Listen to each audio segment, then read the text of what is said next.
Ayo. Ayo. Forza Ferrari. Forza, forza, forza Ferrari. Vamos. Okay, that's 60 seconds to go. Fire up, please. Morning, Daniel. Morning, Ryan. Morning, Brannon. Morning, Bandit.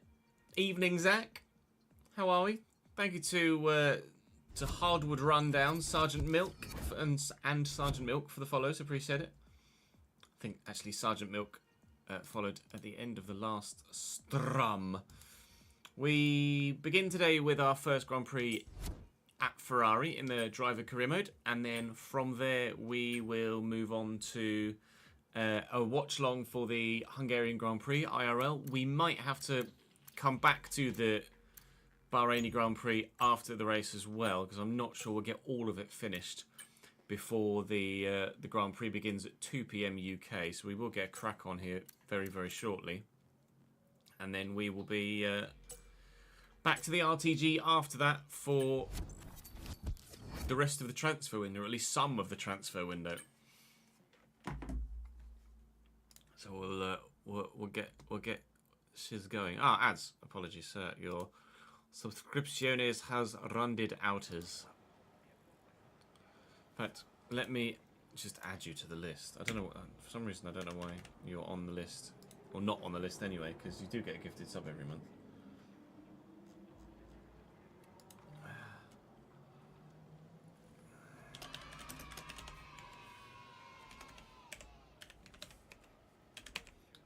What's today? 21st, so it'll be 22nd.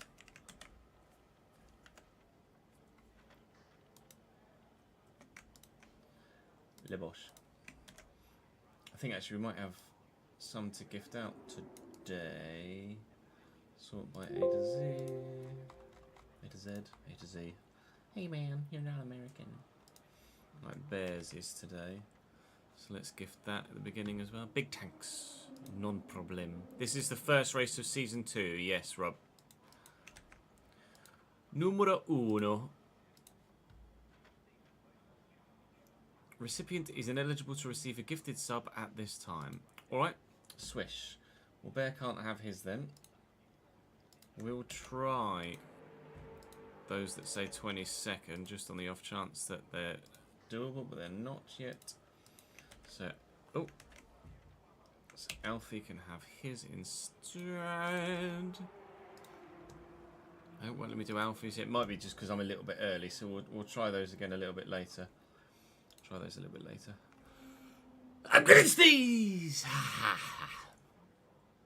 I did a snoz. There have been some driver moves. Yes, we will go through them at the beginning of the recording. Staffy, how are we, sir? I'm good, thank you, mate. Morning, Callum. Right, I'm not going to waste any time, actually. Let's just jump straight in and shut the window.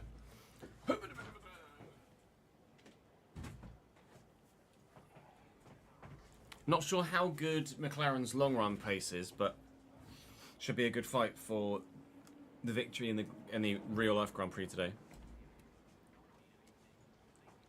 Right, we're recording.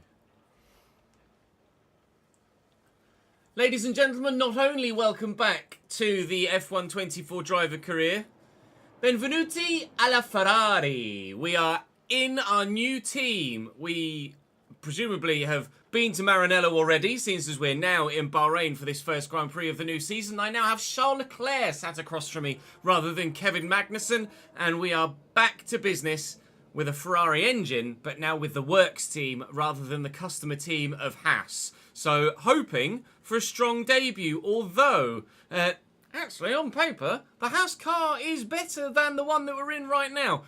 The chassis and powertrain are suitably upgraded here at Ferrari, however, the aerodynamics and the durability are not. Only 4 of 24 on the aero and 2 of 27 on the durability have actually been upgraded, so we sit 6th on the list overall, but we have the 8th best aerodynamics package, which is obviously not fantastic. The 2nd best chassis, however, which is a good groundwork, good foundations to build from. The 4th best powertrain, and presumably one of the worst.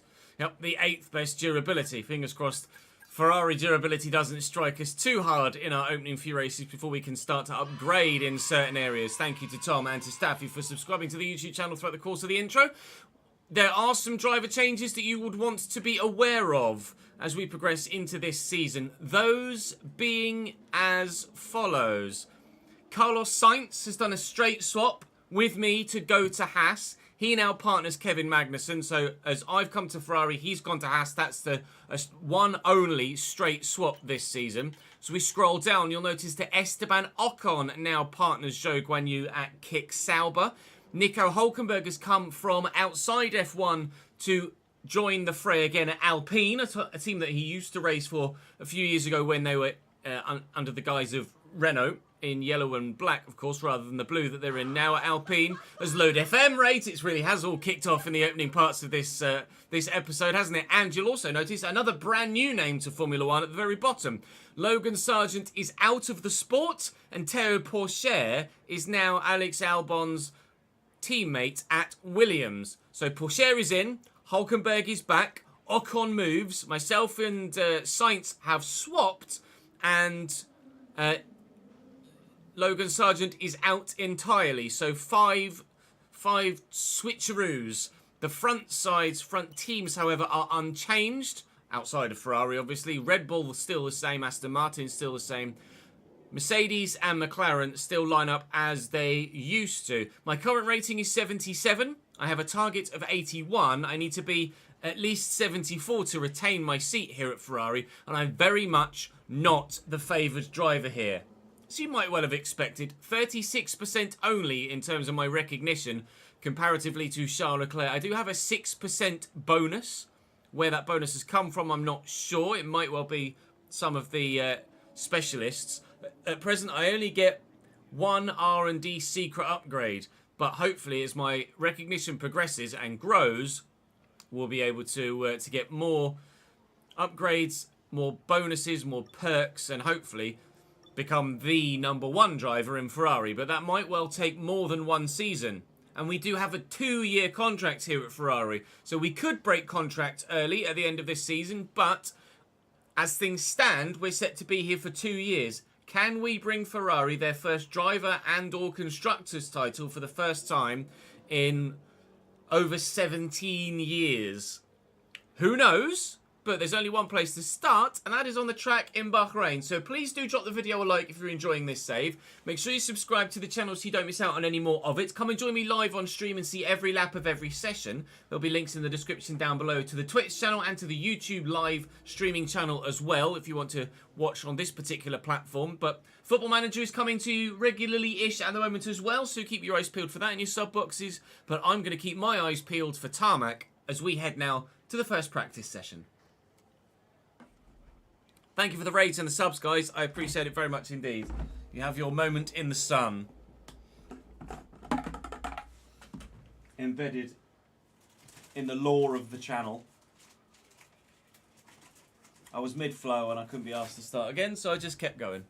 It is indeed the first Grand Prix of the season. Yes, Bandit. Bahrain is number one. However, next season, Bahrain is not number one. In 2025... I believe Australia is the opening Grand Prix of the season once again. And Bahrain is 4th-ish, I think. As there's a little switcheroo. Honestly, who knows at this moment in time, Zach? If he recovers and gets a great result, then maybe not, but it is in the balance. I did see earlier. What in the world?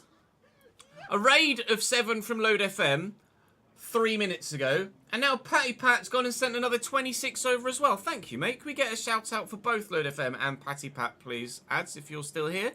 Welcome across, Raiders. You are joining us literally at the very beginning of the second season of this save, and we are about to drive a Ferrari for the very first time.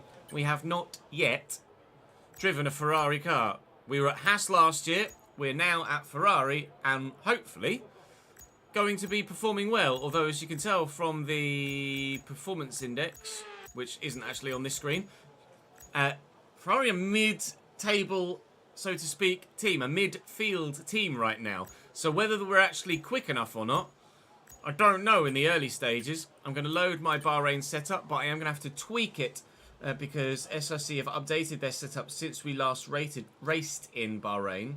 So allow me to, or forgive me for quickly just dipping out of the screen that you can see, because there is some changes that need to be made to the car. Of course, if you want the SRC setups for yourself, then you can check the link in the description by going !SRC or !setups, and you'll be able to get the SRC setups for yourselves if you so wish.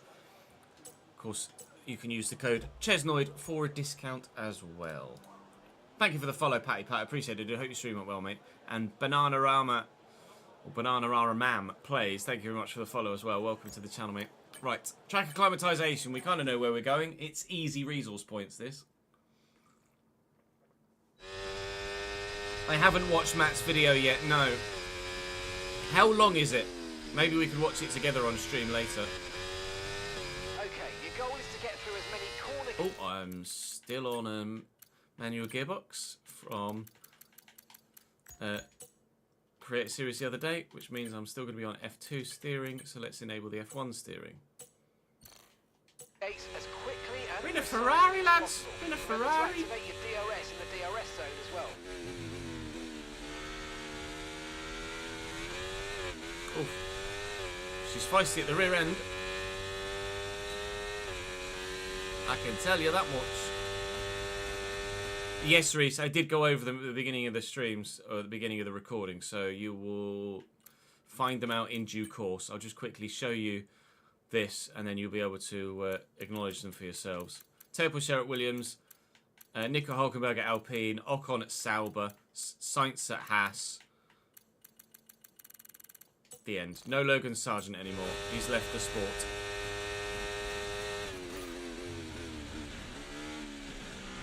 Okay, DRS zone coming up. Get ready to open it. Distance is on your MFD. Struggling a bit with rear traction at the moment.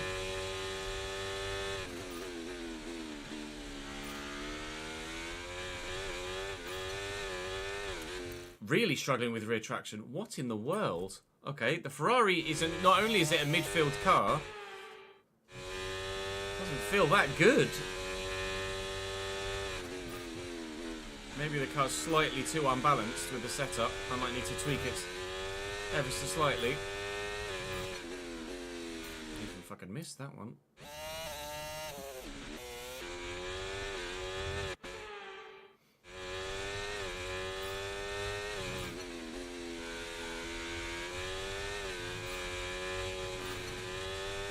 You have to tweak the setup, tweak the downforce a little bit.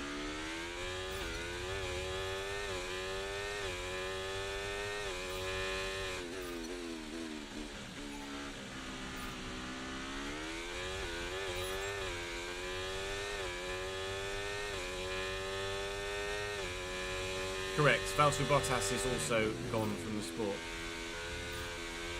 Bottas out, Hulkenberg back, Sargent out, Teo Pocher in.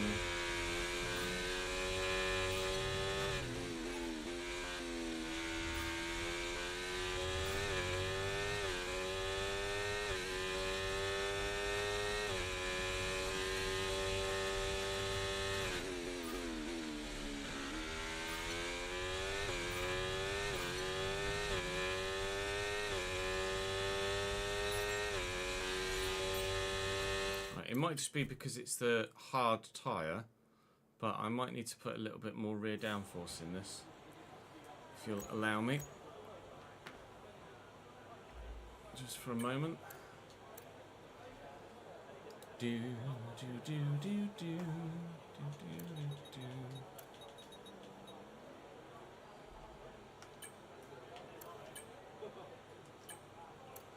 I'm using the safe setup, yes, Reese. See if it handles a bit better here with ERS management. We'll do that on the hard tyre as well, for good comparison.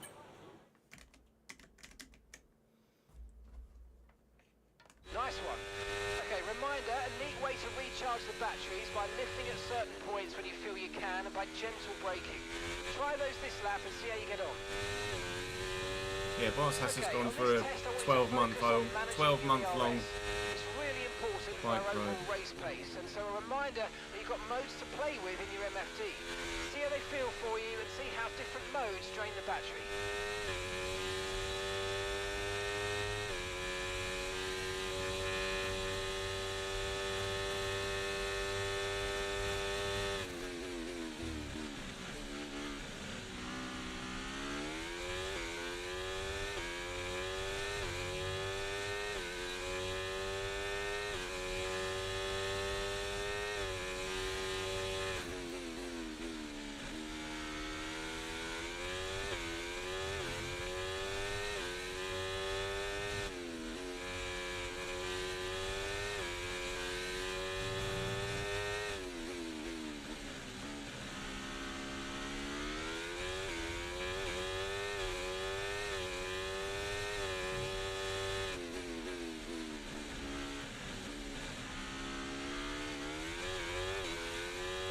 Okay, this Ferrari car is a dog.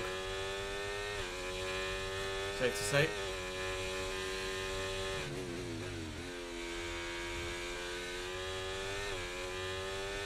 No wonder Carlos Sainz didn't perform very well at the end of last season. This car is not good.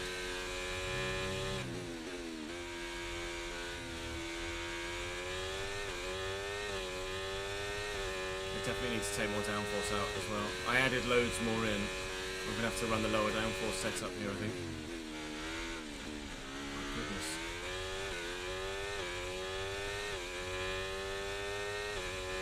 Okay, that's the test over, but I'm afraid we didn't get what we needed. We're going to have to run it again.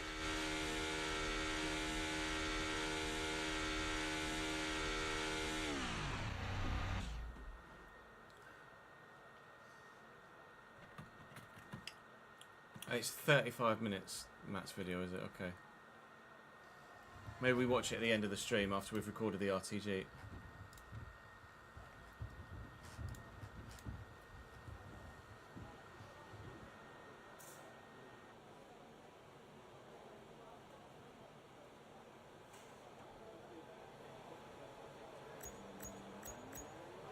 Give me uno momento. Once more.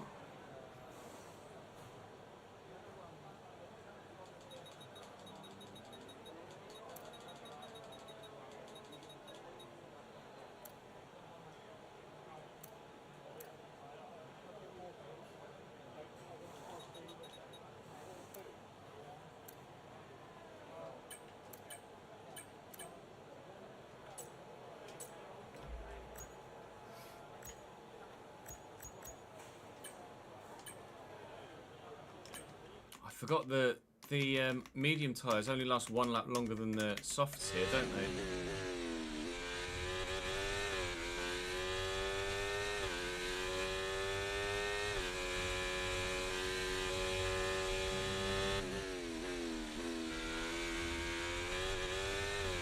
Okay, we need a few solid laps here to help us calculate a good race strategy.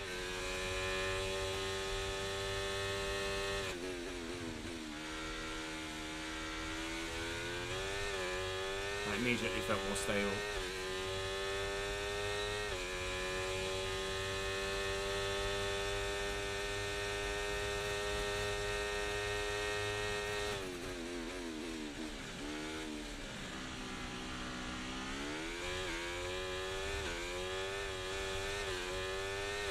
It says.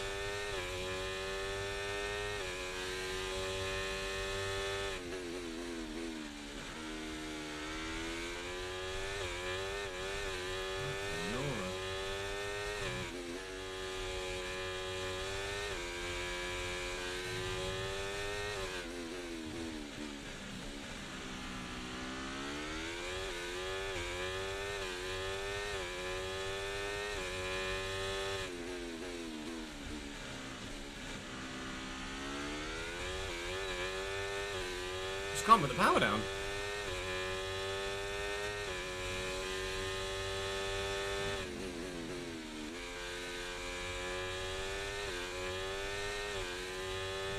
Go to apply the throttle and the aero is... There just is no... There is no grip. can really tell that this car has horrible aerodynamics.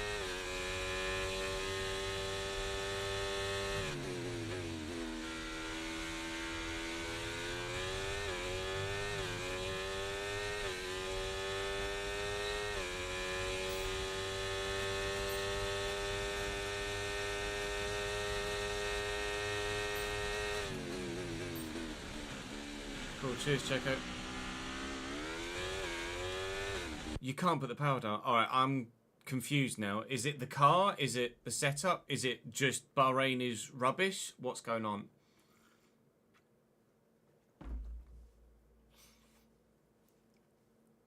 They had two upgrades only on downforce, yeah.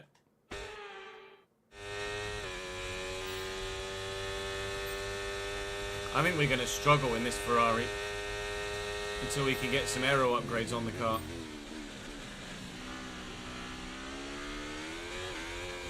What the fuck are you doing, Checo? He pulled out the way and then went back to the racing line.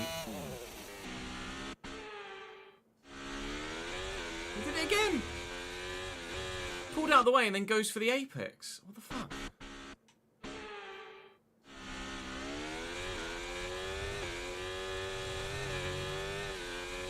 Second lap ruined.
This car's a joke. Ferrari's borderline undrivable at the minute.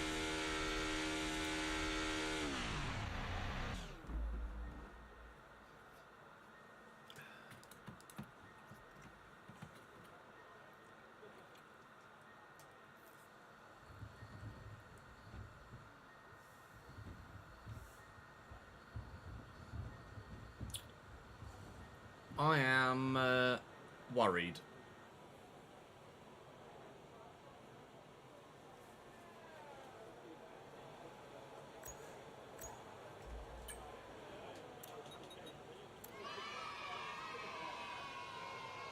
Finn, thank you very much for the 13th month, mate.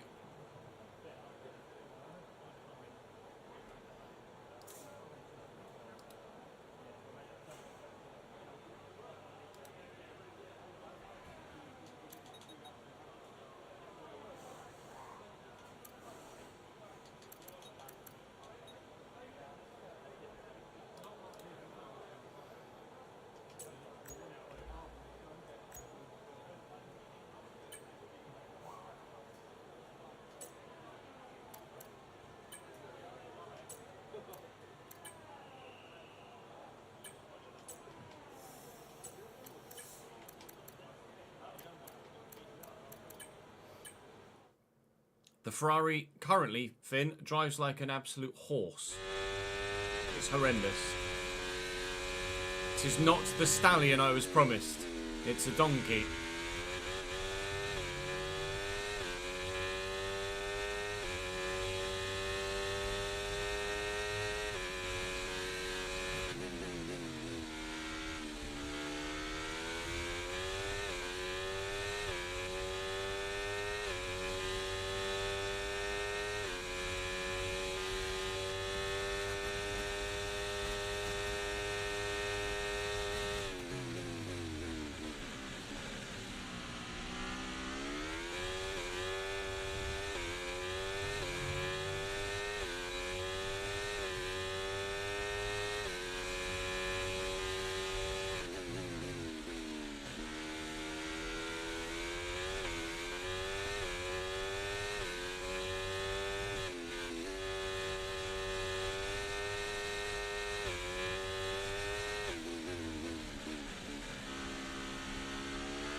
we've been able to make it a lot more stable by tweaking the setup.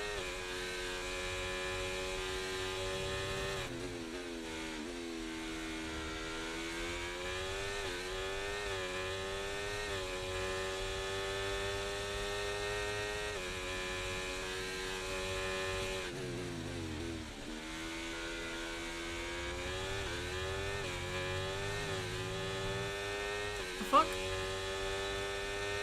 Guan Yu just drove all the way around the outside of me. What is happening?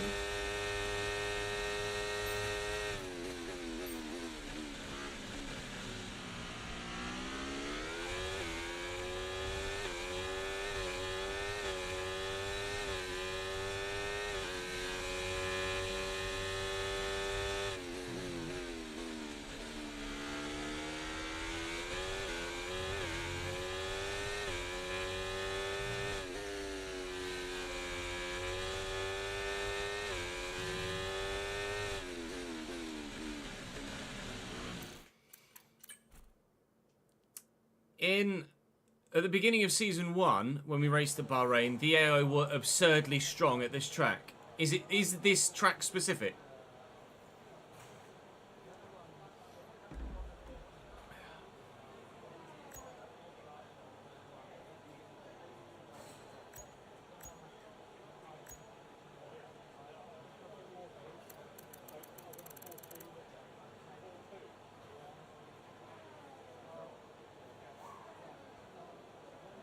Oh, it starts with medium off, does it? Okay. Let's try that again then. Thank you, Tom. I didn't realise it started with medium off.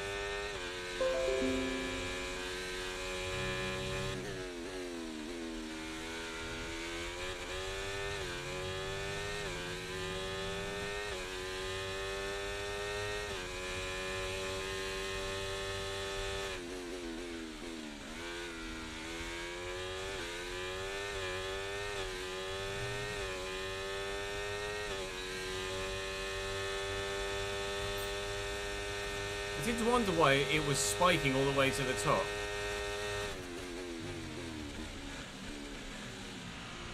So early on in the lap.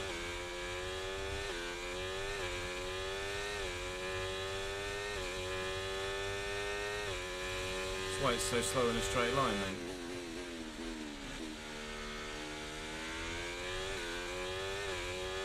This is much better. Pace-wise.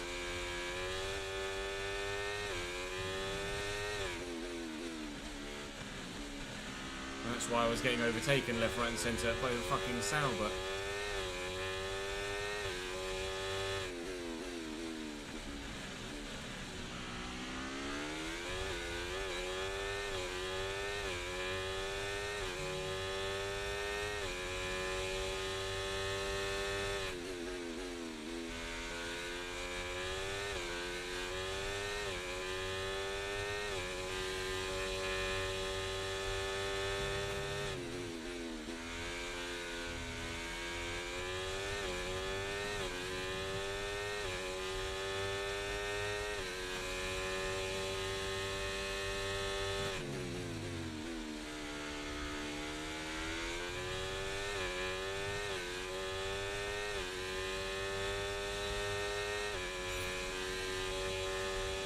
Okay.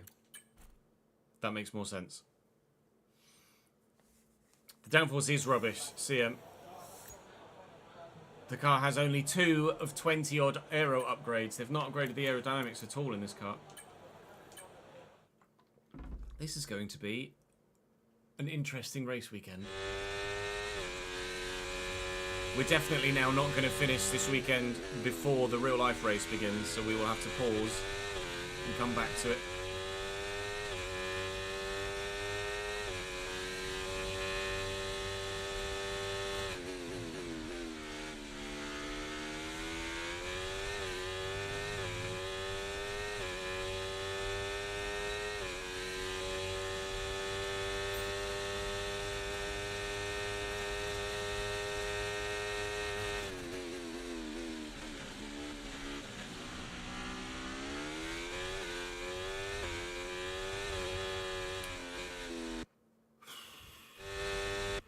Rear of the car is shocking.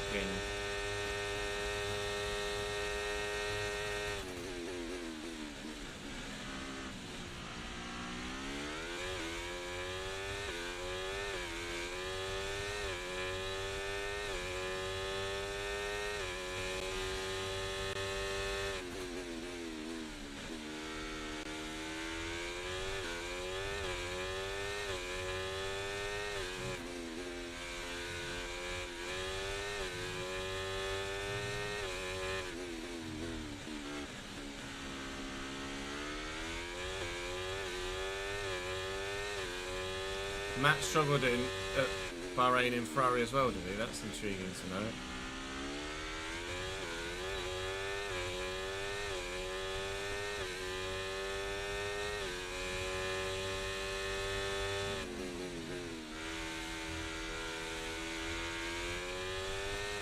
Bear with Adam. Let's just get onto a straight so I can read what you put in chat.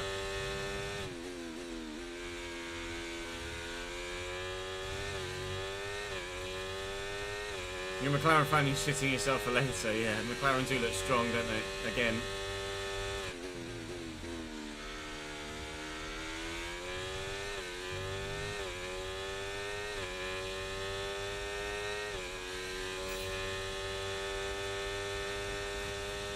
It's on a worn set now, so that's why the actual lap time isn't quite quick for the classification. As long as we're able to do the thing, that's fine.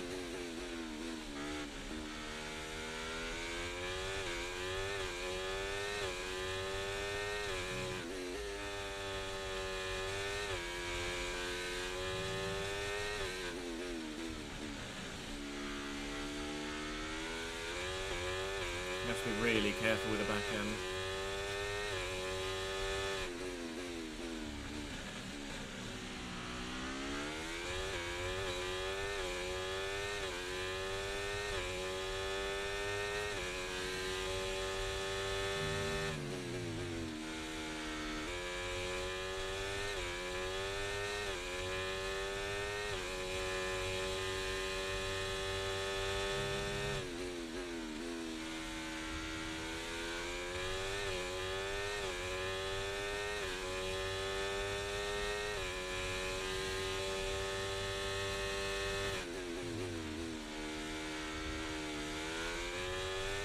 He's trying a setup that feels good to drive.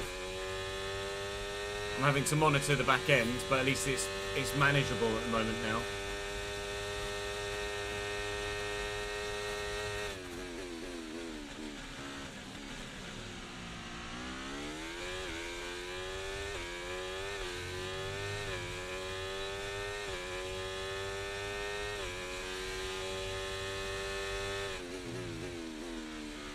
The brakes are good.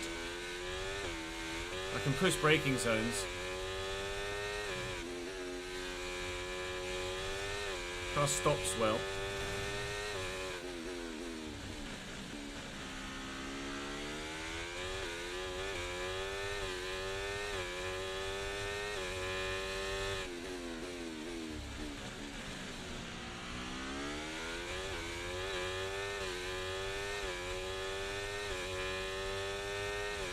Catching the RB as well, although Daniel's taking his sweet ass time. Thank you.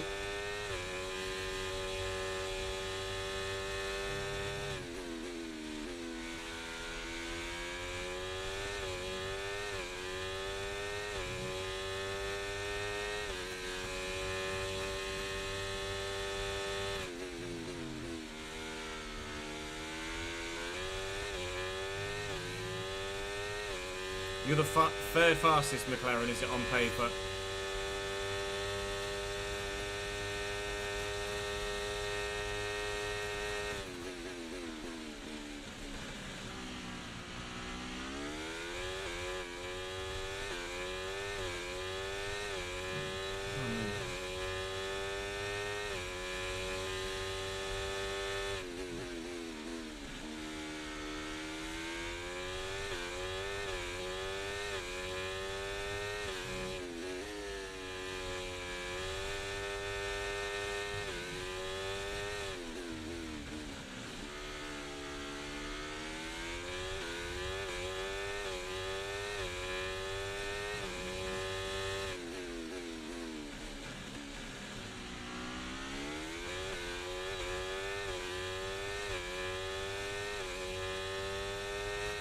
meant Mercedes.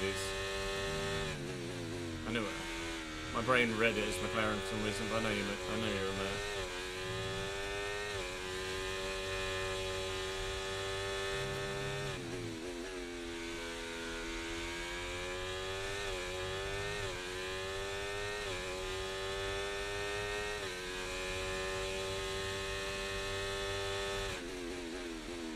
Homemade what? Zach? Homemade damper?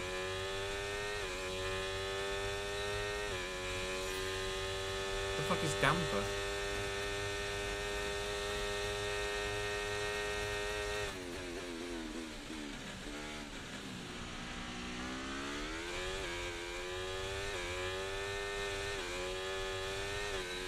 The only damper I know of is suspension dampers, not food.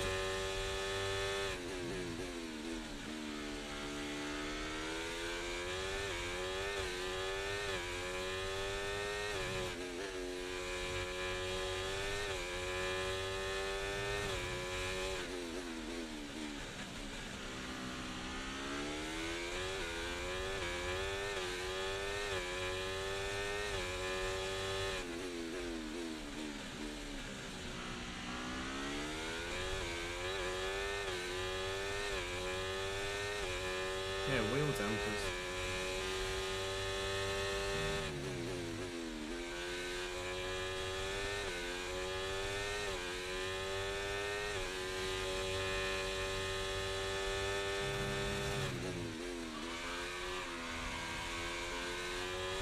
Wayne, thank you for the 42nd month, mate.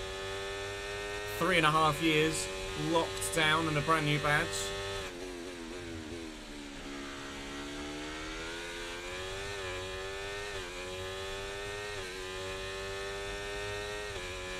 Program complete. Good. Job Right. well done. We got some excellent data with that run, so come on back to the garage and I can take you through the numbers. Tyre wear appears to be okay, slightly better than others.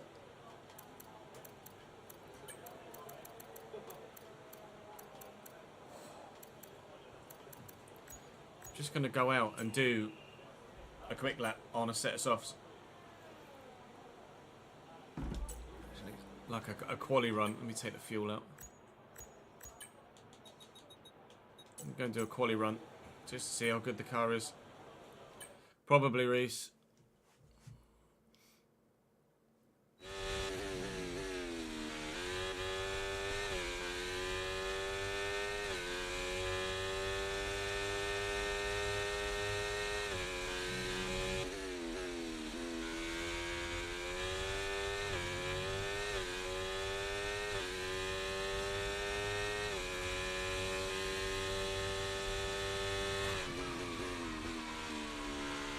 Chris.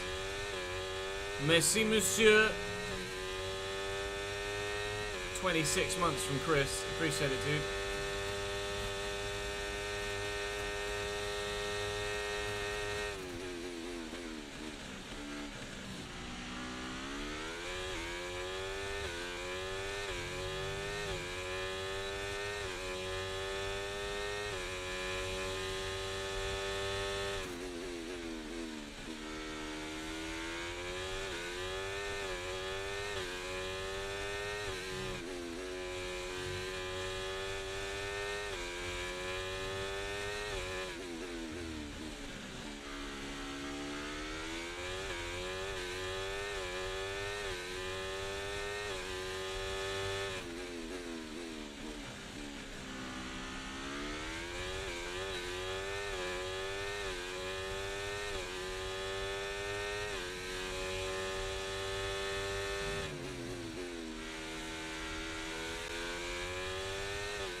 P12 only with a quali run.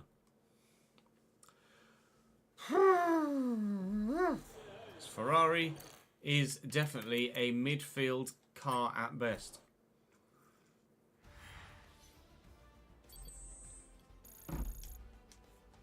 Charles is going to be way quicker than me.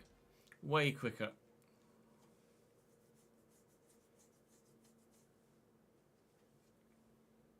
It is a struggle out there at the minute, Chris.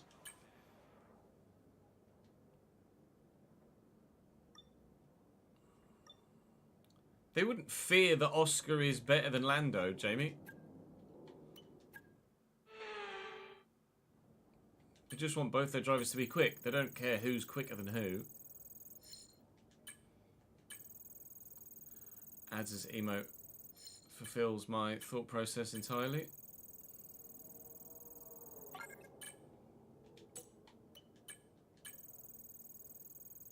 Another Jamie take.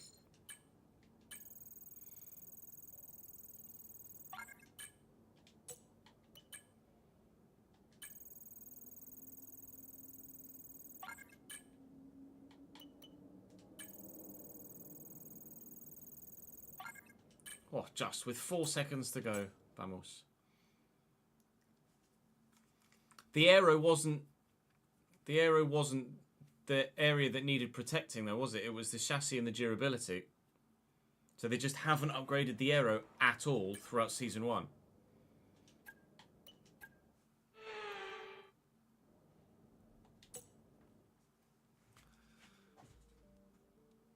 Resource points accrued. 390 of them, and boy do we need them. If you'd have been here live on stream, you'd have seen the struggles we just had in the practice session. There is more back-end movement with this car than in a Jamaican nightclub. It is horrendous at the rear. It took a number of laps to figure out a setup that actually kept me going in a forwards direction most of the time, and the car is very much a midfield machine at the moment. There is not much pace in this whatsoever. You can absolutely tell that it has a bog standard aerodynamics package on it.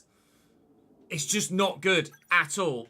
The rear is all over the place. I don't actually have enough resource points yet to upgrade any of the aerodynamics. The chassis I can afford to do a couple of bits, but right now that's not my concern. I'm saving for the aero, so we're actually not going to be able to make any upgrades to the car at this moment in time until after the race weekend, and we're on our way towards the second round of the championship.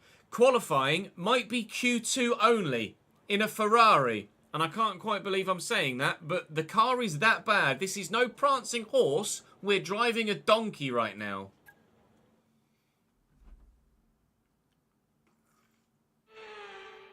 Well, as the sun goes down, the speeds go up. It's almost time to get underway for this shootout for the fastest time and the best possible grid position for tomorrow's race.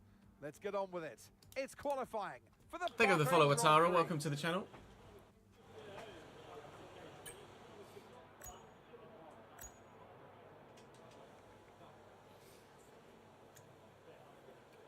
This is the road to glory, not Haas.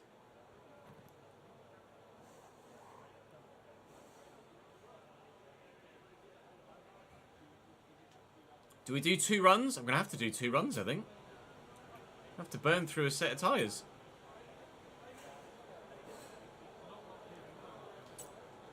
Or do I just do 1? I'm gonna do 1 and put my faith in the car. It's probably a terrible idea.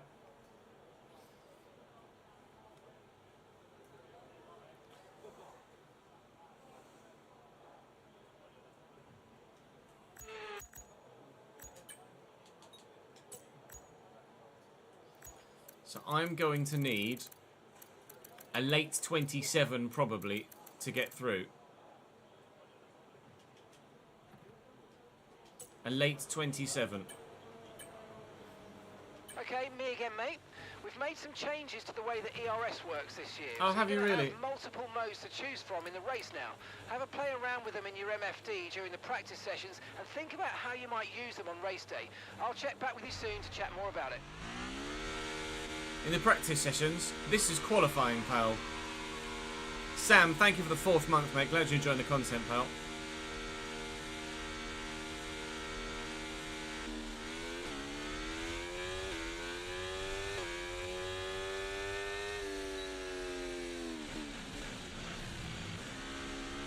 Mark really does love his ERS modes, doesn't he?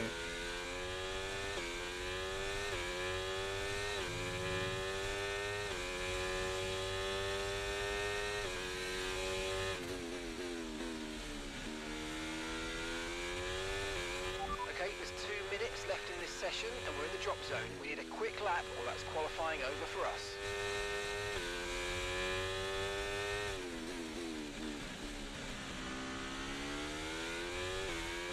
We've dropped to P20.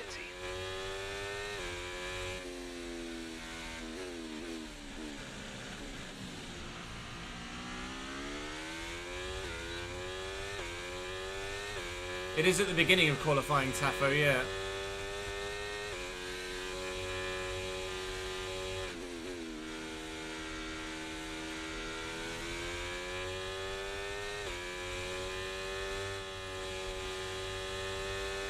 There's an RB still in the box. Yuki's not even going out for a second run. That's how confident Yuki is in his lap time.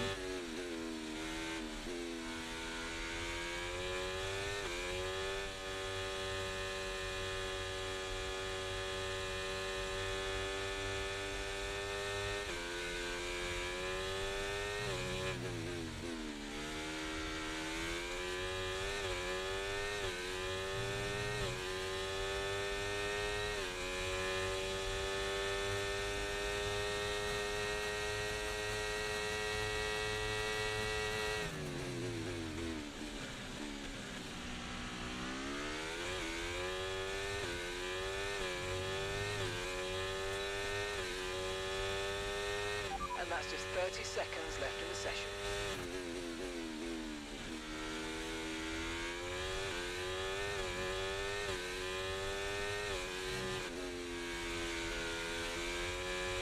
We are down on Pierre Gasly after the first sector.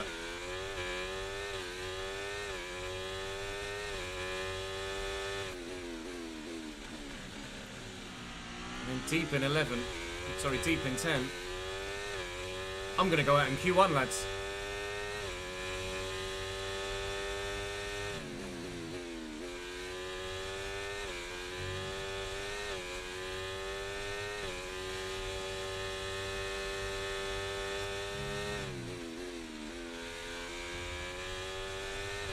And we've been pushed down to P20. We were 0.2 almost, thick end of 0.2 slower through the first 2 sectors than P16. For some reason, this car does not perform and the AI are horrendously strong in Bahrain. On Ferrari debut, we qualify 18th.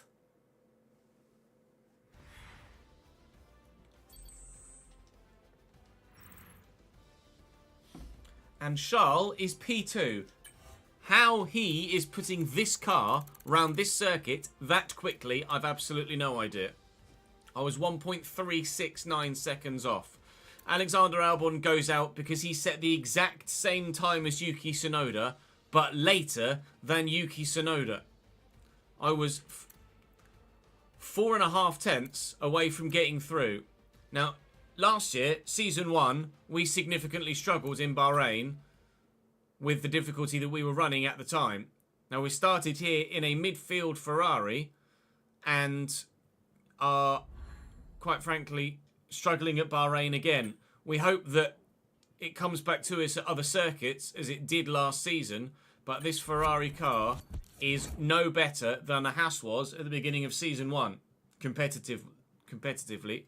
I have got to learn how to drive this car, and I am going to have to learn how to drive this car quickly.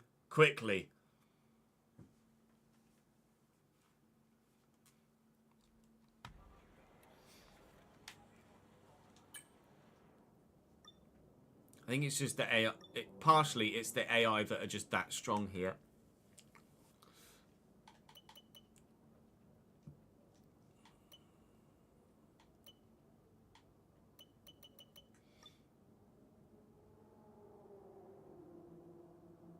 I did make mistakes on that lap. No, I'm not going to lower the difficulty. I'm going to take the challenge.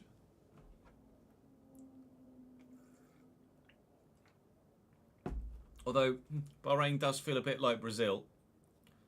But in Brazil, I was well off everybody regardless, wasn't I? Although I was 4.5 tenths off getting fucking through.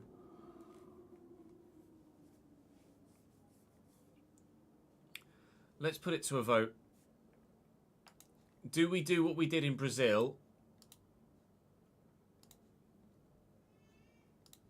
and lower the difficulty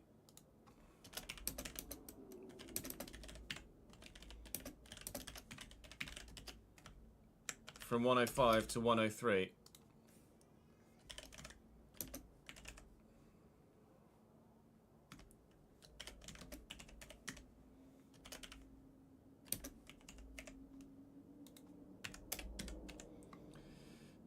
You have 3 minutes. I'll put yes, lower it to 103, yes, lower it to 104, or no, leave it at 105.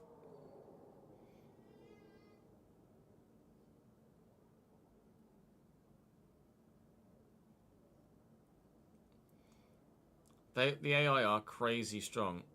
18th, Cammy.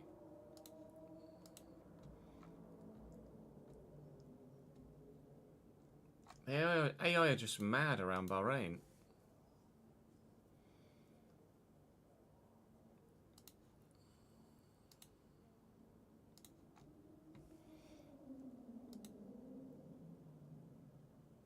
It's nuts. Absolutely nuts.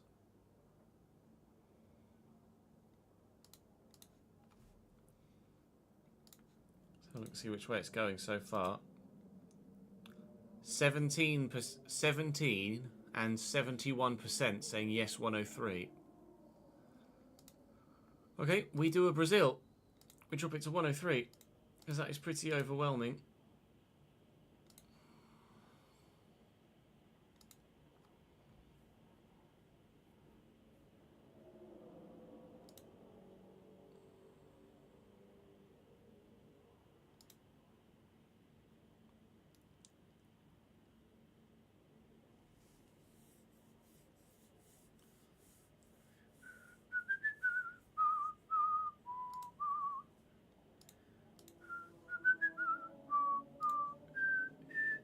I don't think I will ever be good enough at an F1 game to put it in up to 110.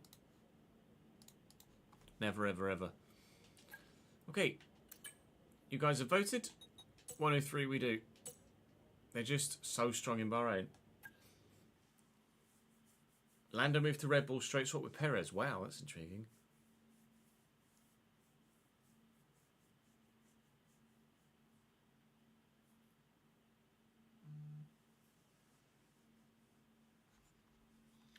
Forza Ferrari.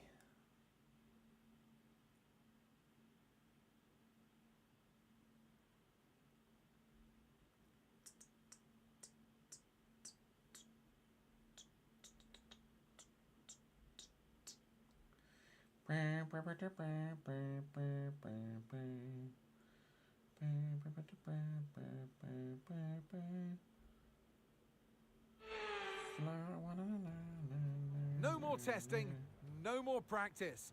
This is the real deal, and it's make or break here at round 1 of this year's Formula One World Championship. Formula One Before we begin, well, we have done in Bahrain what we did in Brazil in Season 1 and tweaked the difficulty from 105 to 103. Purely for the content, as we did in Brazil. For some reason at Bahrain, and I know chat is saying that a number of you have the similar issue in Bahrain the same way that we did in Brazil, that the AI are just crazy quick at this circuit and uncompetitive. Sainz P9 in my Haas, Magnussen P12, me P18 in his Ferrari. Well, the challenge is set, not just for today, but for the whole season. This Ferrari is a mid-field car. It reckons we could go soft, soft, medium, which is good news. Is that personalised? It is. So a 3-stop is slower, but not by much. But we will look to 2-stop, but I might have to go medium, medium, soft. because of my tyre wear. We shall play it by ear, but at the minute, not sure. It was last year in Bahrain, we saved a pit stop and were able to finish P19 in our Haas, but the tyres wear so fast here that it's going to be pretty absurd. I don't know how fuel efficient this Ferrari is yet either, so I'm going to err on the side of caution and go for 2.5 laps worth of extra fuel here. Presumably the majority of the front runners on the medium, and those of us at the back are on the softs. I could go mediums first, but I don't know, so I'm going to have the pace to keep up. I could go soft, medium, soft perhaps, and be quicker at the end, and that's probably what we're going to do. But the aim is points on Ferrari debut, but the challenge has been a bit harder than we thought it was going to be, hasn't it, so far? Thank you for the follow, Hedina.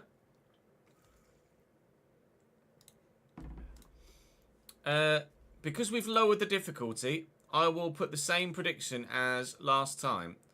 P8 or higher, P9 or lower. So into the points and by a little bit, or no points at all.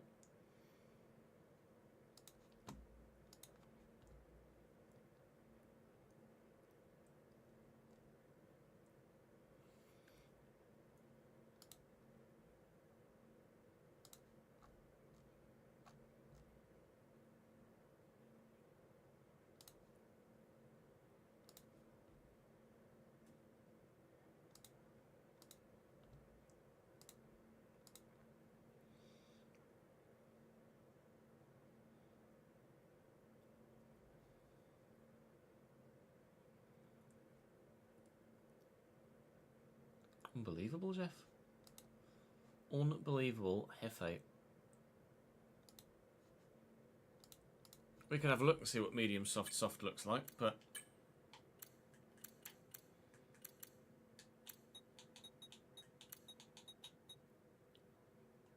not great.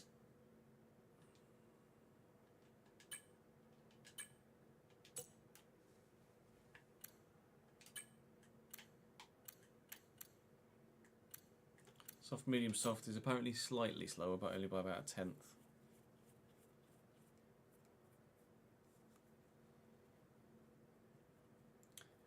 Because it's super abrasive here, Zach. It's one of the few tracks where the medium is actually no better than the medium's no better than the soft.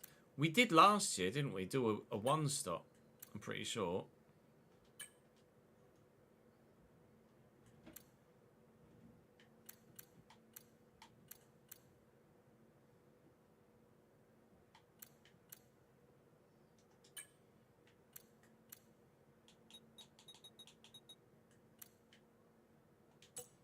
Hang on.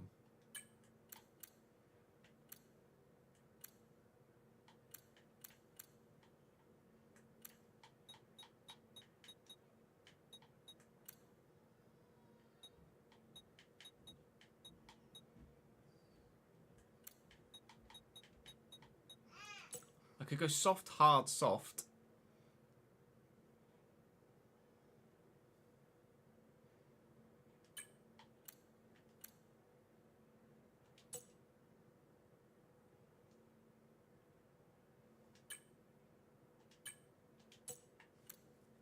Soft, hard, soft is an option.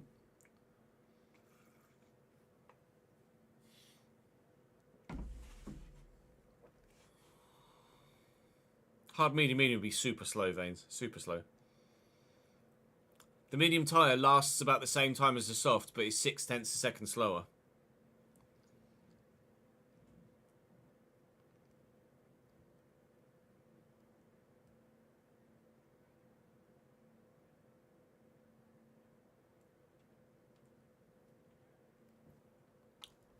Still a little bit of time left on the prediction. Just the one set of hards, yeah.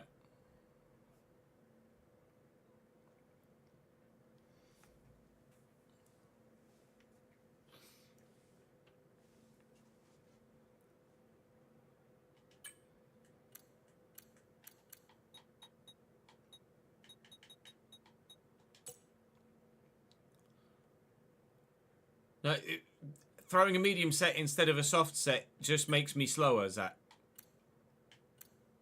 It lasts the same amount of time, but is 0.6 a second slower.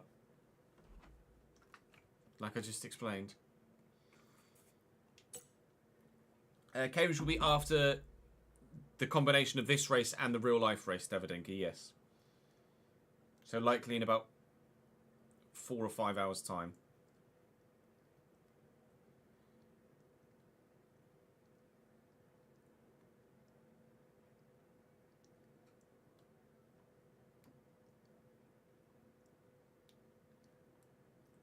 Looks that way, Daniel. Looks that way.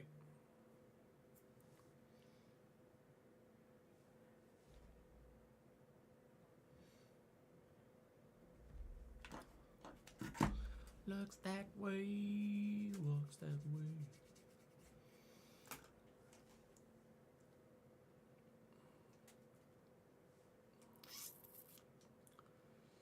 I mean, the 3-stop, in theory, isn't much slower. There's a second in it.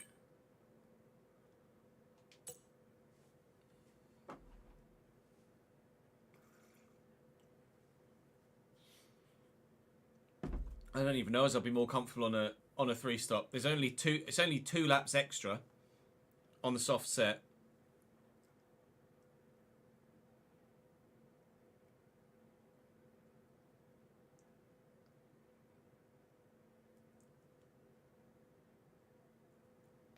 That's all.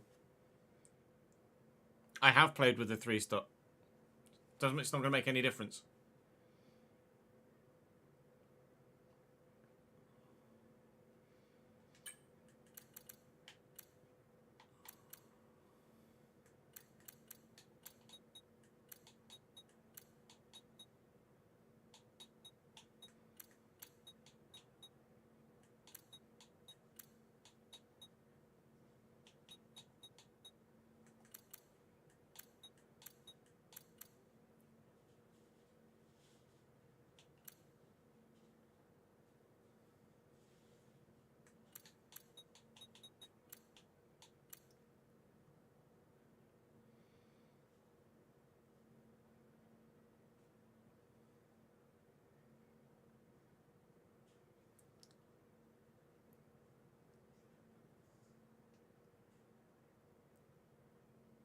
You've got gifted a subscription, Goal Machine. That'll be why you don't have any ads.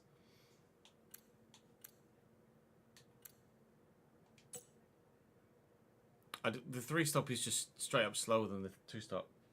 Well, 2-stop. Soft, hard, soft is the decision we've made.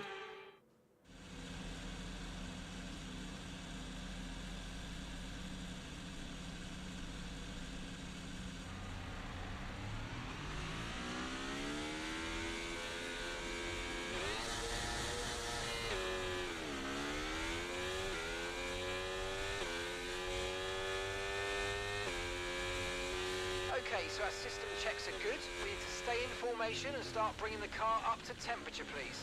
Get some load into the tyres and work the brakes. We want them nice and warm by the end of this lap. We can switch to a 3 if we want.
car is clear, weather is looking good for now.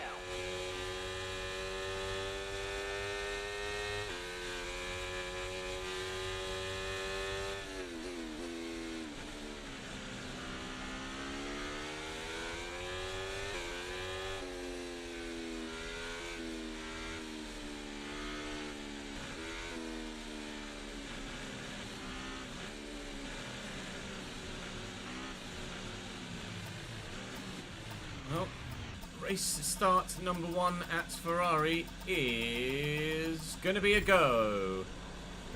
From P18, can we have a similar race and performance to how we did in Brazil when we changed things around slightly because of the performance of the AI there? Zhou Yu got an electric start off the line. That was going to be pretty hard on the brakes here. I'm going to try and sneak up the inside of at least one. No space given to me whatsoever by Alex Albon there. Whatsoever. Pinched me on the apex. I had every right for a little bit of space there. Teo Pourchaire battling with Daniel Ricciardo here now. Is there maybe going to be some space on the inside here? Doesn't appear so. Back end having a little bit of a wobble on me again. As we mentioned, the rear of this car is not stable. There's no point having a good chassis, very nearly into the back of Daniel Ricciardo there. There's no point having a good chassis if the aerodynamics package is awful.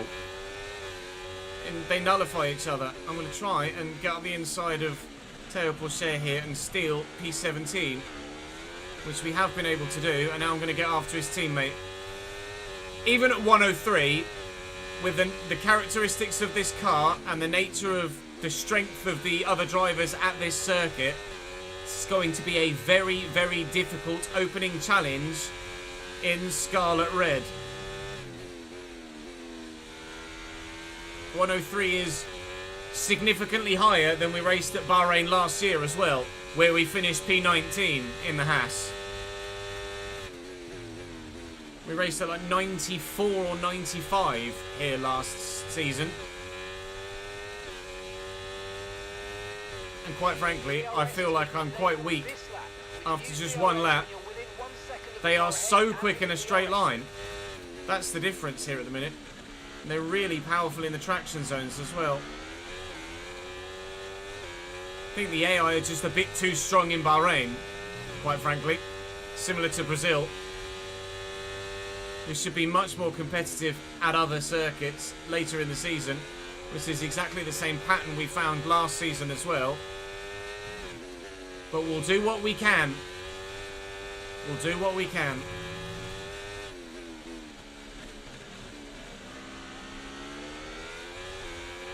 Right, we need to get past here. Use overtake. Use overtake.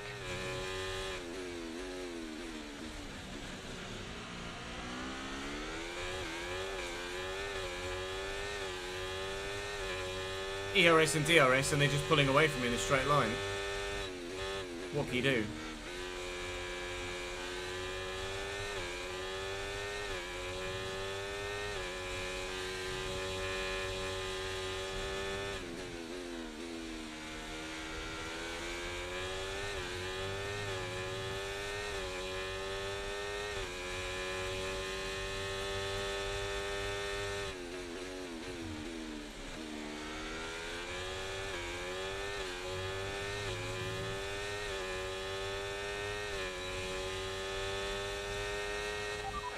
Issues with tyre wear for now.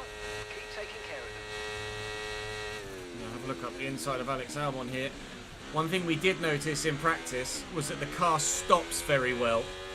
It is, Alex, it is very strong on its brakes. So I'm going to be able to take advantage of that into a number of heavy braking zones and hopefully earn some time back on everyone else around us. Alex gave my rear end a rather hefty tap as we made our way past him. We are back into DRS range to Nico Hülkenberg in front, thankfully, but only because of the concertina effect in front. But quite frankly, at the moment, I'm not fussed. Up to a lofty P16 on Ferrari debut.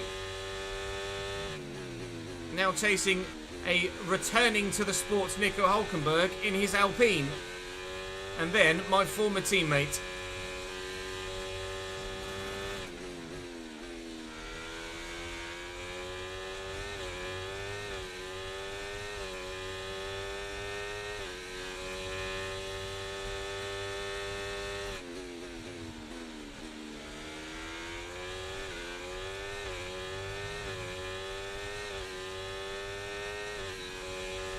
Right, the gap to the teammate ahead of us, 7.2 seconds.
Concentration is real right now.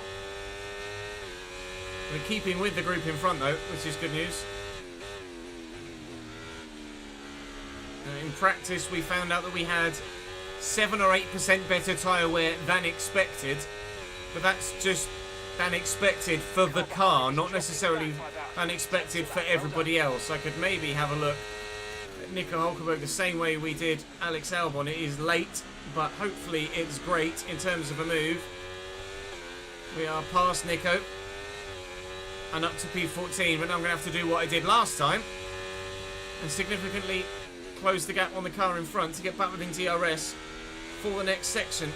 He is my former teammate, Kevin Magnussen, in my old car, the Haas. And fingers crossed we can close that gap, but he's got a bit of a gap of his own to the car in front. So he might actually be able to be a little bit more aggressive in the braking zones, and indeed he has been able to do so. Using ERS here, and I should have just been able to get myself back in DRS range, and indeed we have, as you can tell, in the bottom of the middle of the screen. So the hunt continues, but it is a slow hunt right now. We're playing the long game here, and I'm still not sure whether a 2-stop or a 3-stop could be the way forward for us in this Grand Prix. We'll find out what everyone else is doing, and maybe that will help us make our decision too. 0.1 seconds. Okay, they're on old softs. Okay, they've got 4 laps on their tyres. Okay, we think they've got 2 stops remaining. 2 stops remaining. Your last 2 lap stops for time, Kevin. 1 minute 32.3. This is great stuff. We're gaining by 3 tenths a lap. Good work. That's Hülkenberg behind. Okay, they're on old softs. Okay, they've got 4 laps on their tyres. Okay, we think they've got 2 stops remaining. 2 stops remaining. Time last lap, 1:32.3. Seems others are on a 2-stop at the moment. Pretty sure we pulled a 1-stopper last year to grab a result that saw us not finish last. Actually opening the gap to Nico Hülkenberg behind now. And he might well, by the time we get there, before they can have a decent sector here, might well be out of DRS range by the time we get to the detection point. He's just managed to close up here, so we're going to need a good exit. Bit of ERS. I think he might just be outside. Oh, I'm braking very hard there to try and avoid the back of Kevin Magnussen. Yep, just outside DRS range for Nico Hülkenberg behind, so we've broken the toe to the group behind us. Now we need to try and get past a few more cars in front. Charles Leclerc is in P4 currently. The teammate doing a good job, but he's very familiar with the car. I'm not. I'm still learning with every metre of racetrack how to drive this Ferrari. They're getting aggressive in front as well, which will slow them up. will hopefully allow us to potentially get a little tasty into the braking zone. Overtake button a bit more. He's back within DRS range behind now. And I'm definitely not close enough to have a go. He says, as they get so very slow through there, I can have a go at Kevin Magnussen. So much of a go. We've gotten the move done. That's P14, but that was fortuitous. There is some very slow cars in front as they're getting particularly feisty. Carlos Sainz starting to try and make an impression on his Haas debut. And completely lost the group in front. We can't afford to lose too much time here. There are some medium runners in this gaggle in front of me as well. So they're going to be slower per lap than those of us on the softs, but not actually really getting that much more distance on that set of tyres than those of us on the softs. I'm very much contemplating switching to a 3-stop at the moment. And we'd stop probably about lap 12 to do that rather than going all the way to lap 17 for the 2-stop.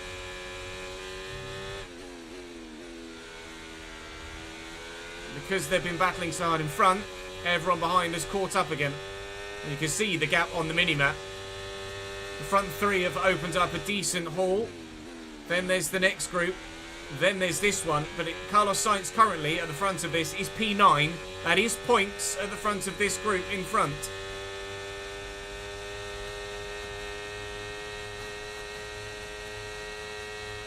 Gonna go for it again.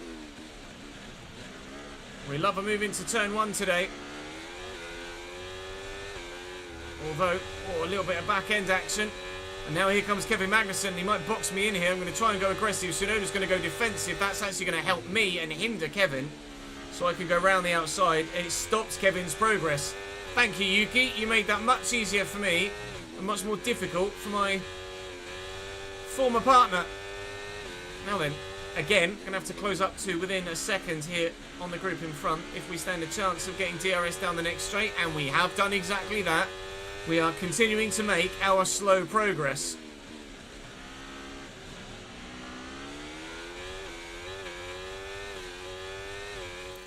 Whew, this is rough though, this is really tough. Kareem and Reynolds, or B Reynolds, thank you for the follow, lads.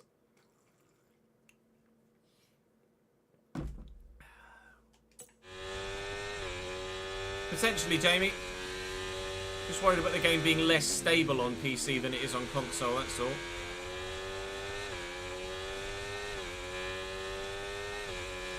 Ocon and Piastri getting pretty feisty here, and it's allowing the two in front to get away. I think this is more Piastri falling backwards than it is the others being slow. Sainz and the Alpine of Gasly. Oh, big lock-up for Oscar Piastri there. He's really struggling on those medium tyres for some reason. So we're past him. Ocon does have DRS because he was behind at the detection point. But we're going to get a run on him here. And actually run the outside of turn 1 this time rather than the inside as we've previously done. I'm going to try and make another overtake.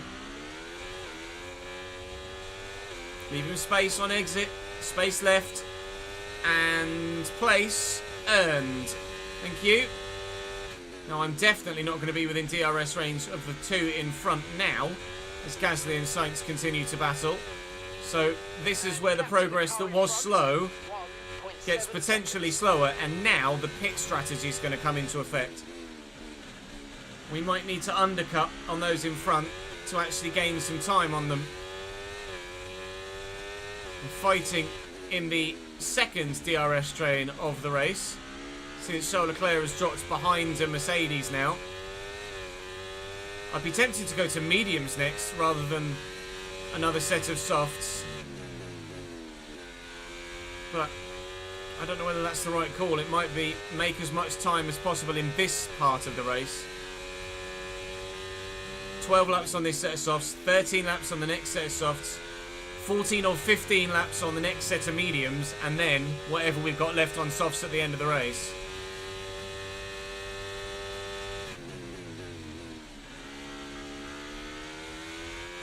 But you can see, even at 103 difficulty, that we needed to drop it to be even remotely competitive. Because at Bahrain, for whatever reason, the AI are just super strong. And you didn't wait for a Ferrari debut for me to lap at the back of the field like we did with Haas last time, did you? No, you didn't. Let's get some content for you, and quite frankly, with all the overtaking we've done in the opening 10 laps, there's been quite a bit of content for you so far already, and more yet to come, we hope.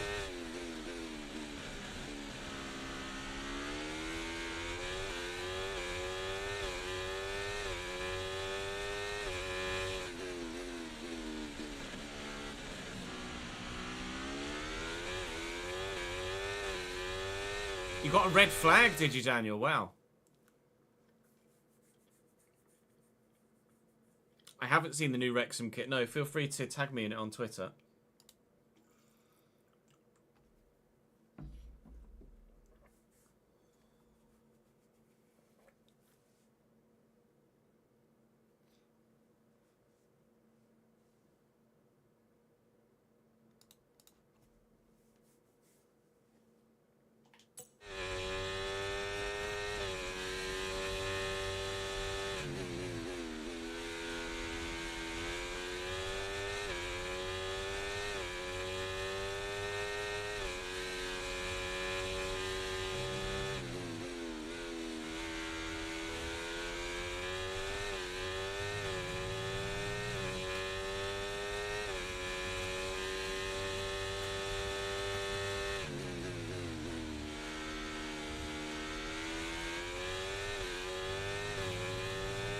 Got a good exit there.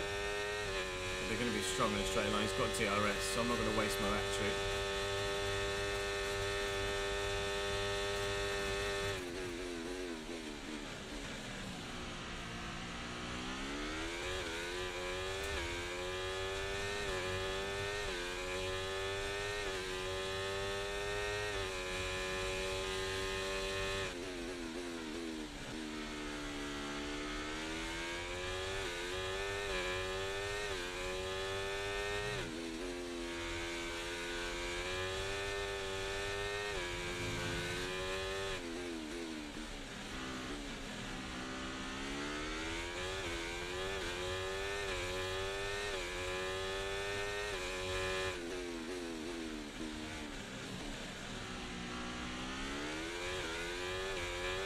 Right, we need to get past here. Use overtake. Use overtake. That front group have been fighting so hard that actually we're starting to catch them now. But Gaggle currently being led by Charles Leclerc, who's having a right old 2-8 with both Mercedes. It's coming back towards us. There's a long way to go here. And maybe with an undercut at the end of the next lap, we might be able to gain some time back. I'm not yet sure whether the undercut is going to be powerful enough to overall the DRS train effect, because as you can quite clearly see, they are very strong in a straight line, and when they've got DRS as well here, the AI, they're pretty unmatchable at this particular moment in time. So the extra stop might help us, the extra stop might not help us, I don't yet know. Not making that many mistakes though, has to be said at the minute. So it's not necessarily the fact that the tyre wear is getting so high that we think that we'd make less mistakes on slightly less worn tyres by throwing in an extra stop.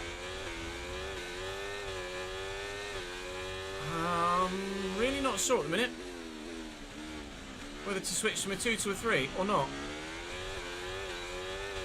I'll ask about Ocon. What's he doing? Ocon is ahead of you. Less than a second separates you.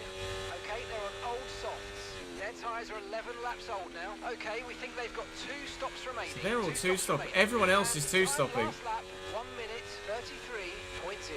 Okay, they're building a lead of 6/10 a lap. Come on. I think what they're earning back with DRS is just more than I'd be able to gain with a fresh set of tyres. I'll pit 13. I'll pit 13, I think.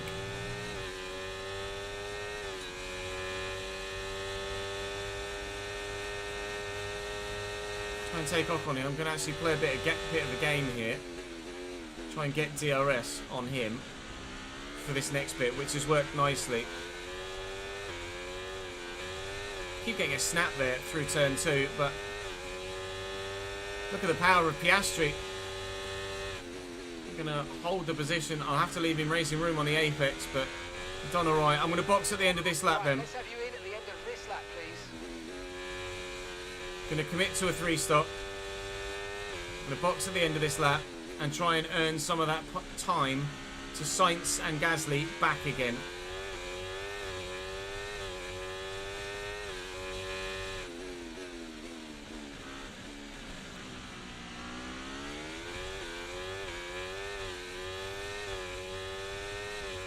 %41 wear on the rear left, which is the tyre that wears the quickest here.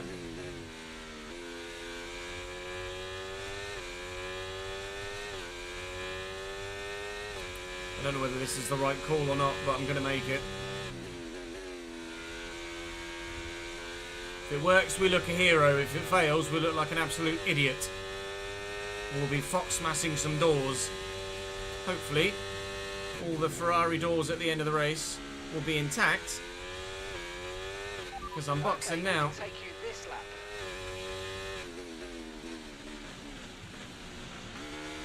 Okay. Undercut or no undercut? Let's find out.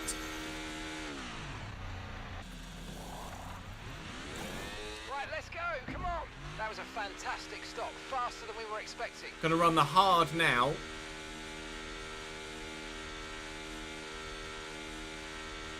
And then just be softs to the end after this. Okay, stay clear of the white line on the exit. We'll receive a penalty for dangerous driving if you cross onto the track.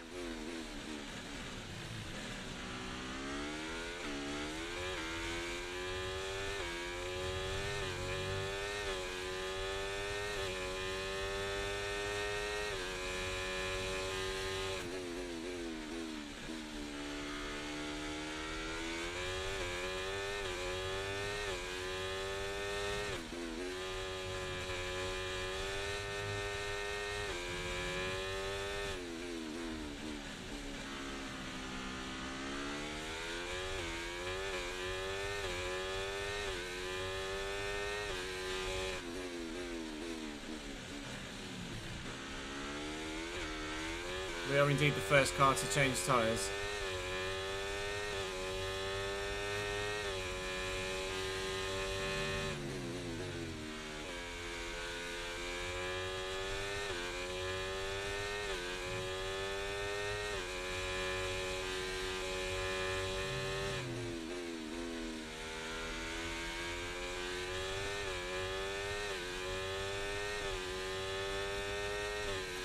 So if we're going to do...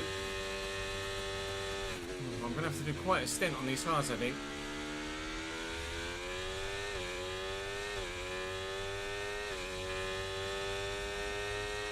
Okay, unlucky, mate. That wasn't quite what we needed, but let's not worry about it. Get your head down and chin up. There's a long way to go. 6/10 they earn down that start-finish straight. It's absurd.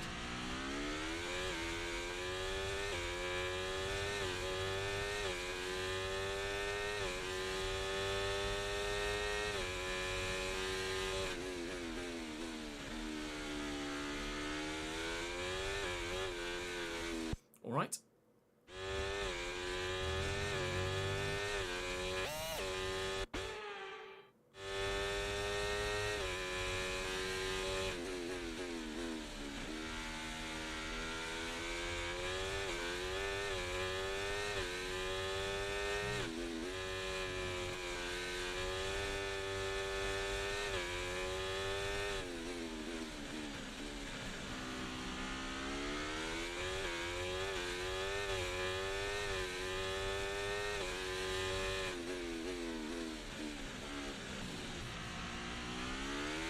Push, push. Use your overtake button. Let's go. Fernando Alonso's bitten the bullet. He's in. So it says to me that Alonso is 3-stopping. Lando Norris is in as well. So it looks like Lando is also 3-stopping. The majority of the field are doing the 2. Whereas we are going to the 3. Lando's also gone to the hard tyre, which is intriguing. So we're not the only one to make this pit strategy call. Alonso's also gone hard too. I wonder, are they doing a 2-stop but pitting to the hards? Yes, they are. So I can either run this hard set and then 2 sets of softs at the end of the race, or we can copy Lando and Fernando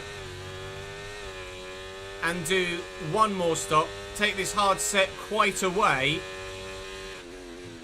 and then do 1 more stop. We need to figure out which we think is going to be the fastest strategy.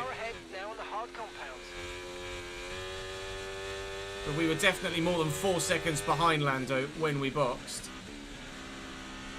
So we've gained a decent amount of time with the early pit stop.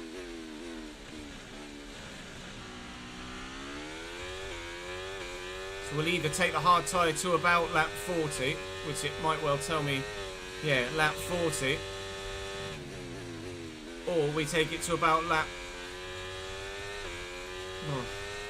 30, 10 laps less, and do an extra soft stint and an extra stop. But Lando's quite clearly got more pace than me on the fresh set, as he's already extended by about 0.6 of a second on this lap. Now then, Piastri and Stroll are in. Piastri was behind us when we pit. Stroll was part of the group in front, I think. I don't remember passing Lance Stroll. He's gone to hard tyres as well, so they must also be on a 2-stop. But they're doing it later than me. And later than Lando and Fernando. So the McLarens and the Aston Martins on the same strategy as their teammates, but potentially a different strategy to me. But now that I've got supposedly a faster car with me on paper, hopefully I can cling to the back of Lance Stroll and he can just drag me forward.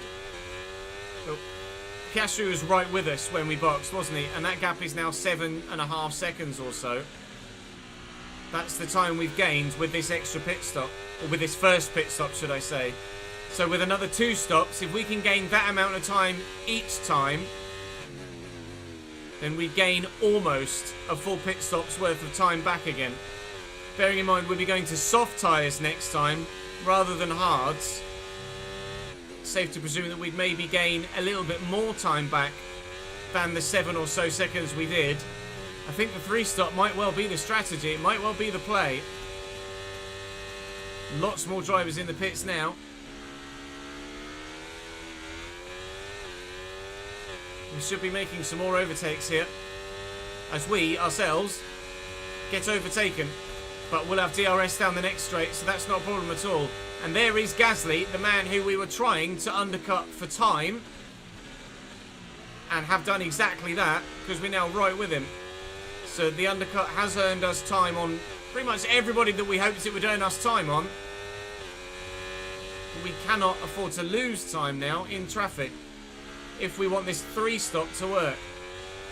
The only way we're able to make a 2-stop work now is if we make some overtakes and get down the road and elongate this hard stint quite considerably. I don't think is the right thing to do. Gasly's gone to mediums here, so he's gone soft medium, and presumably then he'll go a hard tyre next to do a 2-stop. I still think boxing lap 30 for another set of mediums might, sorry, for another set of softs might be the right thing to do.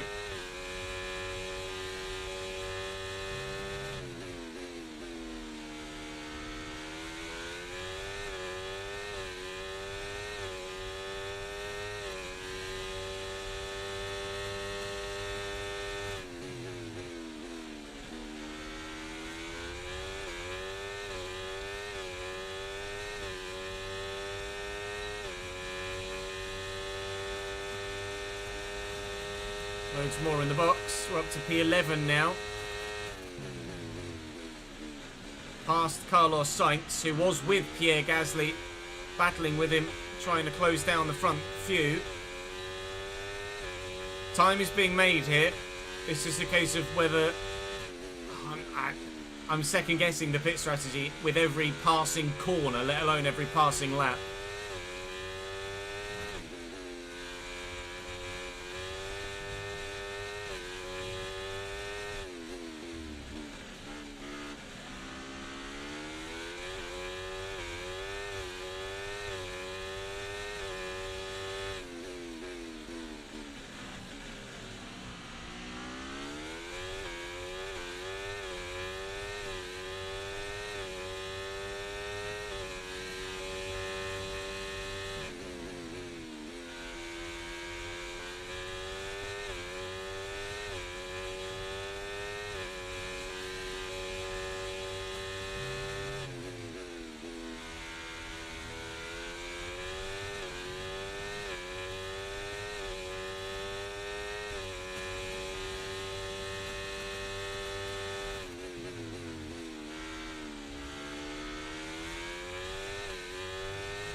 That's the fastest lap of the race. Gap to the car ahead, 1.6 seconds.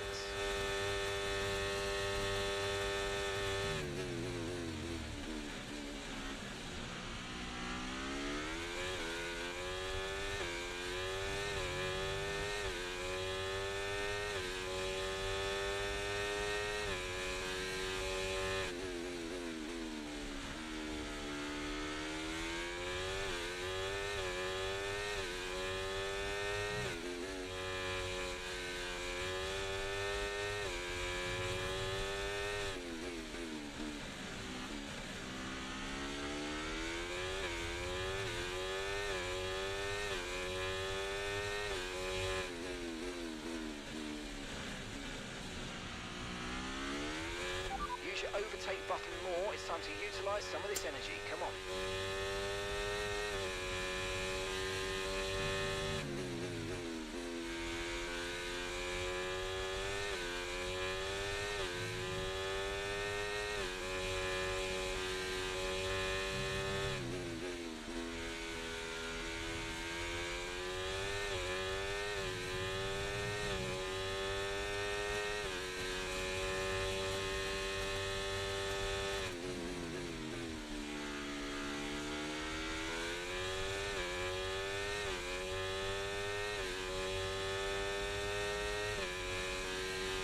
Russell might be one-stopping.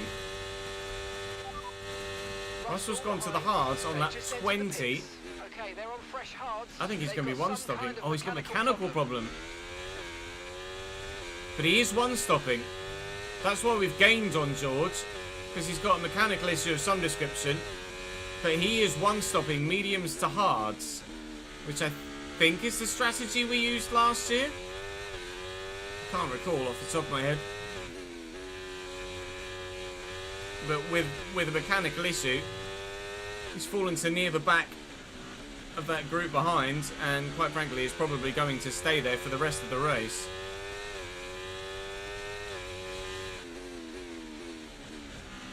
The group in front, or the two in front, have now dropped me quite evidently, but the handful behind aren't actually making that much progress.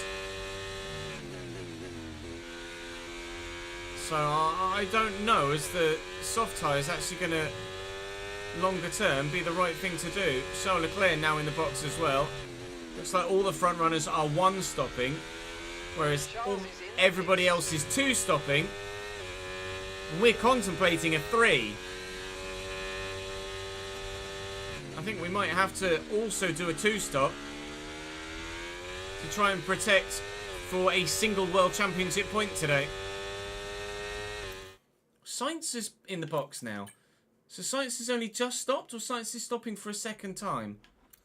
Sainz has only just stopped mediums to hards. So he's one stopping too. I think, and my teammate's in there as well. I think I'm going to have to switch to a 2-stop. We're up to P7 here. Well, I've got Lewis Hamilton on my inside as they all come out of the pits. I think I'm going to have to switch to a 2-stop to stand a chance of getting any points. Because the softs just comparatively become so uncompetitive so quickly that I'm not even sure that I'd earn back the pit stops worth of time by running an extra set. Because it just gets so worn so quickly that you lose all that competitiveness. At the moment, I'm contemplating going all the way to the 40th lap or so here and putting on either a set of softs or a set of mediums.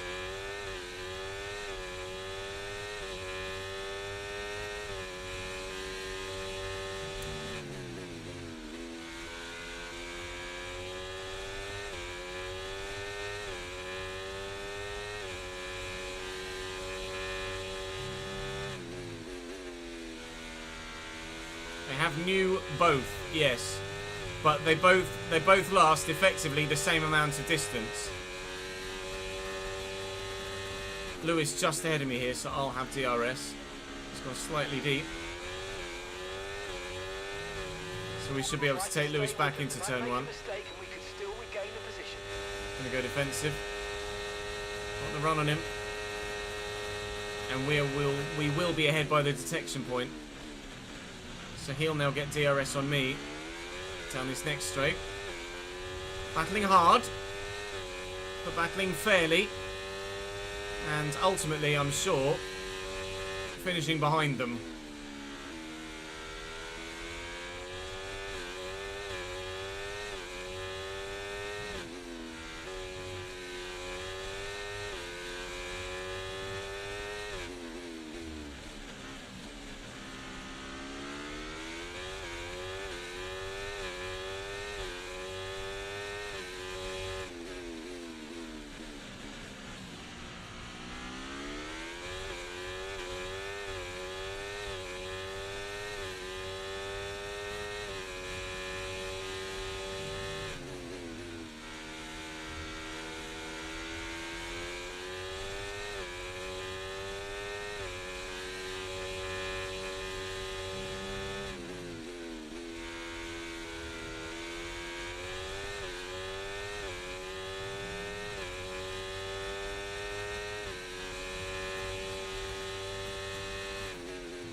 Lewis is going to go for it into turn 1. Lewis is going to get it done into turn 1. Now Charles loitering with intent. Struggling to get the power down out of turn 1. And with DRS and Lewis will maintain the gap. Okay, mate. Charles is behind you now. They are faster than you. Oh, wow. Faster than you. Let them through, please. For the first time in this save and on this game, I've been called to let my teammate past, and team orders has been thrown against me. Charles can go through here. Okay, thanks for doing that, mate. I know it's not nice, but head down and let's focus on your own race. I presume that's because of the difference in reputation between the two of us, that he gets the favourability there. But that's rough. Welcome to Ferrari, lads, where we are certainly playing second fiddle.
Right, we need to get past here. Use overtake. Use overtake.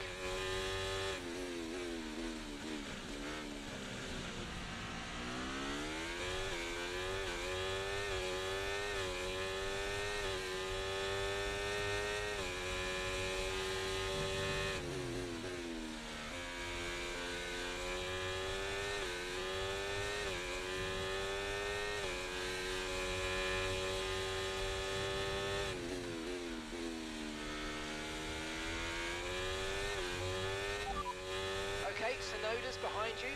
Okay, they're on old softs. Their tyres are 6 laps old. We think they've got one more stop. Your last lap time, 1:31.9.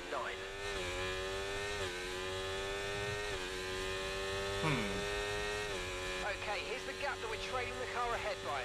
2.0 seconds. Yuki gets me and then locks up into turn 1, but does make the apex. Charles is past Lewis, which justifies the team's call for me to let him past.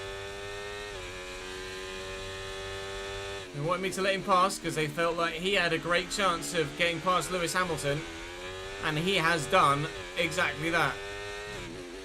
Notice the gap to Piastri has dropped from 7.5 to 3.5 seconds throughout the course of this stint. It shows you the pace difference that we're battling against with a McLaren here, with ourselves in a Ferrari. But seeing what happens to Yuki's tyres now and how competitive we are compared to him will give us all the information we need as to whether we go all the way to lap 40 or we stop on lap 30.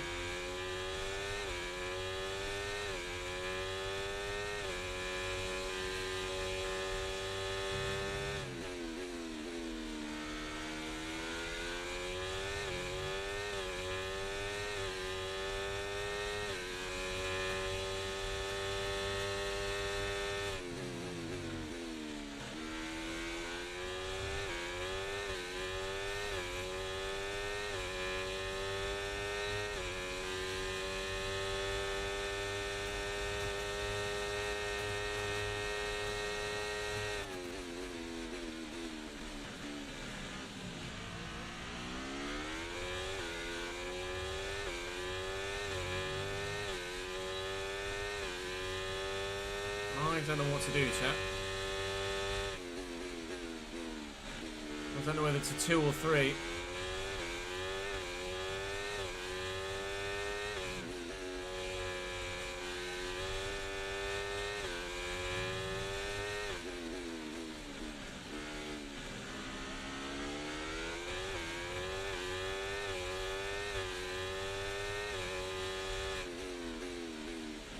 It's all going on in your race, isn't it, Daniel?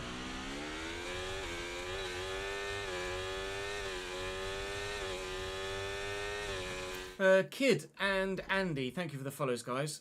Chat, by just the single number, 2 or 3 for stops. 1066 reckons 2. Daniel says 2.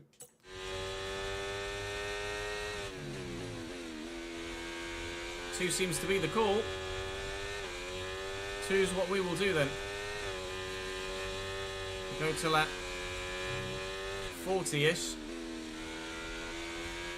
I'd be tempted to put mediums on rather than softs, but we won't. I'm still using my bloody battery. I wonder the rear end felt really loose then.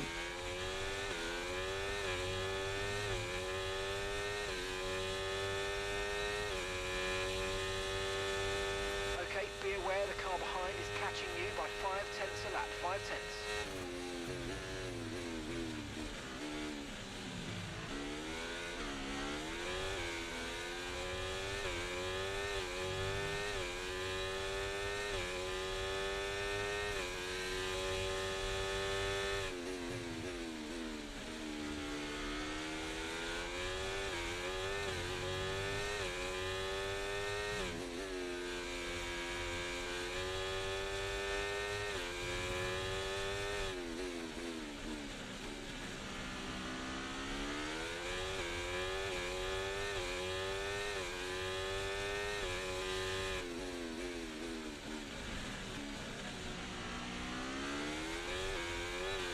Feels absolutely fine.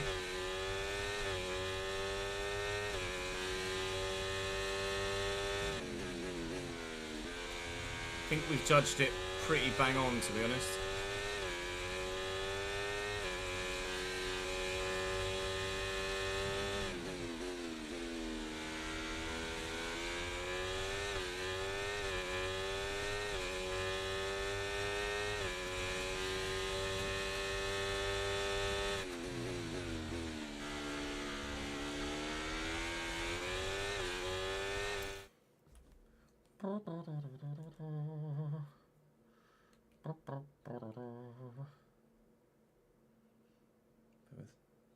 Take my phone off charge so I can actually see the notifications that come through.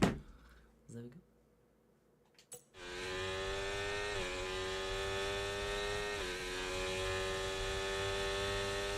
Carlos Sainz is with us now.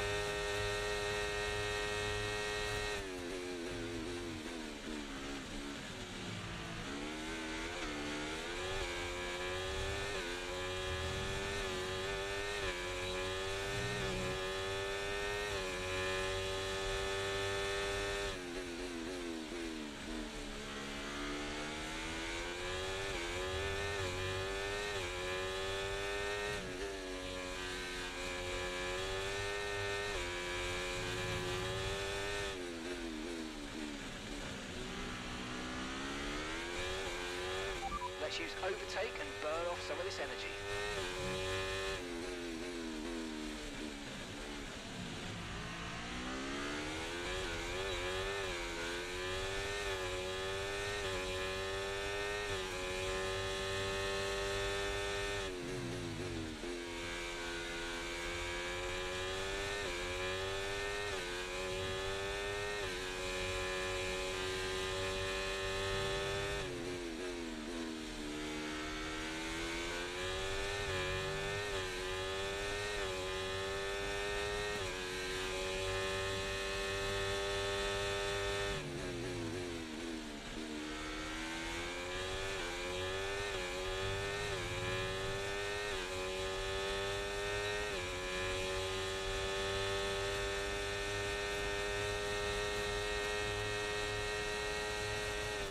I wasn't expecting Yuki to go defensive there. I might be forced into trying to make the move. But by doing so, it's getting Carlos Sainz very interested in the back of us. Didn't really gain anybody any time there. Just lost us a heap of it. Might find myself needing to take Yuki Tsunoda here. Now this is about the lap where we were thinking if we were to 3-stop, we dip for a set of softs.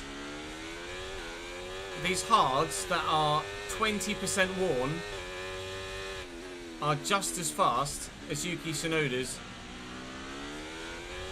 10 or so lap old softs.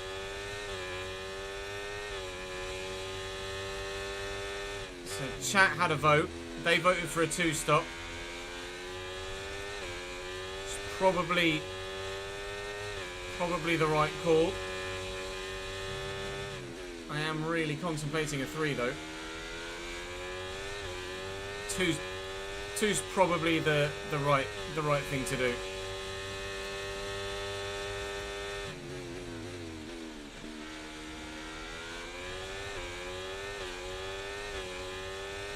I'm going to go for Yuki here. I'm going to get this move done and hope that he loses time fighting with Carlos Sainz. Use the strong braking performance of the car to get the move done into turn 1 and out of turn 1. They'll get DRS down to turn 4. Every lap almost, it feels like. We're struggling with traction on the way out of turn 2. It's crazy. Right, that's that move done. Back up to P9. Okay, keep an eye on that gap ahead, please. Oi, oi, oi. 0.4 seconds. And hoping now that Tsunoda and Sainz have a battle and lose time. But these tyres are not necessarily holding on that well at the moment, as you can quite clearly see. They're a bit tail happy. We've covered that already today. This car is tail happy. Got another 10 laps to go on this set before we think about boxing again if we do a 2-stop. So they're going to have to hold on for me.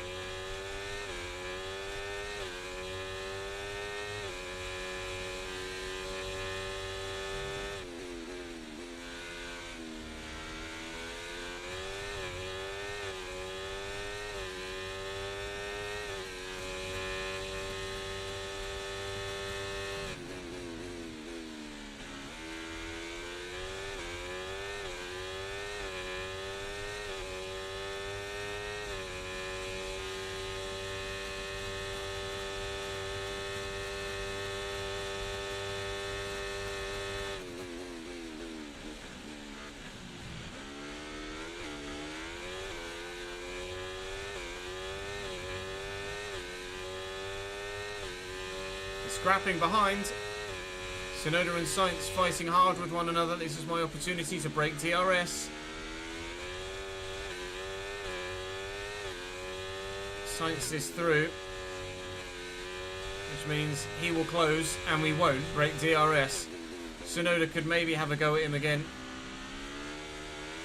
Down into turn 11, but he's already gapped him by half a second here, Carlos Sainz. Sainz in that Haas, which is a genuinely fast car, as we know from our time last season, especially the second half of last season. He's making some moves and making some time.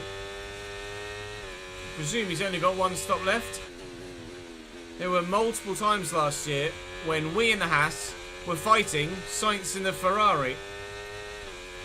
Car-wise, it's roles reversed. Okay, so gap to the car ahead. Outcome-wise, we hope it's roles reversed, because he probably got the better of me more often than I got the better of him. But we are battling with each other very hard. He might not have any more stops, actually, Carlos Sainz. He's not. Sainz is one stopping here. So, if we can stick with Carlos Sainz, we then have to hope to be able to make up an entire pit stop with the final stop on new softs. Can we do that? Don't know.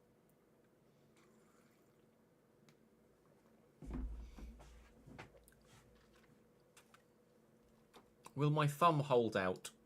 Don't know. Here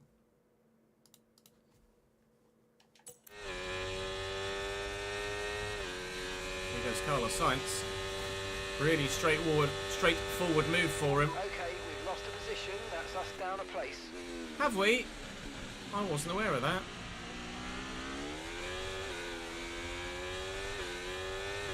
But if I can stick with Carlos, take quite a bit of battery to do so, but if I can stick with him,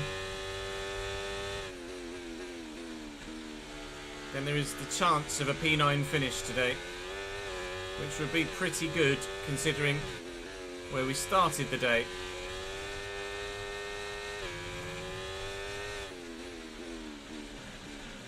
His tyres are significantly fresher than mine though.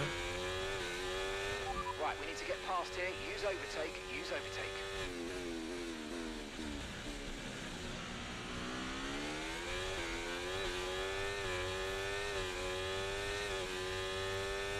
Piastri's about to join the party as well.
Caution, caution.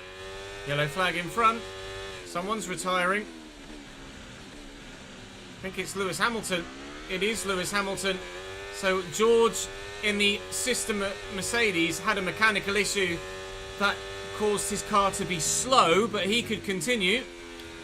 Lewis's mechanical issue is slightly more severe.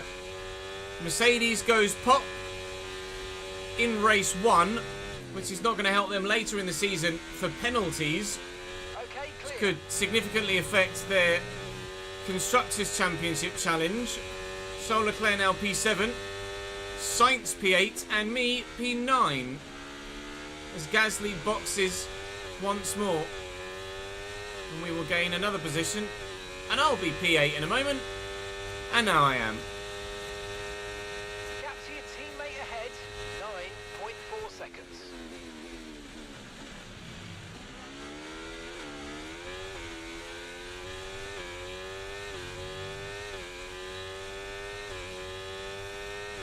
Yuki's boxed as well, actually. The two stoppers are boxing for their second stop now. So they will almost certainly undercut us.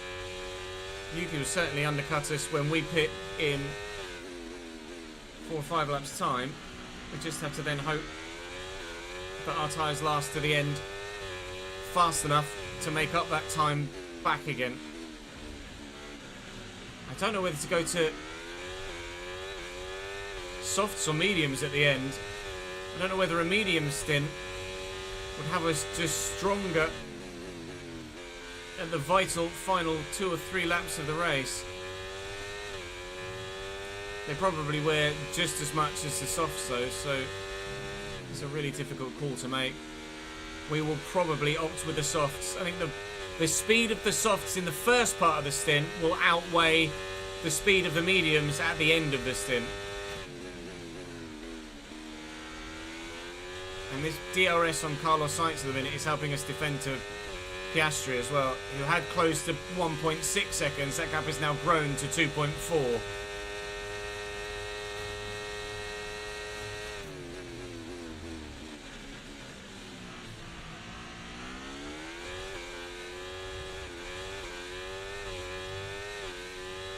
That wasn't particularly helpful.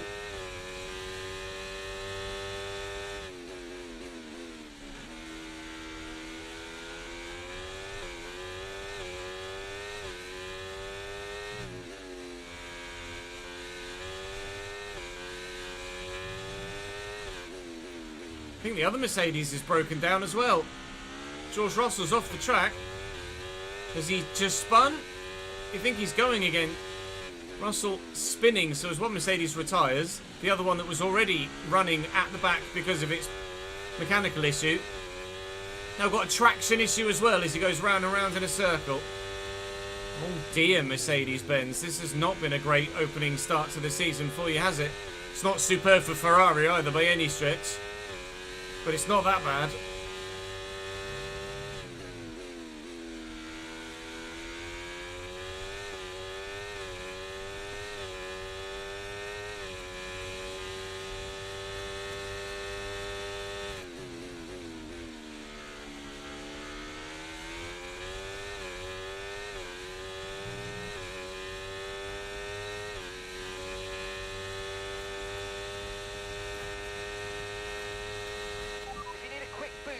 Other cars, check out the ERS mode overtake in your MFD. It's really effective, but drains quickly. Over to you. Thanks, Mark. I think Lando has gone hard. Medium hard from Fernando Alonso and from Lando Norris. And we don't have that option because we went for a standard allocation of tyres, whereas they've gone for the harder allocation of tyres and have 2 sets of hards available to them in the race. Might have been the fastest way to get to the end, but we're not really racing them at this stage of the season. We're just trying to get ourselves into the points from a poor starting spot. Everybody behind has made their second stop now. It's just a case of where will we come out on our second set of softs and how much time can we earn back once we do stop. Hoping still to finish inside the points.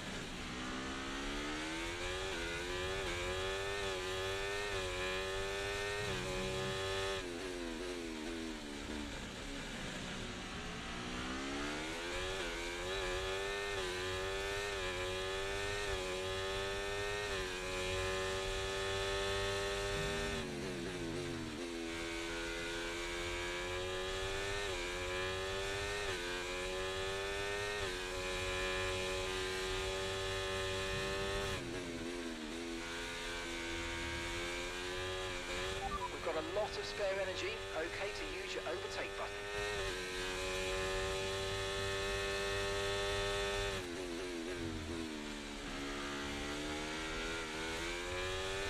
Sweet corn's rank. I don't know how anyone likes sweet corn. Okay, we're approaching the pit window. You're going to be on softs.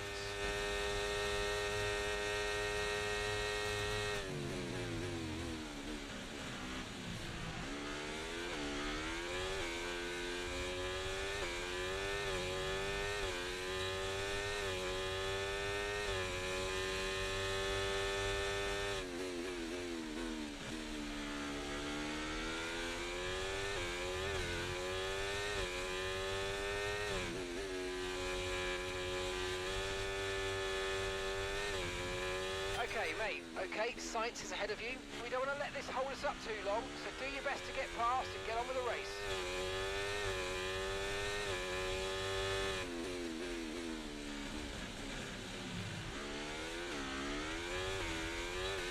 Sweet corn with garlic bread. Really? Garlic bread, yes. Sweet corn on its own or with anything, no.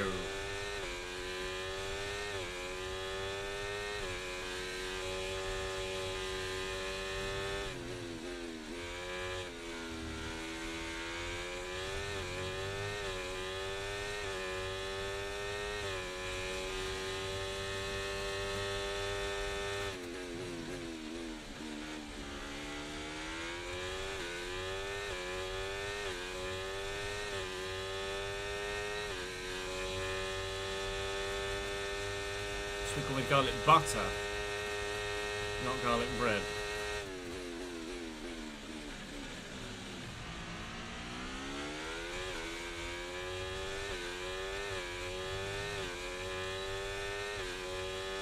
Three out of 10's grand, yeah, agreed.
We're going to box next lap.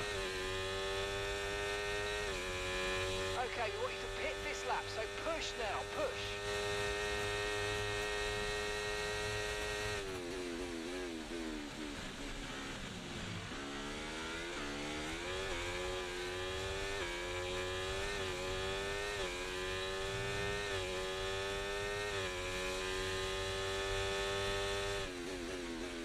Right, keep pushing. You're gaining on the car ahead.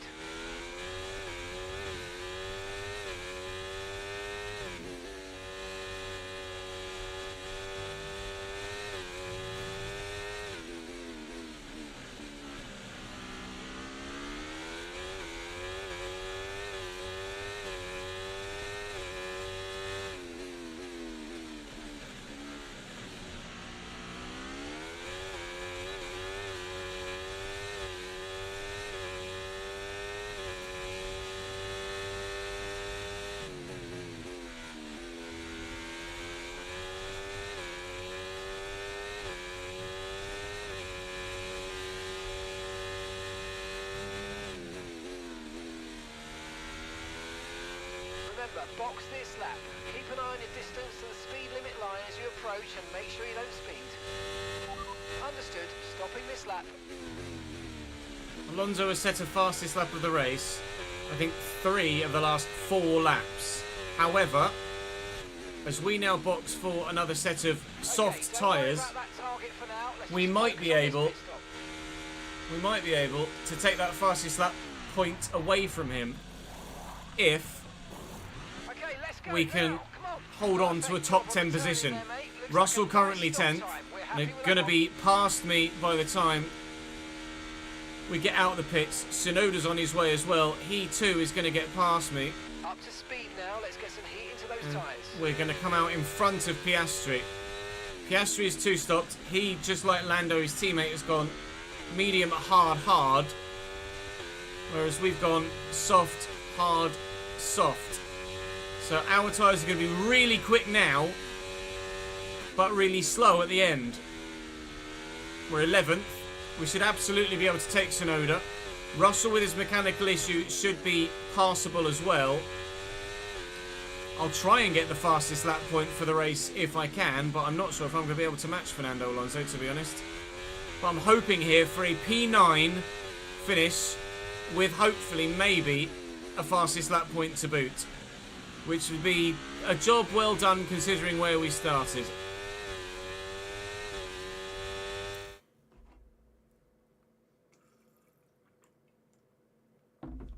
Yeah, St Ives, Falmouth, Truro, Newquay. All places we'll probably end up having a look at.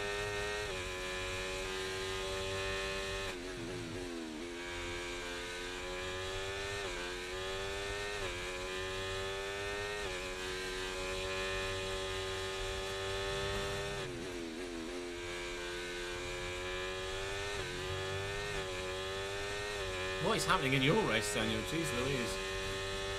You get a win at this rate. If you weren't matching me.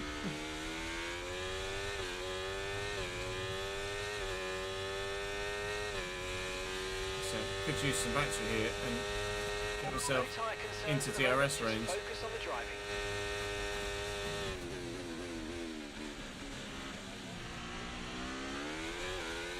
The yellow flag behind. Green flag. Is it Piastri? It's not. It's a Sauber? It's a Sauber. A Sauber's retiring. That's not going to affect our race weekend. Esteban Ocon on debut for his new team retires from the race. Ourselves on debut for our new team, hoping to score points. I'm on a fastest lap push here. You can see we've got a purple sector 1, but now I'm tucked up behind Yuki Tsunoda. I'm actually going to lose time in this middle sector. Try and get past him here, otherwise I'm just going to get held up for the rest of the lap as well. He might go defensive here. He doesn't. He does in the end. Forced me with a very narrow angle, but we've gotten the move done. Fernando Alonso sets another fastest lap of the race. He is on fire at the moment, the Spaniard. 42 years old in the game. Might even be 43 years old by this point. And still delivering the goods. Currently running P2 or 3, I believe. 3, I think, behind the 2 Red Bull. Terrible exit for me there. And I don't think I'm going to get his fastest lap. I might do with all the battery. I have done. Now, hopefully I can hold on to that for the rest of the race, and that'll be an extra point for me come the checkered flag. But I had to use a lot of battery to get that. 2 seconds. No! You're kidding me! Gearbox failure. It will be no points on Ferrari debut for me in the Scarlet Red, because the Ferrari durability has bitten us just as it has many a Ferrari driver over the years. No points for me this opening race of the season. I might well still get the fastest lap accolade, but I won't be getting any points. We certainly would have gotten something from this Grand Prix. We drove our heart out in that race to try and earn something. We would surely have finished ahead of George, but behind Lance Stroll. Verstappen gets the win in the end. Presumably Sergio Perez second and Fernando Alonso third is exactly what happened. Charles Leclerc started 4th. Charles Leclerc finishes 4th. Pierre goes from P11 to P6 by the end of the race, which is fantastic. Sainz with his 1 stop does get points for Haas on his debut. I would probably have finished ahead of Yuki Tsunoda. Actually, I was ahead of Piastri and ahead of Sainz. I might have been able to finish 7th or 8th, you know. Lando dropped a long way back. I'd have been considerably... Yeah, I might have been able to finish ahead of Carlos Sainz there. Or certainly challenge him towards the end of the race. I think I did. I did indeed get the fastest lap of the race with a 1:30.162. But unfortunately, doesn't mean anything. My Ferrari debut ends in retirement. I have done a certain... Well, it'll be my 25th race of my career, won't it? 24 races in Season 1. 3,000 experience earned. But unfortunately... I am behind my rival quite considerably at the moment. My experience and overall rating will shoot up. We are now 78 rated, but my focus drops. As unfortunately, we don't gain any recognition either. Oh, we are on. I mean, surely if I've got 1,500 of 1,500...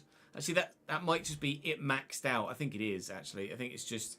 the manufacturing expert maxed out.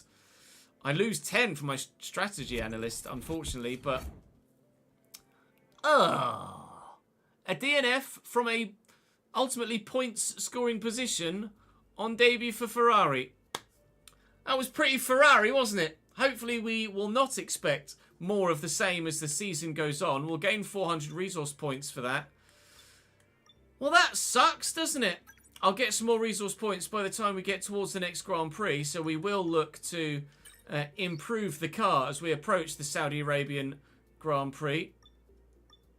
I will go into the R&D, and I will look to improve the rear downforce of the car, because that's what I was struggling with most. It's going to be a major upgrade that won't be ready until Japan, but hopefully by the time we get there, that major rear upgrade will significantly help us when it comes to that first sector at Suzuka. Oh, that sucks. That really, really, really sucks. But we shall head to the Saudi Arabian Grand Prix weekend. We'll up the difficulty back to 105, which is where we were for the majority of last season, other than, of course, when we got there, Brazil. Back to 105 from 103, and 103 is certainly a lot higher than I used to race on career mode, and 105 is where we've been for the past short while. I'll put some, actually no, I'll leave the older parts in for practice, but that gearbox is dud already. It shouldn't affect us longer term. Last season we only used that last gearbox allocation for a couple of races, and we had a gearbox failure last year as well, so I think we'll be absolutely fine in terms of grid penalties by the end of the season, but Charles Leclerc doing it all on his own at the moment for Scuderia Ferrari HP as he gets points and I do not. We shall hope for better. We expect better in Jeddah for the Saudi Arabian Grand Prix next time around, but that will be the next episode. So thank you very much for joining me today.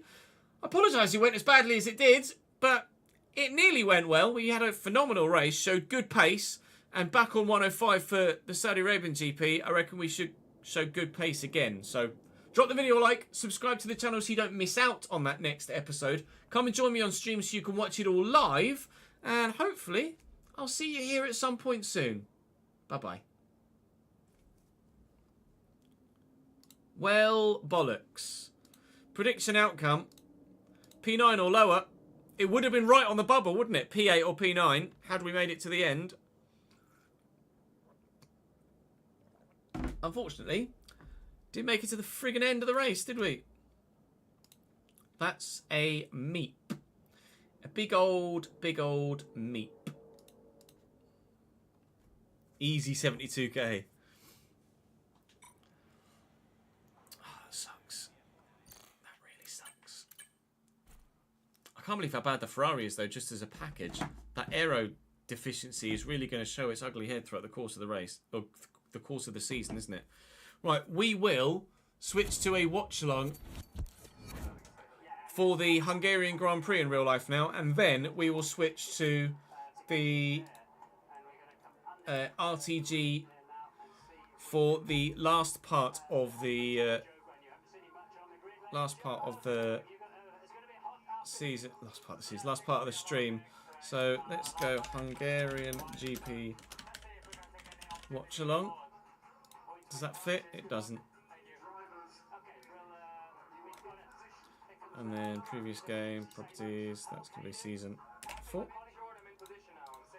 I'll open the game in the background. But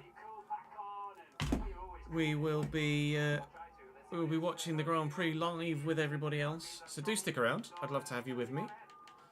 Alternatively, feel free to go and grab some lunch or something, and I will see you back here for the RTG segment of the stream. Oh, of course, there's an update coming for the EA app, so it doesn't let me load the game yet. Open the window. Cool the office down a little bit.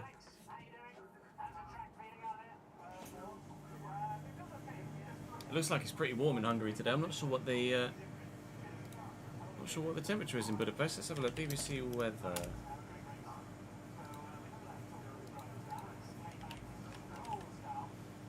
Budapest, Hungary. It's currently 30 degrees. Currently 30 degrees centigrade in Budapest right now, which is toasty, significantly toasty. So it's going to be a hot race for the drivers. Not specifically that long a race, I don't think, with it being a short lap and fully dry. They want that one. And then this one. Hungarian national anthem ongoing currently. Here we go, we can switch to season 4 here now.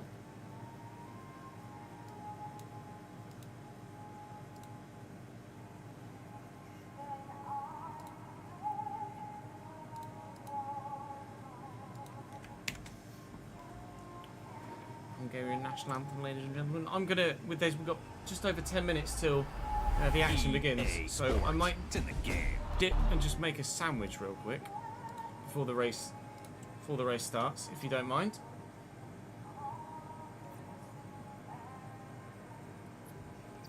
Come on, give me the controller buttons,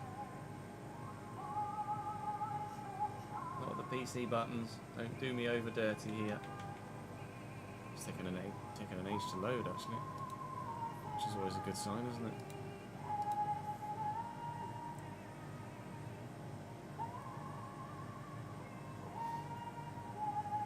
Oh, it's because it wants me to buy the fucking Ultimate Edition. No, thank you. I don't want to buy the Ultimate Edition. And it's got the PC buttons, so I can load the game again. Just EA things.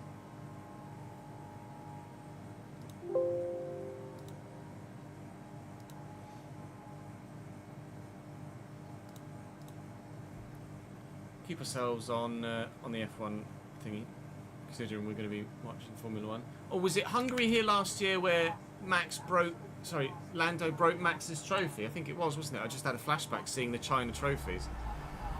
EA Sports. It's in the You have a friend who's watched the Grand Prix from the water park, has he really? A water park in Hungary right now, which probably sounds like a fantastic idea. Well, we're 45 seconds ahead of you, are we? Sorry, Jen. Yeah, by all means, link me to the new Wrexham kit.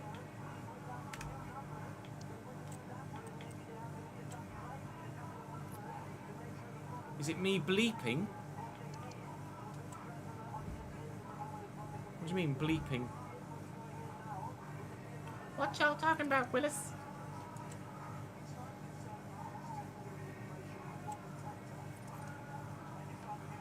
Someone's already linked me on Twitter, have they? Let's have a look. They have not linked me on Twitter. I'll Google it though. Wrexham kit 2425. Let's have a look.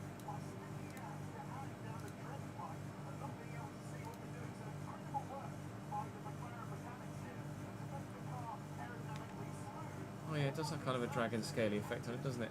It's not anything special.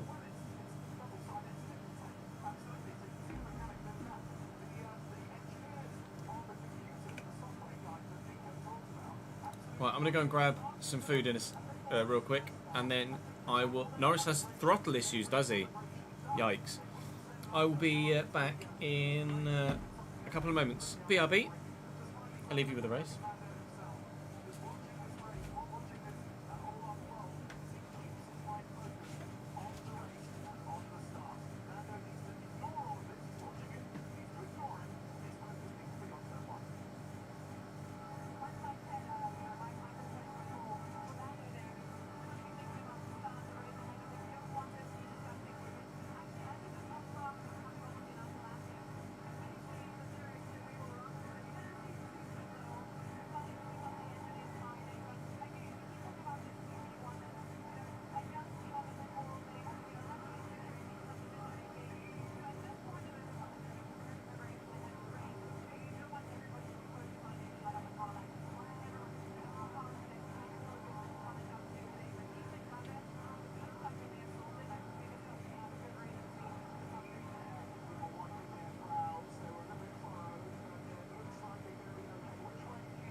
How's that for timing? I didn't wear my heart rate on it.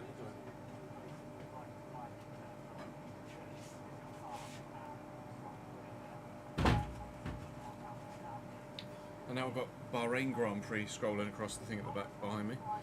And it's obviously not the Bahrain Grand Prix.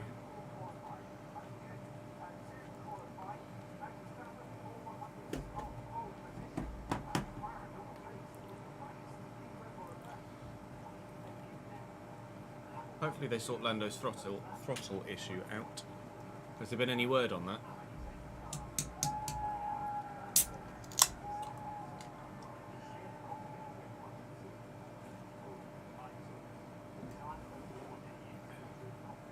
Hello Tozielli, welcome to the stream, mate. Thank you for supporting from Australia.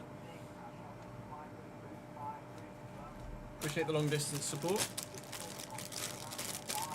No, just got to go for the formation lap. Lovely.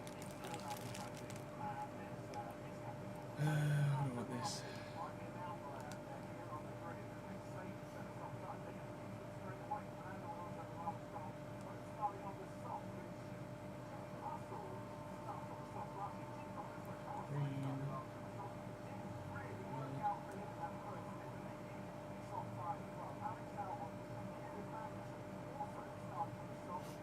Okay. Some soft tired starters. Watching my videos makes you feel like you're back home in the UK. Glad I got offer some sort of homesickness service.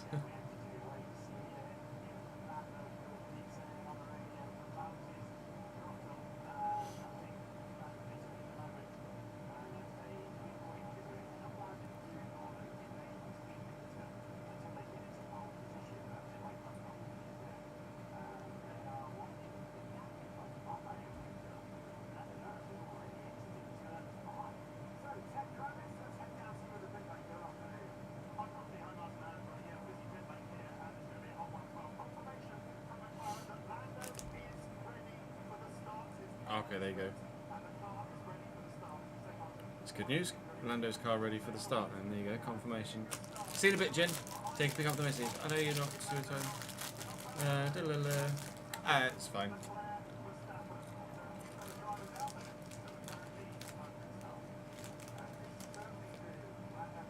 I appreciate the heads up though.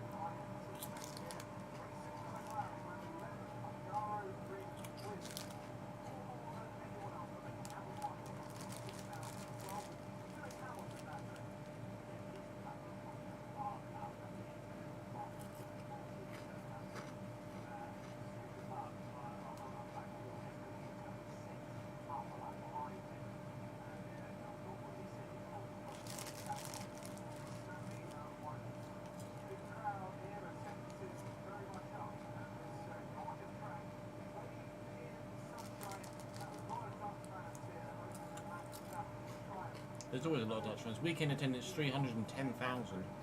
It's normally one of the cheapest races to go to, isn't it, Hungary?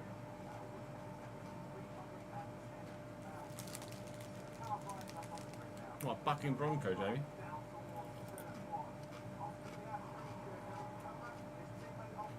Kimi Antonelli in the Mercedes garage. He won this morning, right?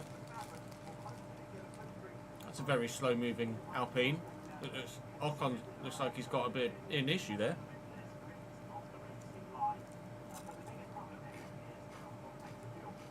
Nearly all the outbuildings that should have been demolished after this race.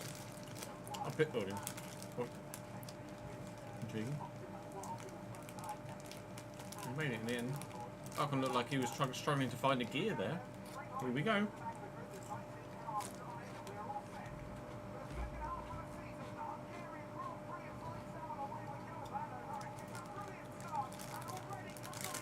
Piastri's got the inside line. Piastri might take the lead here. Depends who's braver on the brakes. Max round the outside. Max off the track.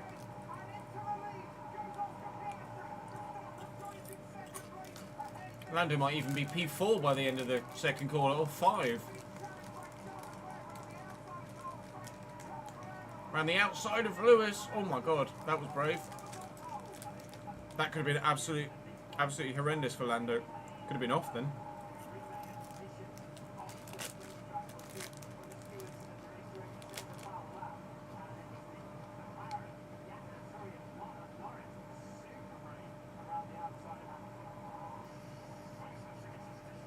Yeah. I think I agree.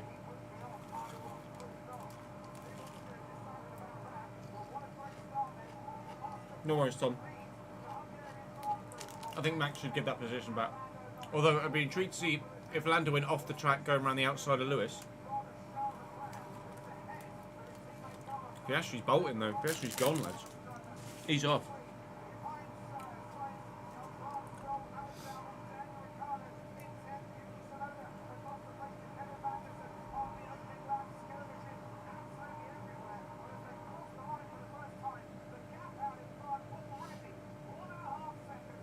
He's off.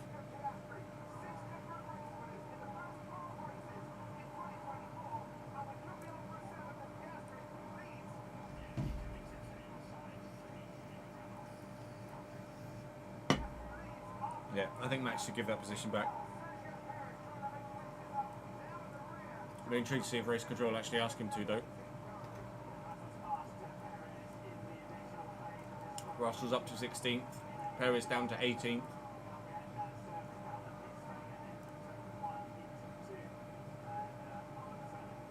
Yes, Brendan.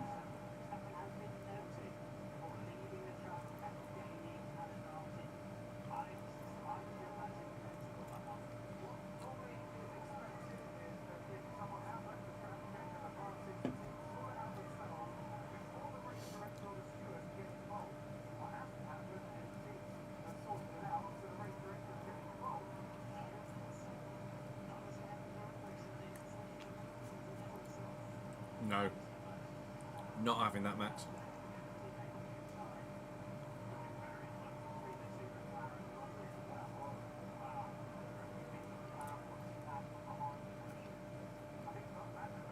Sargent's been going well this weekend, to be fair.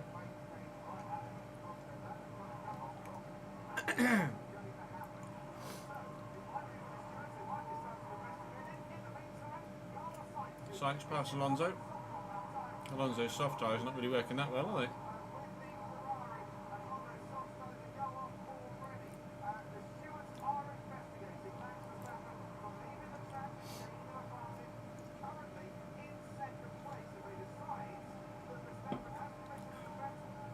No, I think it was. I get the point you're trying to make, Jamie, but I think it was too far over the. I think it was too far over the line.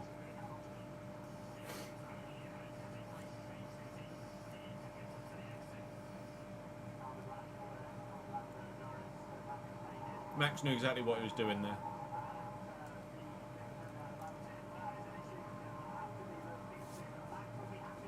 IMO.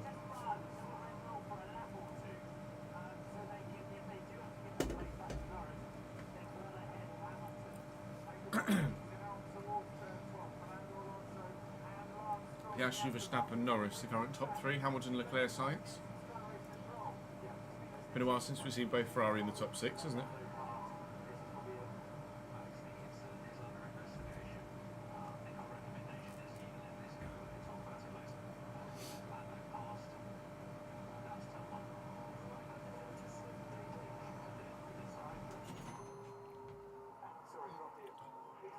Max is letting him through.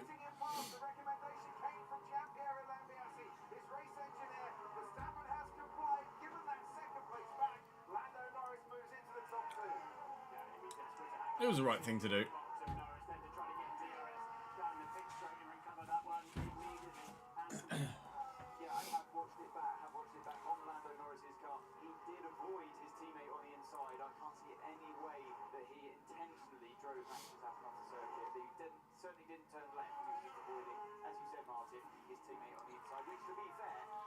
No further action now that Max has let him through.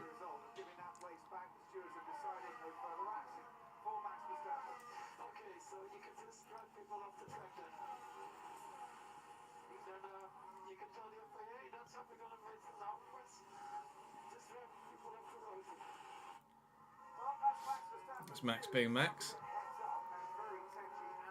But Max can only see the one McLaren to his right. He can't see the other. As Crofty's now explaining.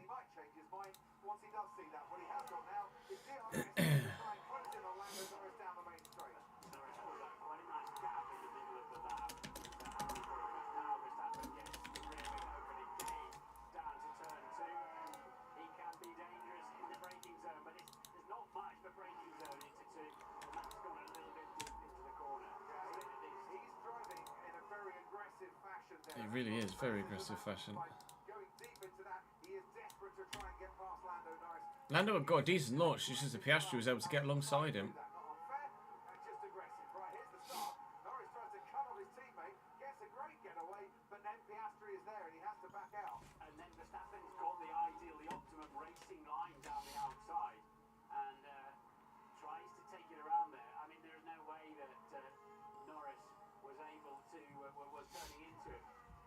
I wondered if there was also an argument whether Hamilton had been disadvantaged by that, but I don't believe he is. He was. Yeah, he did well, Lewis, to back out before any contact was made. We're riding on board. There was a little move on the way into the corner, yeah, which he's allowed to do. He's allowed to squeeze to the left there. It's because he literally couldn't go any further right mid corner because his teammate was there.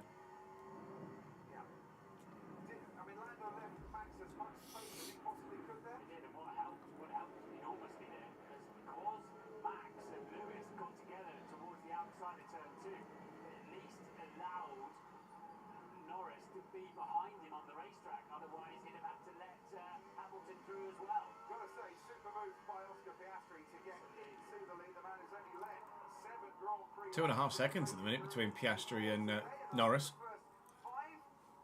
Game on now from McLaren. Max is right behind him. We presume Max is going to go for an undercut at some point, right? To try and get that position back. You get the comment section up from the last episode so I can start doing some background research for the next episode. Also upload that for Chris to start editing over the next 24 hours.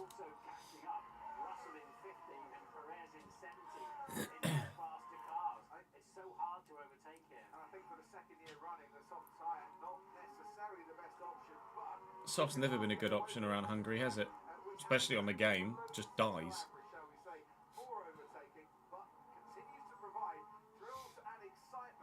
No, Lando left plenty of room, I think, Mariners.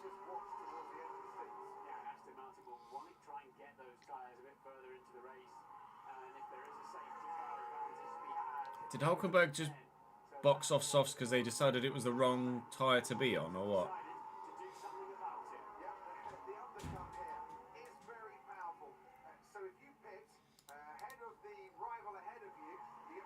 Well, Albon and Magnussen both in.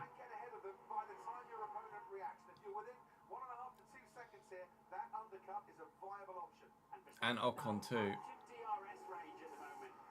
Slightly slow stop on the Williams, I think. Yeah, 3 seconds. Haas, 2.3 for Alpine, and 3.1 for Magnussen. Ocon might have jumped Magnussen in the pit stops there, actually.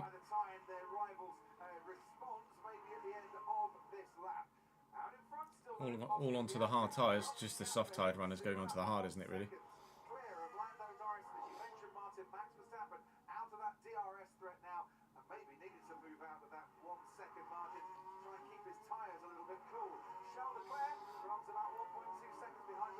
We're still just chilling in 4th.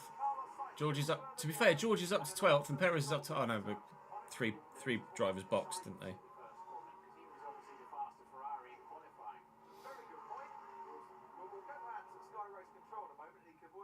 All it takes is one DNF, Jamie, and it's wide open again, though. I don't think the championship's over at all.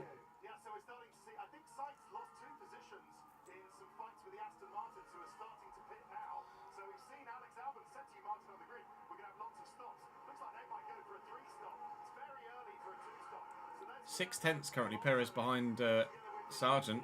Doesn't look like he's able to make the move. Alonso stopped 3.3. Ricciardo's stop looks significantly quicker. Zhou Guanyu in now. They've not actually said it. It's not actually shown how quickly Ricciardo's pit stop happened. 2.7 for Zhou. I think Ricciardo's was 2.2, 2.3-ish. 2.1 it's just come up. It really was a good stop. Ricciardo has Magnussen go around the outside. Magnussen's tyres are going to be warmer.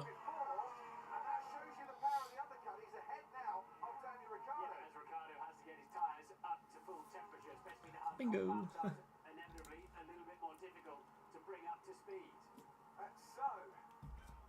Right, let's bring up that comment section. Albon, Magnussen, Ricciardo, Ocon, and Zhou Guanyu. Lance Stroll has to continue on for another lap. They couldn't bring both Astons in at the same time. The double stacking option just wasn't on, and George Russell has moved up to 10th as a result of these pit stops on the hard tyre. Sergio Perez on the hard tyre. Yeah, they were obviously just trying to make positions at the start. It just didn't work. Track position as others on the mediums and the soft were pissed before them. So a steady start for George Russell. Russell 10th at the minute. Perez now passed Logan Sargent, but only because Sargent boxed. As soon as they can, as soon as those in front hit Stroll, Tsunoda, Bottas, and then we'll see some speed from those two cars. Sainz got out-dragged by his teammate Charles Leclerc at the start. Thank you very much. Yeah, it's 30 degrees air temperature. I'm not sure what the track is. It must be over 50. We're watching the battle for 9th position. Bottas and Russell. Sainz got out-dragged by Lewis Hamilton as well at the start.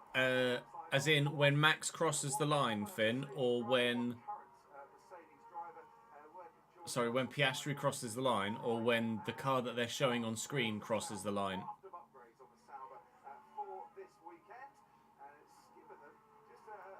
Currently showing Russell. When Oscar does. Okay, as soon as it changes to say lap 10 of 70, I will say now. Fastest man in the first sector of the Grand Prix so far, Sergio Perez. Now. They know that it's coming in to their time. You're welcome.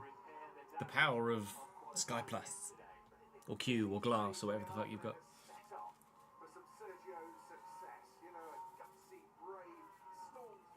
I need a haircut. Send help. Hard tyre for the start. You know, the sort of driver that's brought him a lot of success in the past. Absolutely, but as I mentioned in the pre-show, the problem they've got is they might be 10th and 11th, but they're well over a pit stop behind in the lead now. Just the field spread are getting caught up in amongst the midfield.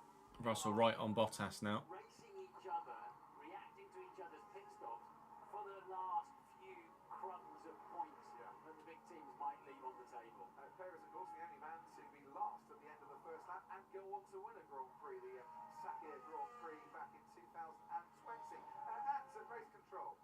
Yeah, just been listening to Piastri's radio, and he said that he feels like he's driving at a comfortable level to look after the tyres at the moment. He doesn't really. What do you mean, Jamie? Harder than this, and he was told literally on lap 2 to start saving his tyres. Wow. That's early, even for Hungary, to start saving your tyres. It's Monaco without the walls. By 2.5 seconds, just over. The only driver, Oscar Piastri, to complete every racing lap. In 2024, he's... The 1-2 for... What? What Ferrari did to Hamilton? How do you mean? I don't get it when you mention Vettel as well. All season, hasn't he, Oscar Piastri? And we know he's got a very calm head when it comes to this kind of situation. 3 seconds to gap Oscar to Norris at the minute. Almost zen-like often on the radio, isn't he? Damon Hill, Fernando Alonso, Jenson Button, Heikki Kovalainen and Esteban Ocon. The drivers that have previously come to Hungary and gone back with a Nice one, Finn. career win in Formula 1. That's the best thing about the watch-alongs. You guys can sync up. A sprint race, of course, but we're talking Grand Prix. It is a Sunday after all. Look, he's extending his lead over Lando Norris currently. Feeling comfortable, but extended it by another 3/4 tenths while we've been talking about him. Max Verstappen. Oh, I see. A little bit staying within the undercut range to Lando When it was Norris. Vettel and Kimi, when Hamilton was third. Back out of it, and is just holding that third place at the moment, saving his tyres, waiting for the right moment. Yeah, and clear, you know, even Sainz, you have to say, 5th and 6th, McLaren and Sainz, they're still in this. They're still around and bouncing up, if we are to a safety car, anything like that. And that then is the two-part race I was talking about, and they're then well clear of Lance Stroll and the Aston. And he was still on the soft compound tyre about 2 laps after his teammate came and fitted. And Lance is still going strong on those tyres. 1:24.9 for the previous lap, which is about 3/10 slower than those cars around him. But not a bad time, 1:24.7 on that last lap. These are actually pretty decent times for Stroll to keep him in contention in that 7th place. Yeah, Stroll's not doing bad. Russell and Perez have got at the moment, tucked up behind Bottas and Tsunoda, who have yet to pit, is they're not really going fast enough. They're not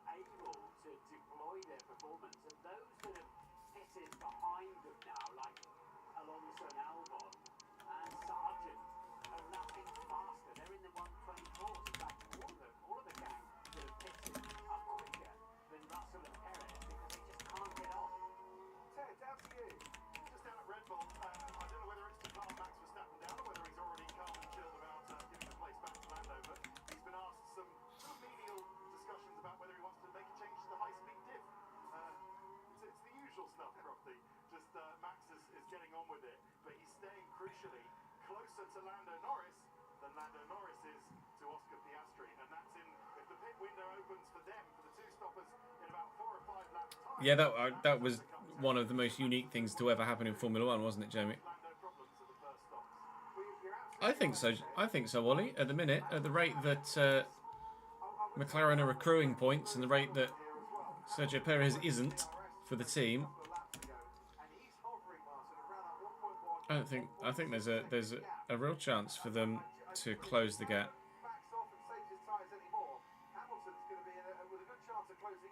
High-speed diff, the differential, they've got a control on the steering wheel. They can tighten up or loosen the rear axle to help them. Tightening it up gives them more rear grip. And The gap from Red Bull are on 373, Ferrari 302, McLaren 295. They're 78 points behind Red Bull, but if they don't sort either Perez out or Perez's replacement out, then there's absolutely every chance. We're only halfway through the season. There's absolutely every chance that they can overturn a 78-point deficit. It'd be a massive chunk out of it if it ends as is today. George Russell and Sergio Perez would quite dearly love to see the back of Valtteri Bottas here. And Bottas driving a very solid race. And once again, then everybody behind them, more or less, are at least as fast, if not faster, than George Russell and Sergio Perez. So this is not working out well for them at the moment. No, they need to get the pace on and to clear Bottas and to try and get themselves somewhere around 6th or 7th by the time they make their first pit stop. They can, of course, though, try and turn this race into a one-stop. And we believe our race is with Verstappen. Continue to open a gap. This is good. It's now 2.9. Well, that's crucial. Your race is with Verstappen, not with your teammates. So one of Norris has been calling in with problems. Sounds like they're gonna But he just lost a half second on that. acknowledge Struggling with the throttle or whatever. I mean, he's had 3 points. Piastri as potential race winner here then. Off the lead is Lando Norris. There's anything we hasn't been transmitted. Because as you rightly point out, that's an unusual statement, isn't it? That you're racing Verstappen for second, probably not racing Piastri. Yeah, well, I mean, he's falling back a little bit to his teammate, albeit on this lap is... It's closed up again, 3.5 to 3.3. Closing that gap somewhat. Just on the subject, Russell and Perez, the strategy teams back at Brackley and at Milton Keynes will be thinking now, right, if we're stuck behind Bottas, can we turn this into a one-stop race? Save 21 seconds of race time by not pitting for a second time. Yeah, because what they're aiming at really there is 7th and 8th. Moment Lance is about a second behind us in the pits, and Sonoda is about 3.5 behind us. I don't want to know, man. I know. All of the race with everybody. He's not happy, is he? No. Fernando is not enjoying life right now at Aston Martin. Stroll does pit now as well. I think he felt After the race, Noah. high yesterday. Has Stroll in the box. not been so quick to throw the red flag. But needs to do squad numbers. Let's just see where Lance Stroll comes out onto this racetrack. Only 4 seconds in the pit. That's very slow. And Fernando Alonso is going to be ahead of Lance Stroll. Lance Stroll comes out behind to Alex Albon, wheel to wheel with Kevin Magnussen. Make that behind Kevin Magnussen. Ricardo might have a go at getting past him too. Lance Stroll to the super job on those soft compound tyres. But that pit stop Just ruined all of it. back another 2 or 3 places. If it was a 2.5 second stop, you can see how crucial those pit stops are. He probably would have, almost certainly would have been ahead of the Haas actually. So they are ever more critical, especially with the pack so close. Sorry, Martin. Anthony Davidson, Sky Race Control. Yeah, so we're just starting to see the first lot of pit stops there by at least the midfield runners. We're expecting the front runners soon, therefore. And speaking of which, they've been on the radio to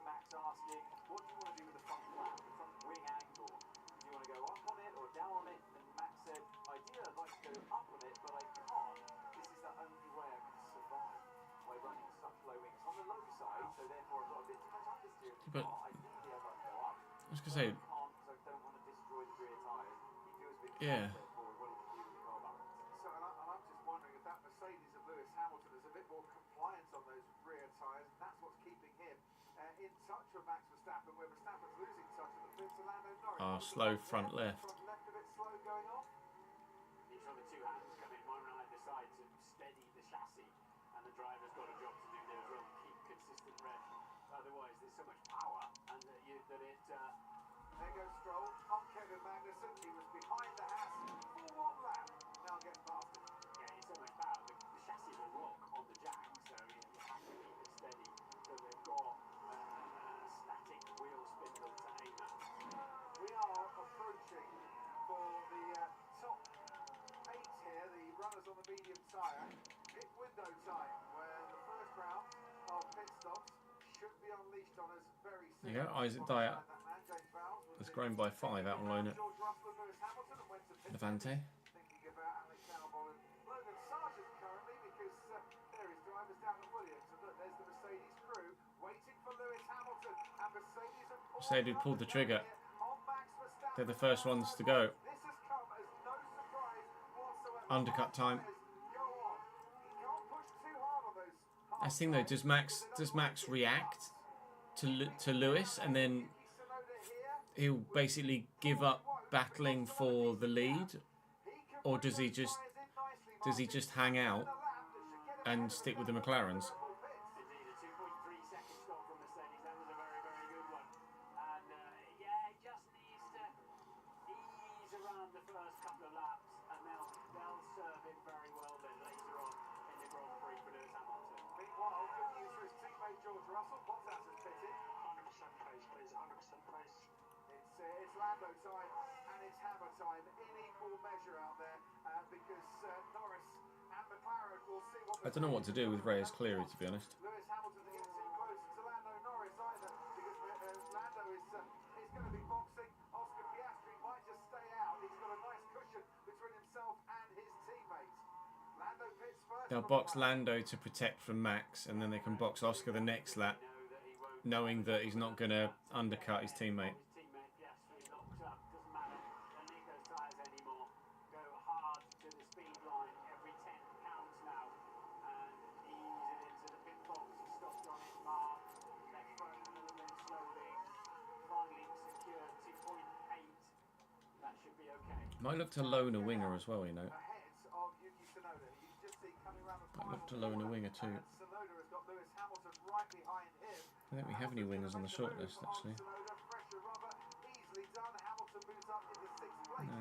Where was Max Verstappen in all this, you might be asking? Red Bull think it's a bit too early to make a pit stop, so they've left Verstappen Although I bet we could use Noah Chilvers out wide. The undercut, we can't respond to that and stay ahead. We're going to run our own race here, not get dragged into pitting too early, because otherwise we might lose out later on in the stint, later on in the race. Lewis pushed those tyres very hard on the outlap, fastest of anybody in the middle sector, the really twisty part of this lap. I can't brake, I can't enter corners. What I do is just leave it down. Copy that, Max. It sounds like he's not enjoying himself this afternoon, Max Verstappen. Half brake, turn, front and rear. I mean, that's full house, isn't it? Yeah. Sounds like the sort of guy, Ted, that might have had a late night last night. Oh, he did. He was sim racing until about 2, 3 o'clock in the morning. Into the pit stop, Piastri. Yeah, he can't do those things, but he can do plenty of other things pretty well. An excellent stop from McLaren. That felt quicker than Norris's stop. 2.5 seconds for Piastri. And built up an 8-second lead to Verstappen. So that's perfect. That's a perfect lead. And yeah, a great stop from McLaren. We have a time on it, Crofty. It's 2.5 seconds, Yeah, so it's about 4 seconds. Yeah, quicker than Norris. Great work. So Verstappen leads. He's got a pit. Thank you for the follow, Brahim. Welcome to the channel, mate. Piastri ahead of Norris. His teammate 4th and 5th. Hamilton in 6th. Those 3 have pitted.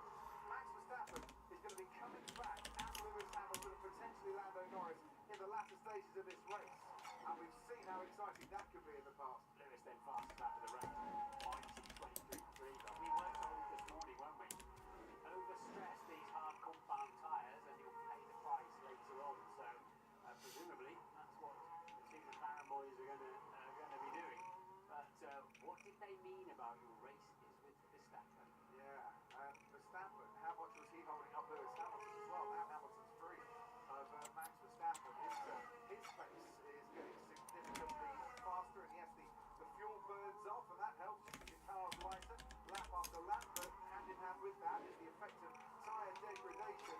which the experts say that the tyre deg effect is slowing you down more than the fuel effect is helping you go faster. Yet to pit, here's your race leader. So, Verstappen, 3.5 seconds clear of Charles Leclerc. Carlos Sainz currently in third. They're all lapping Martin in the mid-124s. Hamilton's just on a 123.2 in 6th place. Who's going to throw it on those tyres? Let's see how that plays out. But if Russell and Perez were to pit now, I think they'd come out about 17th. Yeah. They'd be 21 seconds on to where they are at the moment. They've just not been able to put any pace in.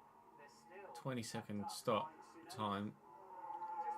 Max to Lewis is 16.4, so Lewis is gonna undercut Max quite considerably here if it stays as is right now. Lando Norris, pace-wise, could be under a bit of threat from Lewis Hamilton if he carries this on. And he's just picked up his pace, has Lando, to put his best first sector of the race in. See how this lap transpires.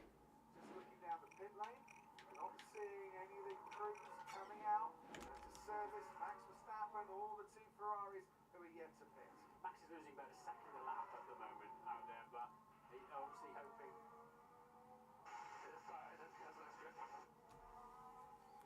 It's because it's the hard, not the medium, Lewis. What do you expect? Down the road, because this phase of the race, you know, again, Max sitting now, adding 20-odd seconds, and he would actually come out right alongside Yuki Tsunoda at the moment with Max Verstappen. He better ease that a little bit in a moment. But so they're now playing the game of let's try to, you know, let's have some fresher tyres at the end of the Grand Prix, especially if there's a safety car. Yeah, but you remember that race where Lewis Hamilton chased Max Verstappen down, you know, a second a lap for about 14 laps to go on and win the race here? We might get that in reverse towards the end of this race with Verstappen chasing Hamilton down. That's what we're hoping. Copy. What do you think that is? I think that's a one stopper, isn't it? Yeah. Plan C. Yeah, and Charles Leclerc's has turned to plan C here before in the past as well, and turned the race into a one-stopper. If you haven't got the pace to be in the region of McLaren or Mercedes and Hamilton or Verstappen and Red Bull, the one-stopper does make a bit of sense, but it is tough to execute. Verstappen's coming into the pits. Box, pit. And not just Verstappen, Ferrari are out as well. I see 4 tyres. I don't see 8. So It's going to be Leclerc. No, Sainz, sorry. Leclerc's gone on. They're boxing Sainz. Sainz makes his way down the pit lane. Needs to be stopped by the Red Bull crew, but 3 seconds. So they've lost time at the pit stop as well, compared to the Mercedes and the 2 McLarens. On go the hard tyres for Carlos Sainz. Half a second quicker for Carlos Sainz. So Verstappen will come out ahead of Yuki Tsunoda in the RB, and Tsunoda hasn't risen yet. And Sainz comes out behind Sergio Perez in the other Red Bull. He should have the pace though over Perez. He's got fresh hard compound tyres on. Yeah, Sainz will get that move done. Carlos Sainz and of course Perez. Only 1.2 seconds to gap. Hard compound tyres that we started the race on 22 laps. Should be relatively comfortable, even though obviously Hungary's Hungary, still should be relatively comfortable. Race pace than we perhaps expected. They're in there. They're hanging on, aren't they? They're there to pick up any pieces if there's any problems for Verstappen or the 2 McLaren boys. You've got the feeling Ferrari were thinking a solid 4th or 5th possible today. And maybe there's a podium with some subtle changes of strategy too. Meanwhile, Fernando Alonso's catching Nico Hülkenberg. He's with his DRS range, currently down in 12th. And Tim, we can head down to you. Someone else is having better race pace than we thought. That's Lewis Hamilton. With these hard tyres, which are not too far away, both on wear and on performance. Even though Lewis is saying he's feeling less grip, he's staying within just over 1.5 seconds of Lando Norris ahead of him. And we know how good Lewis is in spending his tyre budget wisely. It's like your sweet jar, isn't it? You like that? You like that analogy sometimes. You don't want to spend all your sweets straight away because you want to have some for later in the day. That's what Hamilton is doing. Hamilton's in this for a podium with the McLarens and Verstappen. Well, I said this a few laps ago, Ted. And he just set another fastest lap of the race, Martin. He has. Keep it up. This is really good driving.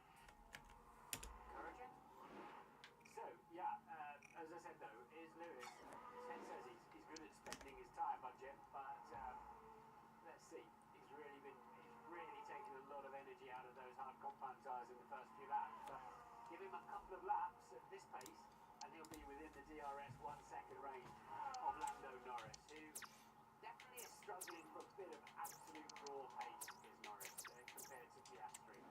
Yeah, the 123.2 for the last lap for Oscar Piastri, a 123.5 for Lando Norris. Leclerc is coming into the pits, so Sainz pitted on the last lap. Charles Leclerc is going to pit now from the lead, and that will put Oscar Piastri back out into the lead that he took into the Who's first Travis corner from his Dago? teammate Lando Norris is back Sorry, up Travis into Dago. second Have place. you guys heard of Travis Dago? Frankie, thank you for the subscription, mate. 43rd month for Frankie. That's a fantastic show of support. Thank you, mate. Just over 3.5 years. We had Wayne earlier for 42 months. Now you for 43. Verstappen fastest lap of the race, but he's nearly 6 seconds slower than Lewis, though. Sorry, behind Lewis. And there's Sainz past Perez. Told you it'd be easy.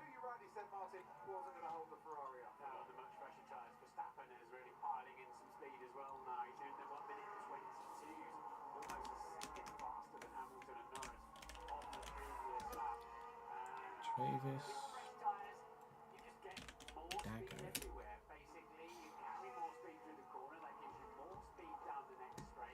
19 in real life. Travis Dago.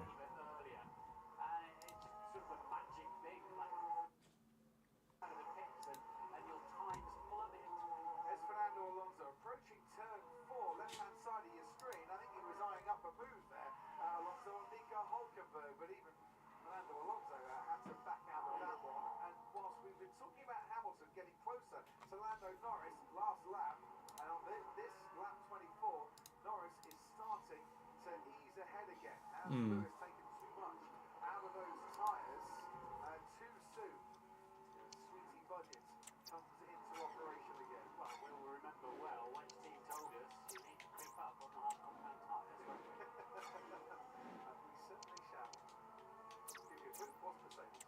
Right, down the main straight where we go once again. Carlos Sainz is in hot pursuit of George Russell. Around the final corner, Fernando Alonso is in equal hot pursuit of Nico Hülkenberg, who's really struggling on his rear tyres. You can see him trying to get his foot down. The rears just weren't enjoying that at all. 60 kilometres an hour, extra speed for Alonso. Down into turn 1, he's still just a bit too far back from that Haas of Nico Hülkenberg. Meanwhile, here's Carlos Sainz. This is his move on George Russell that we can see up ahead. And Russell, I don't think, was fighting that one too hard. That's not his race. It's not his race, and well, he hasn't really got a race, has he now?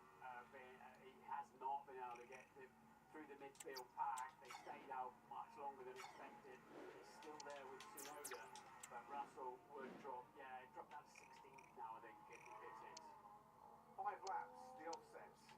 Hamilton and Verstappen in terms of when their hard compound tyres went on. 5 laps younger. Max Verstappen's tyres over Lewis Hamilton. Mercedes have 2 sets of hard compound tyres for Lewis Hamilton. Verstappen has only the 1 set of hard compound tyres. He's going to need to put a set of mediums on for the final stint in this race. And we still don't really know, in terms of degradation and how they hold up, which one's going to be better, the hard or the medium. As down the main straight, Yuki Tsunoda under pressure again. If the occasional player pops up, Marcus, yes. We're tending to utilise the in-game... the in-game loan system. Players that are transfer listed and loan listed in-game at the moment. Get rid of it quite quickly as long as you've got tyre temperature. Fernando Alonso went deep and was hoping to slingshot his way back into action and back past Hülkenberg, who's positioning that Haas in a very handy place indeed to preserve that 11th place. A lot of experience behind the wheel here. Alonso gets a much better exit out of turn 3. It's hard. No, you can't just throw it up the inside of turn 4. It's not going to work. Yeah, I was about to look away there, to be honest. The cars are so fast into it through that corner now. It's stopped really being too much of an overtaking place, unless the driver you're fighting's had a problem in turns 2 and 3.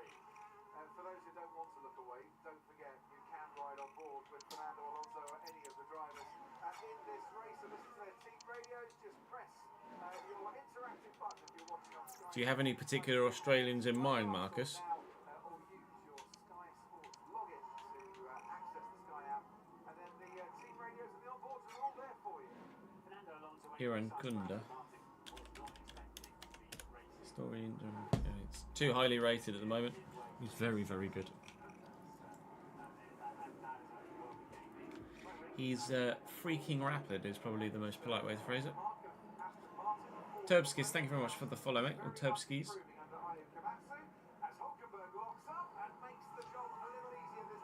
bit more straightforward. Nearly lost the position to Stroll as well. He might well lose the position to Stroll as well as thinking about it. Thought better of it.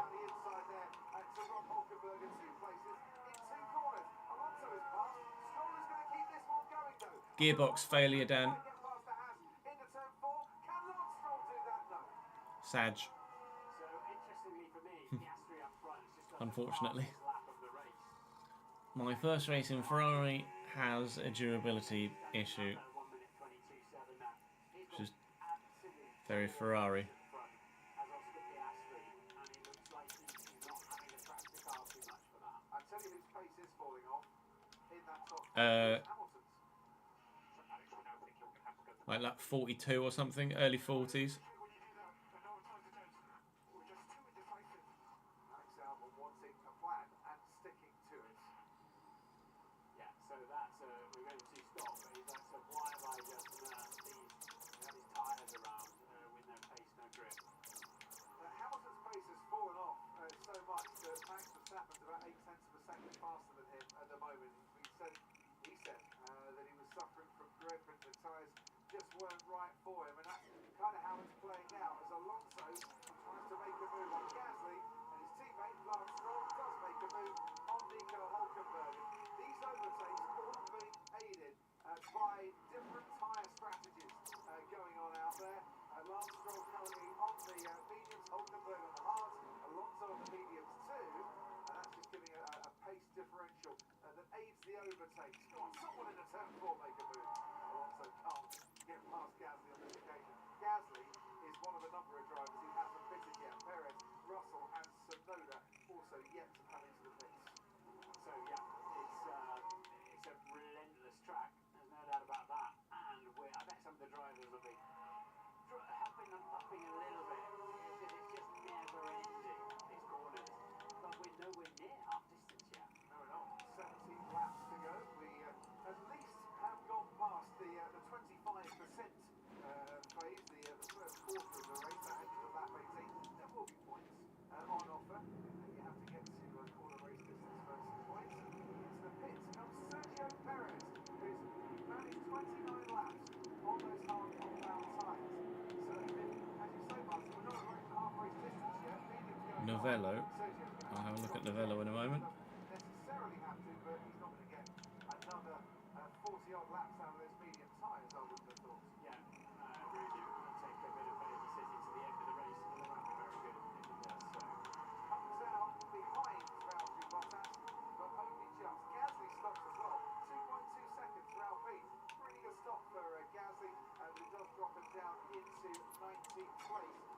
Perez then making his pit stop. Ricardo has stopped again. He was one of the early pit stoppers here, and has come out into the race last at the moment. That strategy not working for him. Verstappen 2.6 now behind Hamilton.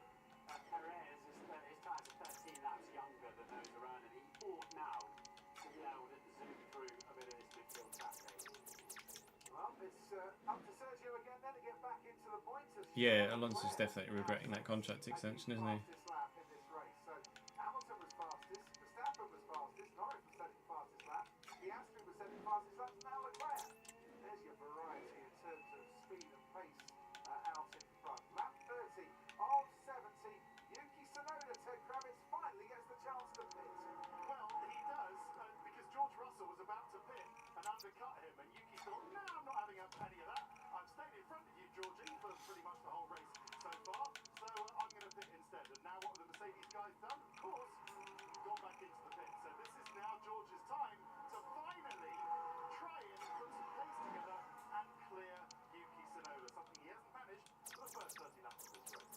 What they call the Russell hustle in operation. As Perez gets past Valtteri, Bottas, Gasly moves up to 17th, Hulkenberg and Albon now in the pits.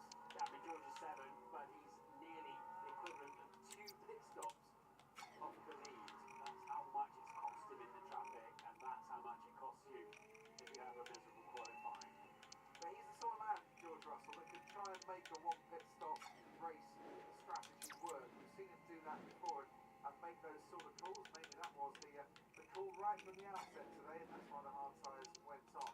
As for Sergio Perez, definite two-stopper because the medium won't last until the end of this race. There's Max Verstappen's teammate, 1.5 seconds behind Lewis Hamilton, who's continuing to lose ground to the top two, Piastri and Norris. We haven't really talked much about McLaren the last few laps, but it's just looking incredibly comfortable for that car and those two drivers out in front.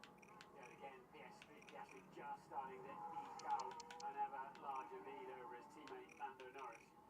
And I think we are definitely seeing Lewis, who went hard on those tyres. So it's Max too. Actually, when he went out, he started pumping in fastest laps. Perez on the move, on the charge, on the straights, and getting past Kevin Magnussen up into 12th place for Sergio Perez. Magnussen will try and fight that on the run down the turn 2 for the Red Bulls ahead. And the reason the Red Bull, despite being ahead, had the DRS is because there's one detection point before the last corner, and you get a double dose of it. So if you thought it was odd that he was in the front car, but then had his rear wing open, that's the reason why. So McLaren ran for 8 laps of the British Grand Prix, first and second, are in a bit more of a comfort zone here at the Hungarian ring. And obviously we have rain at Silverstone. There is an official 20% chance of rain here in Hungary this afternoon, but can't see. George's front right tyre doesn't look too healthy, does it? Talking of dark shades, analyse those tyres for us, Martin. There's a lot of pickup on his right front. It's a clockwise circuit, so your left tyres do a little bit more work. The 6 left, 8 right, and so if you start to lose a bit of temperature, you pick up some of those marbles. You can see it down the centre of his tyre. And we were looking at that's Lewis Hamilton, of course. Verstappen on the charge and getting racy after stopping 5 laps later than Lewis Hamilton. Hamilton at one stage was gaining on Lando Norris, has dropped back on that second place. His fight is on here to hold on to third and to try and hold on until the next round of pit stops. If he can get a podium here from 5th on the grid, I think you consider that job well done. Yeah, Lewis had a little slide there coming out of turn 12, the back of his Mercedes AMG. Ted, score news. Just keeping an eye on Oscar Piastri, and what's clear to me, Martin, if you haven't already said this, is that his tyre management is just perfect, and that's something he's suffered from the last few races. Himself has been very honest with himself and everybody else. That's something he's focused on. It seems to be working. So what are we, Martin Crofty? I think it's 10 to midnight Melbourne time at the moment. So if anyone's asleep, go wake them up. Yes. Because it's going okay. That's all I'll say. Yeah, someone else mentioned Noah Chilvers. I don't know much of him IRL. I know he's highly thought of at Colchester. Piastri leads the Grand Prix. Miami, Austria, and Silverstone, and now Hungary is approaching the halfway points of this race and looks very much in command. Yeah, Lewis is having to be very aggressive with the steering wheel on his Mercedes. And once again, Piastri's lead is big enough now that they can react. Perez on his way past Sonoda, at least trying to. Yuki fighting it hard but gives up because he's off the track. Perez has got past Yuki Tsunoda. Set some good pace, Sergio Perez, a 1:22.8 for the last lap. He is by far the quickest man on the track at the moment, and he's back up into the points places on those medium tyres, for which his teammate Max Verstappen has another new set of medium tyres to come in this race, and it's getting some valuable data on how they're going to perform. And Piastri just had a horrible lap, a 1:25.8. He's been near Ocon. I wonder what's been going on as we see Max Verstappen then ever closer. So Piastri has been off the track at turn 11. And Hamilton is under immense pressure now from Max Verstappen. His teammate George Russell is called into the pit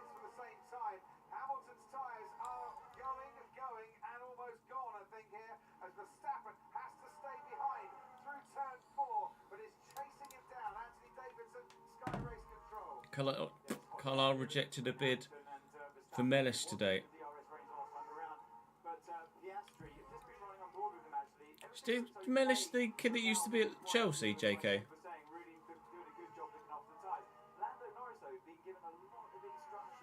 I was going to look at a couple of those players for you, wasn't I? Hang on.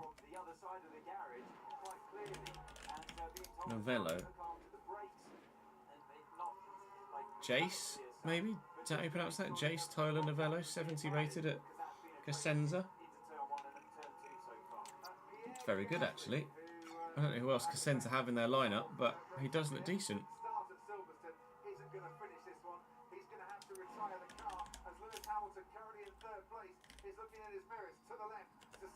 Of John Mellish.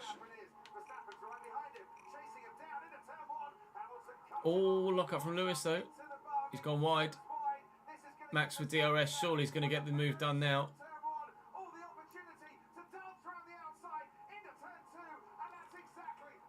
Oh, but Max has gone off. Bloody hell, it's all kicking off.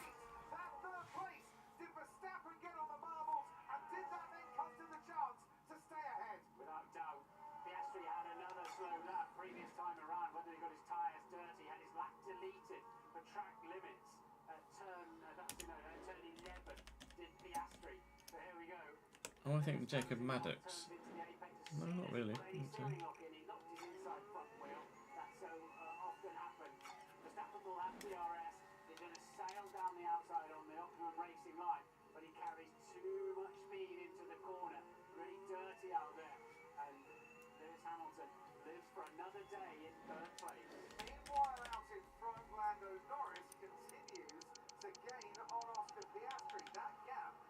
Striker Alvaro, 75 rated at Fulham, too good for the time being. Looks decent though, Marcus.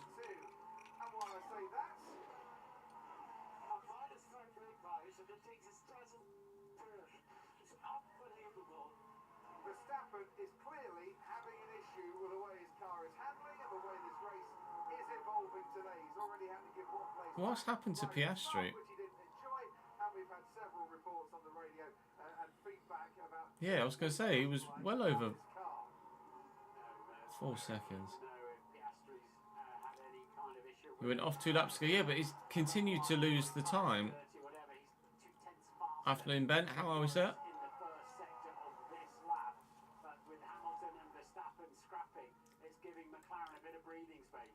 Hockenberg getting past Zhou Guanyu.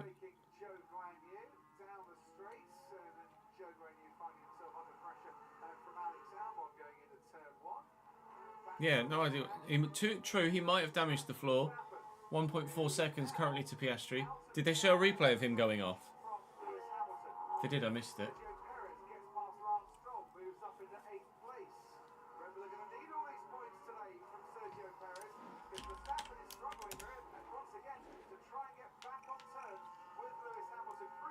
Donnelly doesn't have... Donnelly's more of a central player than a wide man.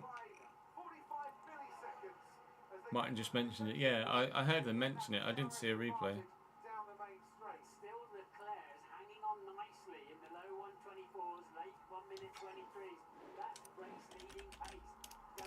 Habib Ogwene.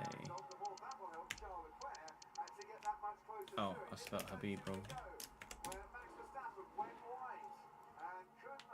Ogwene. Not for me. Oh, he's a right back. My bad. I was thinking about right mid.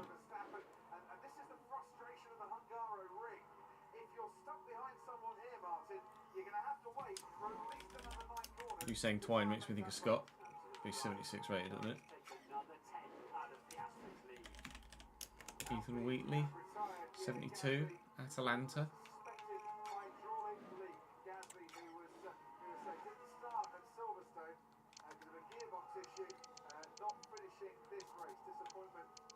The minute on the shortlist for potential winger and a potential lone striker. I want us to actually have a look at Cosenza's team, actually.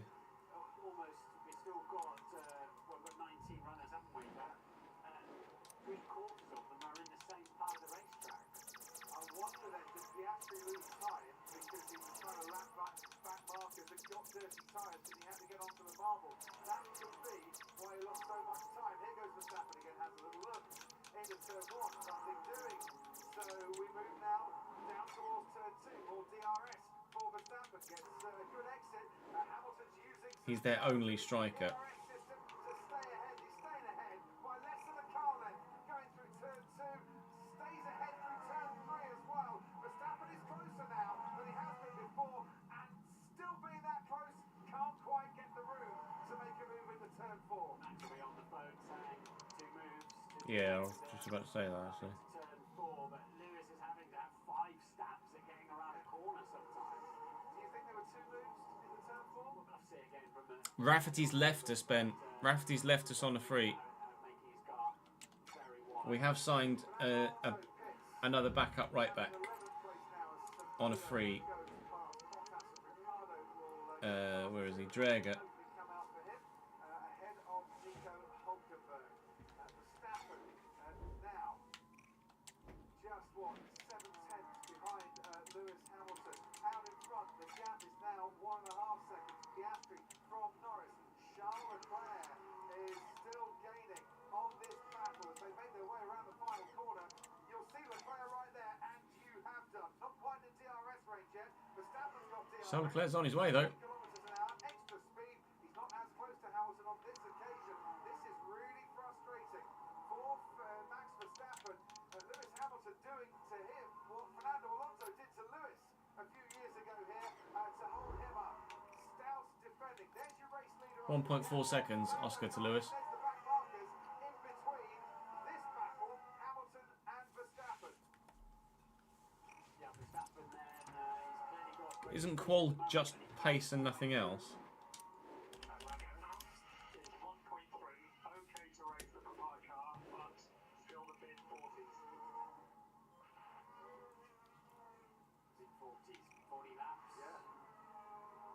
Oh, for the next stop, but who knows, we'll find out, but there's no doubt about it. I think Piastri settled... It's too highly rated at the moment anyway. Lovely gap he had, cushion he had, but having the luxury of doing an extra lap and wait to see what everybody else does has gone. It certainly has. Oscar Piastri, who I'm sure as a kid dreamt of a Grand Prix win, and made his way into Formula One as He was told to pit, but he didn't pit. he didn't. Was that the dummy Oh, call? stay out. Mercedes, no, they then told him to stay out. Maybe they just felt Verstappen was not quite close enough in terms of time to make a move, so you might as well stay out for an extra lap. And young Charlie Leclerc now, he's got DRS onto the back of Verstappen. Piastri, whose dreams might be coming true today, he's got 31 Max trying around the outside of turn 2. It's not going to work. Lewis Hamilton desperately trying to hold on. A long way to go on that tyre. Hamilton will be talking, I would imagine, about his next stop here, not the ones that he's currently on. It was lovely to see Hamilton versus Verstappen. They're just so great, they go for it, don't they? Such talent these two have got. It's fabulous. Have you got... Mode 9. Hold the overtake. And then press and hold the overtake, Max. You're a master, I think. I've said it once, I'll say it again. He sounds like a man who could have done better with a better night's sleep last night, Max Verstappen. He's just sounding tetchy and irritable every time we hear him on the radio. But he is in a fight, and that might be having something to do with it, as well as this time Hamilton does pit. So Mercedes have said, right... Lewis is... Oh, was Leclerc in as well? Leclerc was in as well. Ferrari cover Mercedes with Charles Leclerc. That's intriguing. Again, a repeat of the last few laps, I would imagine, towards the end of this race, with Hamilton trying to hold on against Max Verstappen. The pit crews now get to work, and 2.8 seconds, 2.9 seconds for Leclerc, and they'll feel that they could have gone about half a second faster, and that half a second, few tenths, might be crucial come the checkered flag here. But they're out safely, back onto the racetrack again, and behind Carlos Sainz, so Hamilton 5th, Charles Leclerc 6th. Yeah, and in some lovely fresh air as well for a little while, these two. So they can sneak past a bit now. They know they've got to do that to get them to the end.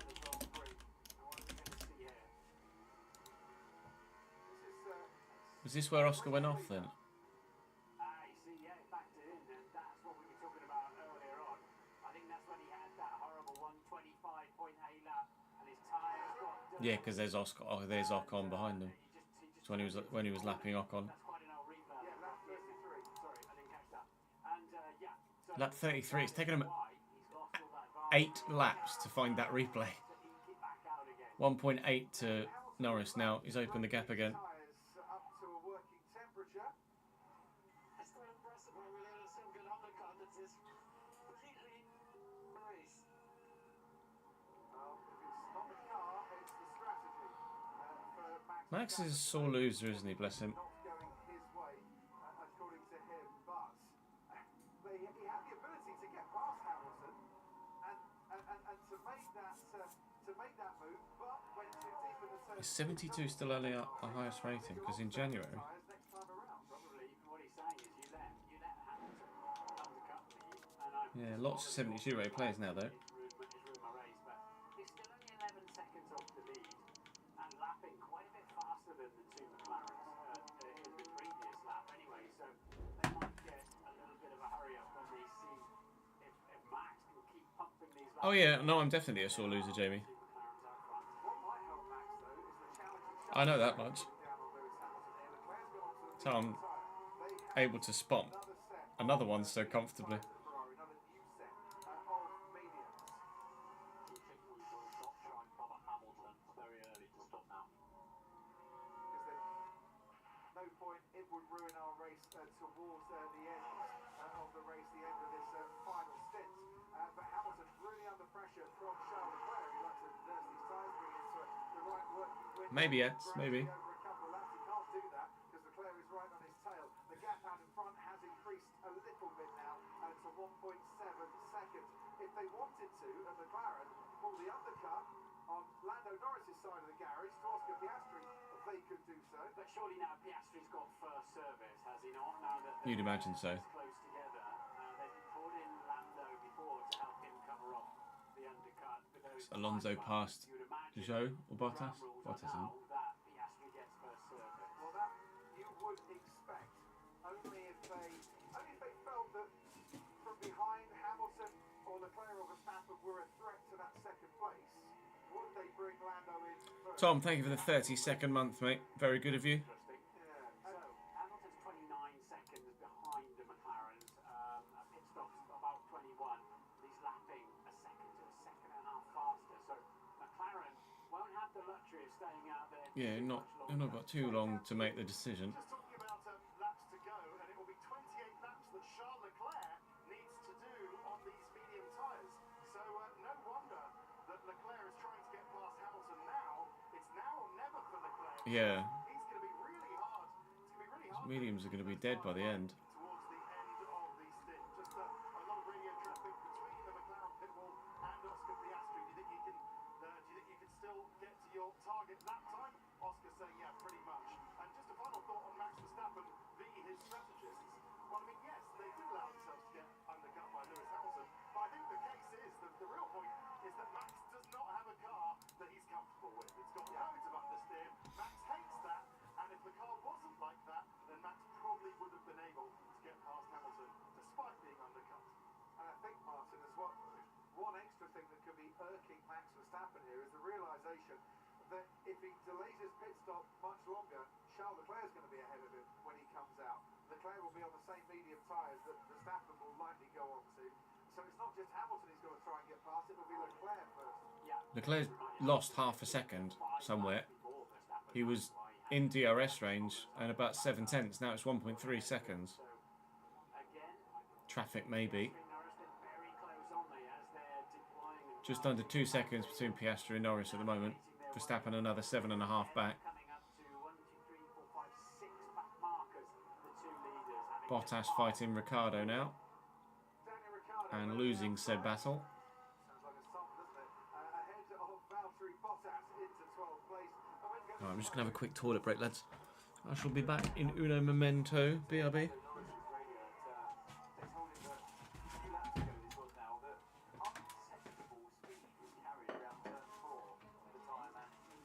obviously wants to push on the best he can to try and close the gap to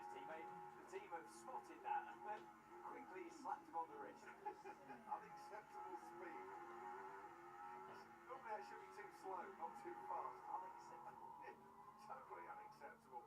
There's Charles Leclerc behind Lewis Hamilton. Leclerc running in 6th place at the moment, but he's pitted twice. Hamilton's pitted twice. The top 4 have all got to pit again.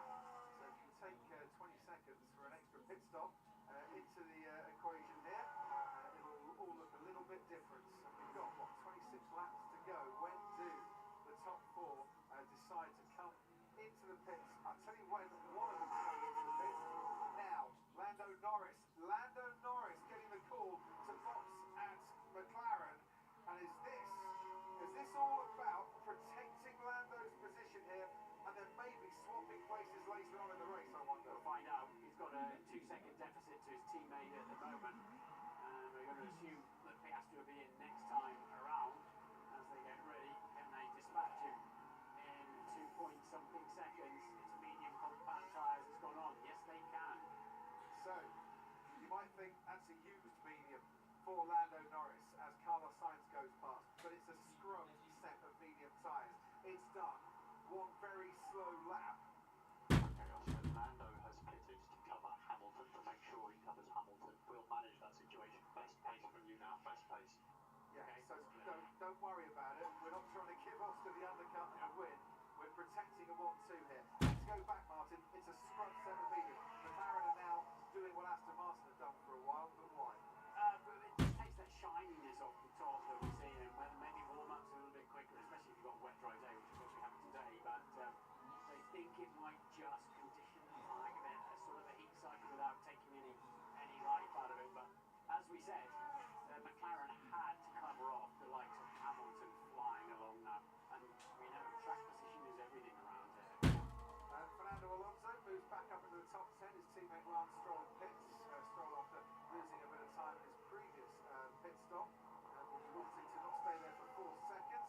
This was Lando Norris locking up as he came out of the pits into turn 1. That might do the inside right, any good? No, but it's unloaded and he got off the pedal. He got off brake pedal. He's flying in the middle sector. Yeah, the team might have a little bit of a headache coming up here. But Lando really pushing hard out there. As we see then, Piastri, presumably, as he's coming to the pits, Norris is absolutely flying on his outlap. And so they'll presumably pick Piastri at the optimum time. Yep. And then swap them around a little bit later on. And now is that optimum time. As the crew waits patiently even for Oscar Piastri. There's the gap. Norris to Piastri, 18.5 seconds. There's no way Oscar Piastri's pitting and coming out ahead of Lando Norris. You lose at least 20 seconds for your pit stop. There you go on your screen. Piastri just coming down towards turn 12 now. And the crew waiting patiently in the garage before someone says go, go, go. As Piastri is going to come in. And they charge out into the sunshine. Sainz at Ferrari's coming in as well. Yeah, and Norris will be happy about that because he's tucked up behind Sainz for position at the moment. Ted Kravitz, down to you. Yeah, so the Ferrari guys only now coming into the box, but Oscar has had the radio message again to say don't worry about Lando. So this is a little bit slow on the front right. That's a bit slow at Lando's stop. Lando will take the lead. Oscar's been told don't worry about Lando, but that's easy for McLaren to say. Well, that's the plan. And plans don't always get executed, but there goes Lando Norris into a place ahead of his teammate, Oscar Piastri. Verstappen is back out in the lead of this race. He has got to pit again. So McLaren protecting themselves against the charge from Lewis Hamilton. Stop too short, that's where I sit, mate. Get a copy. Who thinks that he's been asked to do a little bit too much on these tyres towards the end of this race. So they're protecting what they see as a 1-2 finish here. But now, a call is going to have to be made, if they're being fair, Martin, to say, Lando, give that place back. What do you do if you're Lando Norris? You say, hang on a minute, I'm the nearest challenger to Max Verstappen in the championship. I should get the points here. Well, we're about to find out, aren't we, as to how and what Norris will do. I believe. Okay, Lando, Oscar has just pitted. He will likely come out just behind you. We'd like to re-establish the order at your convenience.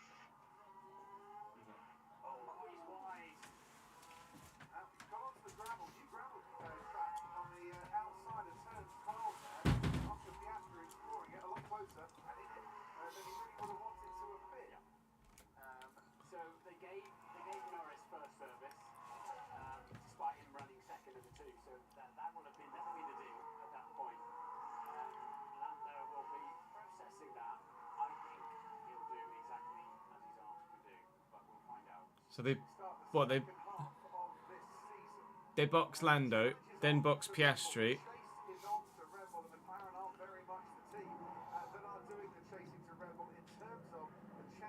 Did Lando get that much of an undercut?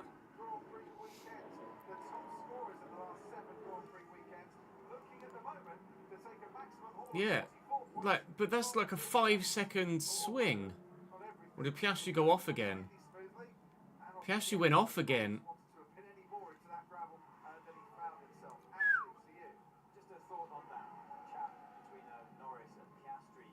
Norris is going to make sure he makes this as hard work, Yeah. hard decision for McLaren as possible. The more he pulls away from his teammate, I feel the harder that decision will be from the team To tell him to pull over. You cut for a race win.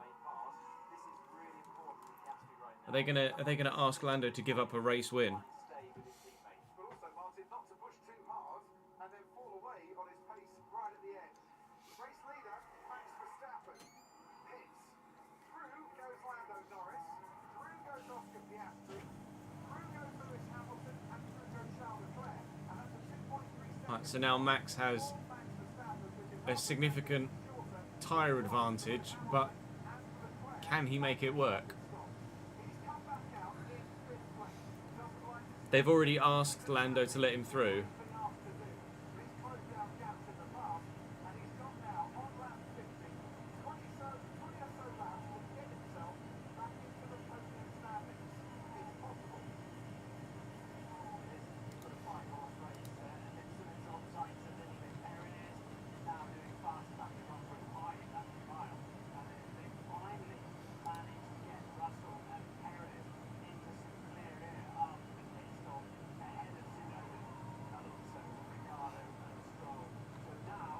Everyone on socials reckon Lando doesn't let him past.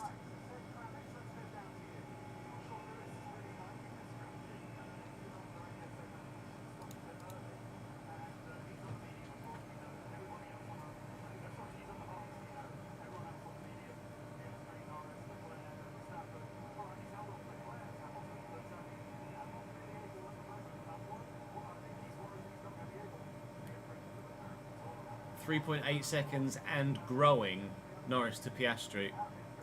And growing.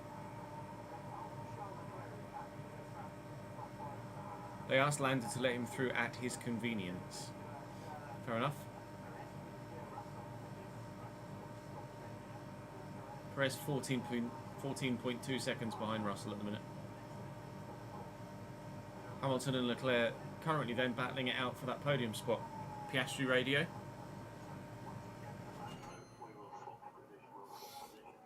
We want to avoid Lando having to give up a lot of race time. 3.6 to 3.591 now. Piastri is slowly closing. 3.4. Piastri's getting there.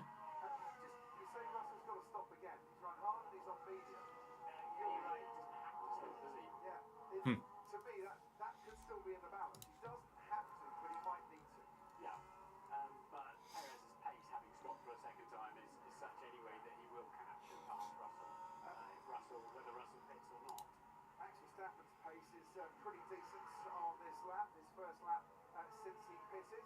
Verstappen is catching Charles Leclerc quite nicely. As we can watch Hamilton and Leclerc down the main straight onto the Aston, just heading into turn 1.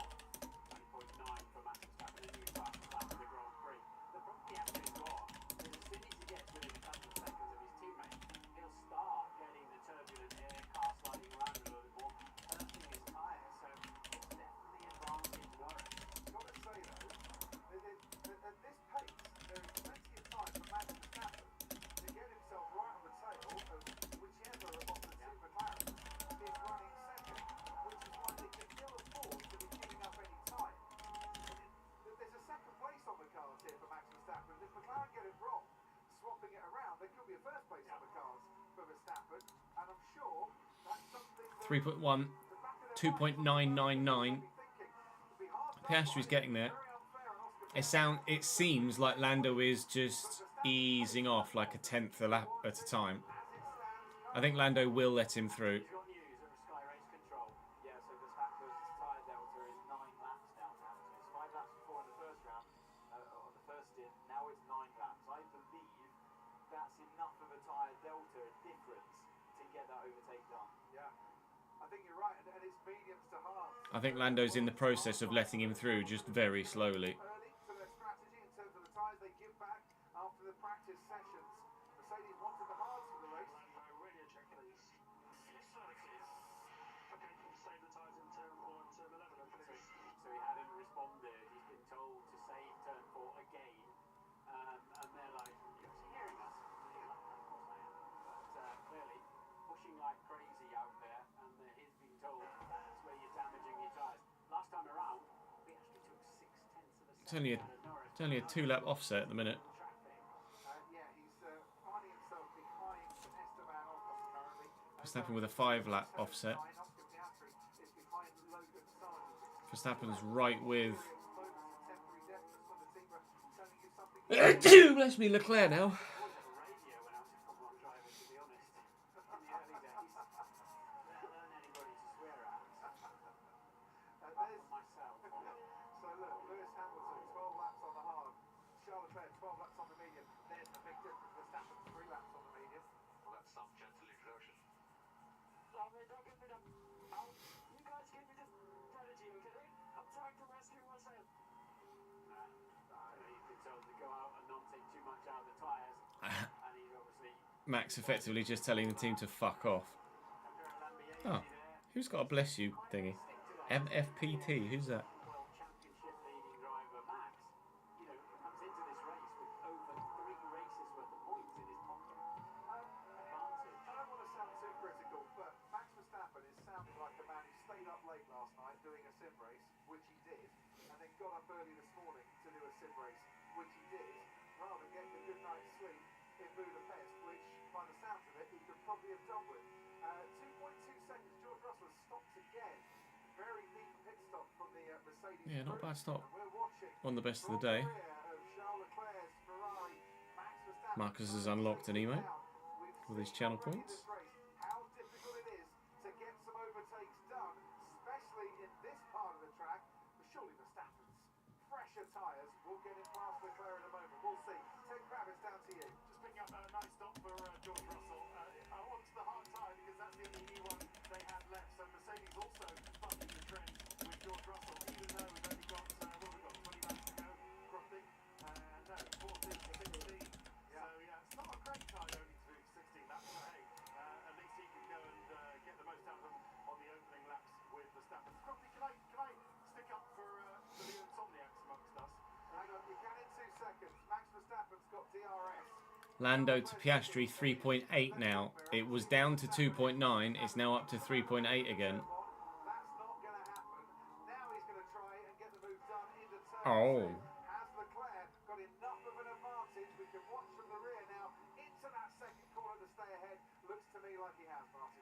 Yeah, you wonder if Lewis wouldn't be better just backing up a little bit and giving Leclerc the DRS as they head up towards turn 4. You want to get your insomniacs line away, Tedos? Only that the last time Max did 24 hours with his virtual team Redline Racing, he won the Grand Prix. So yeah, he's well used to it, and some of us don't need too much sleep. Yeah, well, I'll counter that. We need to save more tyres, please, and we do want to let Oscar through.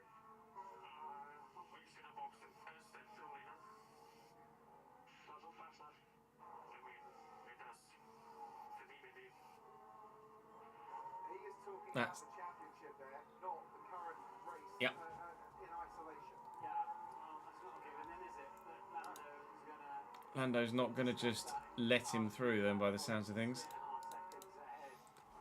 Lando's going to multi-21 And now on the situation and then deal with the consequences. There's nothing between them.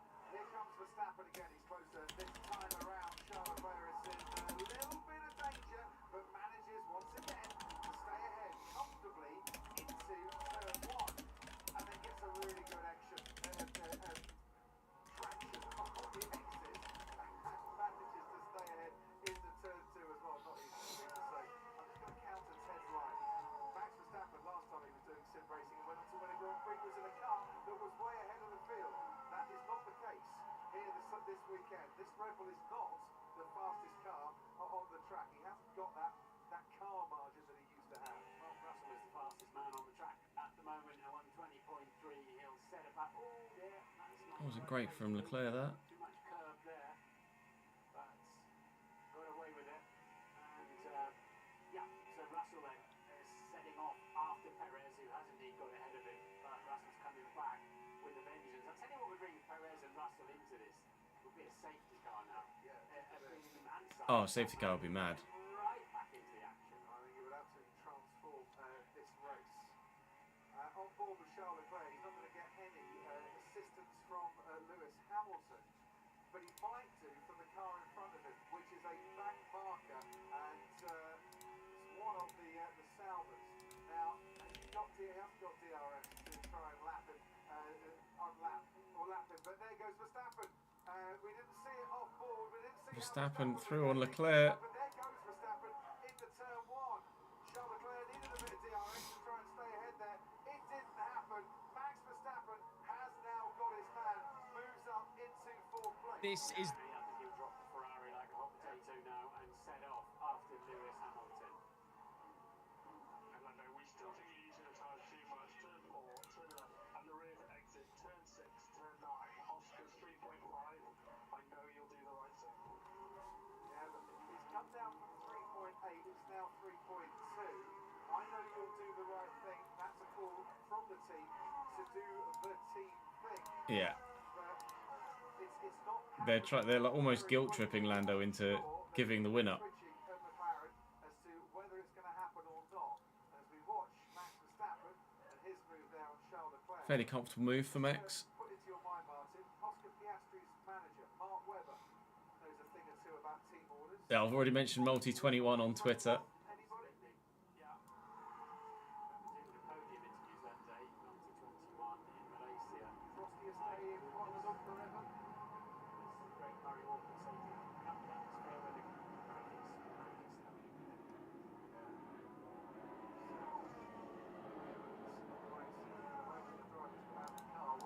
There's Lando Norris. 3.9. Down at 14th, there is Oscar Piastri. Take the human side out of this, Martin, and think of it strategically for the championship. If you're Andrea Stella on the pit wall, what would you want to see happen? Lando, Hiroshi is stressed about the tyre issues. And that sounds to me like a team that are trying to say, Lando, we're finding another reason why you need to slow down here.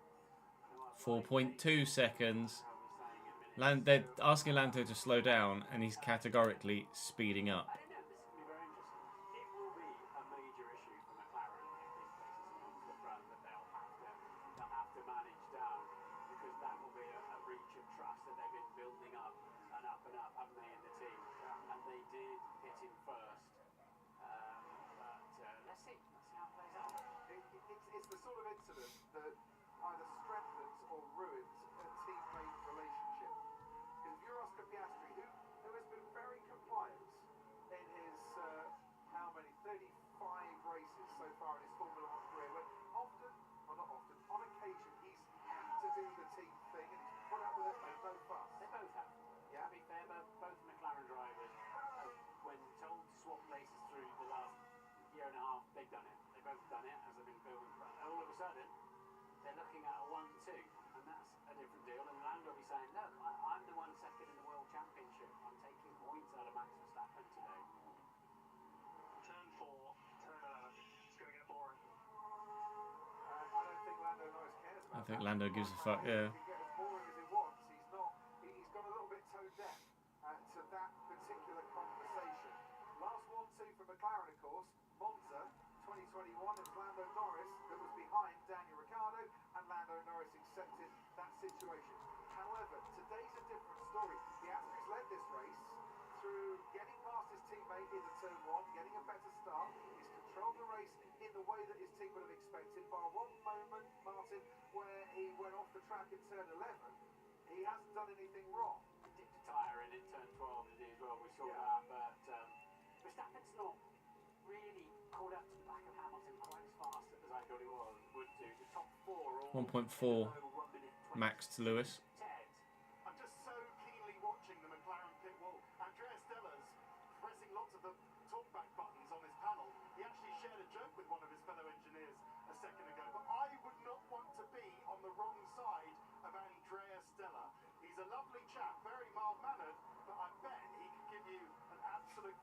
if he wanted to.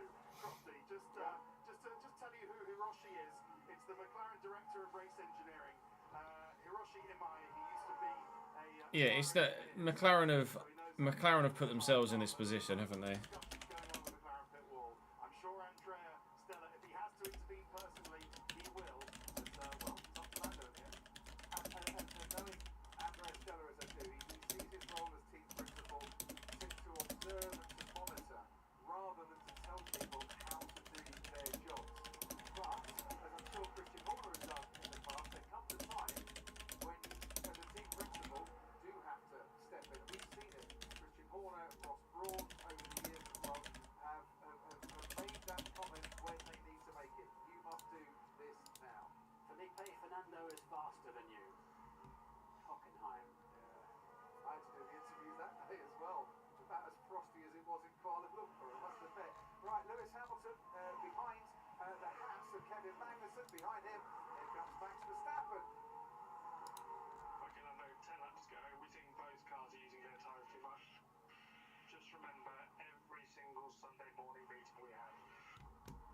And now They're really putting the pressure on Lando, aren't they? They're really putting the pressure on Lando. this guy to be your teammate, you need to move over and let him pass. Otherwise, you're going to have to look him squarely in the eye when you've cost him victory. I don't believe Zach is there this weekend, Ads. Piastri just lost another 0.8 of a second, lapping Hulkenberg. Yeah, Felicia, catch up then, please. Would Max Verstappen move over? Would Lewis Hamilton move over? Would Fernando Alonso move over? I just mentioned, because they are the three greats, as it were, in this race. They're the ones with the experience, the race-winning experience. Is this where Lando Norris is coming of age and saying, no, I'm your number one here. I'm the one that's chasing down Max in the championship.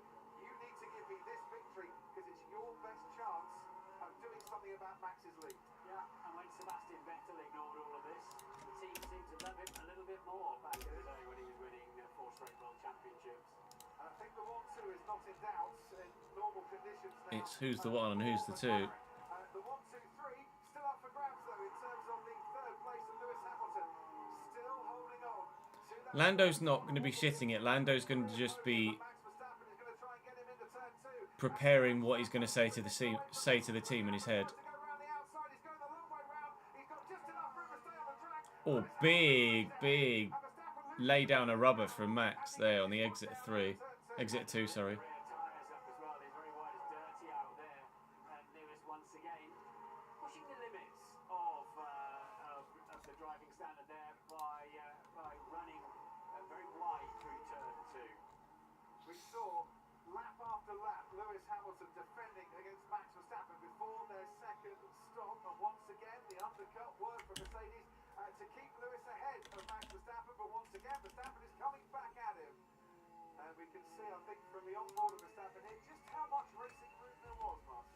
Yeah, so Verstappen's got DRS, that's why he's pulling along the side, he left the car's width, that's fine.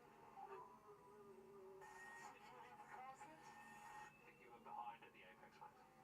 yeah, it's about where your front axle is. When you're going around the outside, your front axle Whatever, man. level with or ahead of the other driver's mirror, is what the regulations say. Here we go again then, and you can see Verstappen closing, under braking, he's going to force his way. Oh, contact. Hamilton, who brakes, watched Verstappen come steaming down the inside, and watched Verstappen take himself out of that battle. Now he's been passed by Charles Leclerc as well. Wow, never going to hear a grumpy Max Verstappen, but I think he had to just keep the steering wheel straight, keep slowing the car down. He came in with such speed there. I look forward to a replay of that, and Sainz is not far behind him either now. Max Verstappen, he hit the ground so hard, that would have not... No, he can't catch you up. You proved your point, and it really doesn't matter. He's a much bigger size. Manchester, he's bigger. Lando Norris is not... I mean, I would have tried to undercut anyway. If I did, I would have gone along. Mate, we did the stop sequence in this order with a good off the tee. Yeah, I'm starting to attack it, but... Okay, I'm trying to protect you, mate. I promise, I'm trying to protect you. This is turning into a discussion over the team radio that McLaren I need to see a replay of that. Max just got in way too hot. Lewis probably could have waited to turn, but wouldn't have expected Max to just... Oh, Jesus Christ, that was a... How Max's car is still...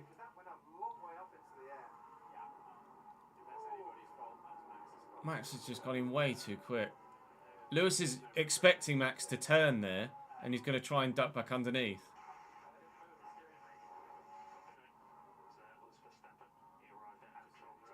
I think there's a penalty coming Max Verstappen's way for causing a collision there. It's been noted, Martin, but I don't see how that isn't causing a collision. I'm not even going to get into a radio fight with the other team as Max. We'll let the stewards do their thing. It's childish on the radio. Childish. I think there are some words coming behind closed doors at McLaren and at Red Bull from two of their drivers. Pot and kettle springs to mind. So, yeah, he lost control of his car. So that's as clear as now whether the stewards put that down to a racing incident or a penalty for Verstappen. If he does get a penalty, that will move him back to P6 and 7 for Red Bull at that time. Verstappen's going to lose ground in the championship for the first time this season. He's currently... Perez 7th is actually a really good recovery. Is Lando Norris taking home 20 Got to be honest, really good recovery. Remember when Lewis Hamilton let Valtteri Bottas through here in Budapest on the very last corner? Might that be something Lando Norris is thinking about after he's proved his point and then done what the team have requested him to do? It will be a very plausible strategy. It's a big lift now on the last lap, though, isn't it? 5.8 seconds his lead. Yeah. Meanwhile, Hamilton continues on then in third place. Leclerc ahead of Verstappen with Sainz.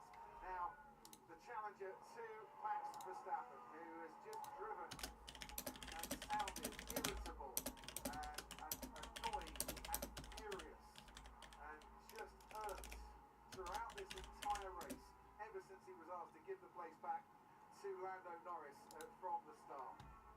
It's 30 degrees air temperature, and at times it seems like it's boiling over in the cockpit somewhat. 6 seconds, by the way, now the gap. Yeah, I was just about to mention that. Yeah, and it's still 47 out on the track as well, and we're gone 4:30 in the afternoon here in Budapest, so the heat is very much still piling in there. 5 laps to go of a very eventful Hungarian Grand Prix. What a way to kickstart the second half of the season. And for McLaren, that 1-2 in the Constructors' Championship battle. Here we go. There are 5 laps to go. The way to win a championship is not by yourself, it's with the team. You're going to need Oscar, and you're going to need the team. This is extraordinary, isn't it? Yeah. Just sitting back after into their absolute glory moment of an easy 1-2 with the fastest car and 2 great drivers, and they're having to go through this. Well, they're on course at the moment with the 44-point haul. We leave this to Riskirkins. Finally, we hear. Understood, Oscar. We're managing it.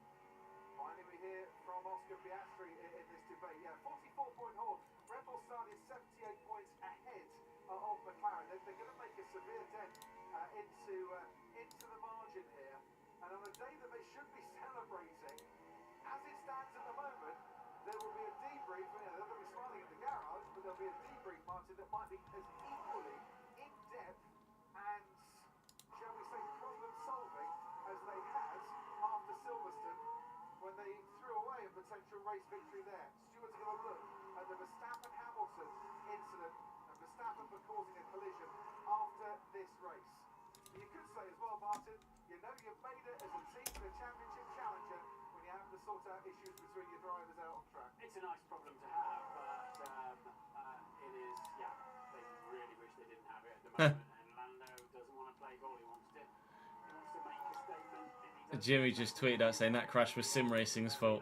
To really make his point of, and he said, I would have tried to undercut him, I would have tried to overcut him, I'd have stayed out longer. I called him up. He had a wobble in turning there, but I called him up. There's a safety car now, it's going to make this very awkward. Please do it now. Ted Kravitz, down to you.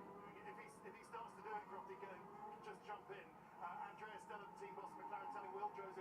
Lando's engineer more and more things to tell Lando Norris. I'm just wondering what Lando's trying to prove here. Is he trying to prove that without Oscar gaining the lead at the start, he would have won the race? Is he trying to prove that he's not too nice? He's slowing down. Lando's slowing down. It's flown out. Everything happened. 3 laps to go. Oscar Piastri can see Lando Norris going very slowly. Is he gonna? He's just gonna wave and say thank you? No, Lando lets him through with 3 laps to go. Was the right thing to do. Well done. Eventually, Lando Norris. Just Yeah, you don't need to say anything.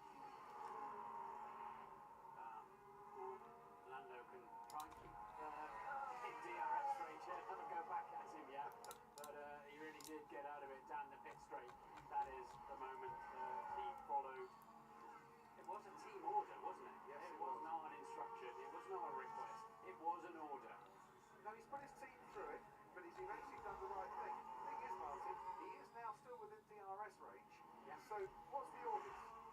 Is he allowed to fight back? He raced the papayas was what we heard earlier on. But, The mid-40s? Yeah. He probably needed to keep a little bit closer down the pit straight to give himself a chance in these last couple of laps. 76 points, the championship lead will be at the end. I didn't think he'd do it. Max Verstappen is given a penalty by the stewards, and it could be a lot closer. Out on track, the two McLarens within a second of each other here, and we've got 2 laps to go as they cross the line once more. And is Lando Norris about to give us one more twist and turn in a dramatic Hungarian Grand Prix? His teammate Oscar Piastri leads this race. He has been second on in Qatar and in Monaco last year, and in Monaco and Austria this year. He's looking at a first Grand Prix victory, but Lando Norris is going to make him fight and sweat for it right to the checkered flag. Yeah, if Lando wanted to be really cheeky, he should have just eased off and let it happen and stay very close to him. But yeah, nervous times for McLaren, and they're coming up to the back of Alonso, Stroll, and Tsunoda. They should be all right. There are people who will feel that Lando Norris should win this race. There are people who feel Oscar Piastri should win this race. There is no doubt that McLaren have bounced back from Silverstone with a very impressive 1-2 here at the Hungaro ring. But they'll want to sit down and discuss how it is that in the most dominant car, they cause themselves quite a kerfuffle on the way to the checkered flag. And now Lando's in the turbulent air. He lost a couple of tenths through the middle sector of the lap. And what formation flying? What a race for McLaren. One more lap to go as they cross the line for the last time, and this is Lando Norris's last real attempt to try and get near to Oscar Piastri, but he's outside the DRS range, so that isn't going to happen. In third, Lewis Hamilton, Charles Leclerc not getting near him. What do we think, chat? Currently in fifth. I'm gonna run a poll. Recovering from his qualifying crash yesterday and starting 16th on the grid to currently running in 7th. George Russell is chasing Sergio Perez. Should Lando have let Oscar past? You would imagine to deny Yes or no? place for Perez. Yuki Tsunoda, Lance Stroll, currently on course. I'm curious to know what you think. This, although Stroll might fancy he can get past Yuki Tsunoda before they reach the checkered flag. We've had one retirement, Pierre Gasly, and we've had this man lead the race at the start. Then it all swapped around at the pit stops. McLaren gave Lando Norris the chance to clear Lewis Hamilton in third and the better strategy for the second pit stop, and then kept their fingers crossed that Lando Norris would obey the team orders to let Oscar past. And Oscar did. I want to see how what they say in the interviews and how they react to one another in the paddock. As a young child growing up in Melbourne, and in his second season in Formula One, has finally come to pass. It is Oscar Piastri, Grand Prix winner, winner in Hungary, and for the first time takes the checkered flag and will stand on the top step of a Grand Prix podium. It's a McLaren 1-2 as we start the second half of the season. They're the big chasers to Red Bull. It's Lewis Hamilton for third and a 200th career podium in Formula One. And behind them, Lewis on the podium again. Verstappen fifth, although, yeah, he might actually end up sixth because of a potential penalty for causing a collision.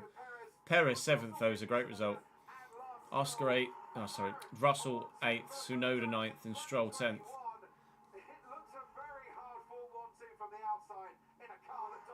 Thanks for following Sicko Mode. Welcome to the channel, mate. F1 definitely doesn't suck this season. Threatening to do this for a good while now, hasn't he? It was a great drive. It was bowled down into the first corner to take the lead. The team have played a blind. I can understand why Norris thinks that, hey, I think I would have won this anyway. So, Well done, Oscar, well done. Checkered flag. Well done, buddy. Really good. Yeah. Thank you, everyone. Thank you very much. Thanks for the coordination. Yeah, sorry. I made the swap a little bit more painful than it needed to be, but yeah, thank you. Appreciate that. Well done. Maximum points. Really good weekend. First F1 win. Thank you, everyone. Thank you very much. Thanks. but had he have got the service first, I think he would have, you know, he'd have been out front on the right piece of tarmac with Oscar Piastri. So we can hit the bar all day long on that. It's a tremendous. 7 different winners in 2024. Well, good luck to you. Good later points. University. Well deserved. As we said this morning, mate, many more opportunities. You had the feeling that whatever was decided at the team briefing this morning eventually played out. That was whoever's leading after turn 1 or the first pit stops Gets the win. and keep ahead of his teammate. But there was quite a lot in between. Verstappen ended up 5th, didn't he? Yeah.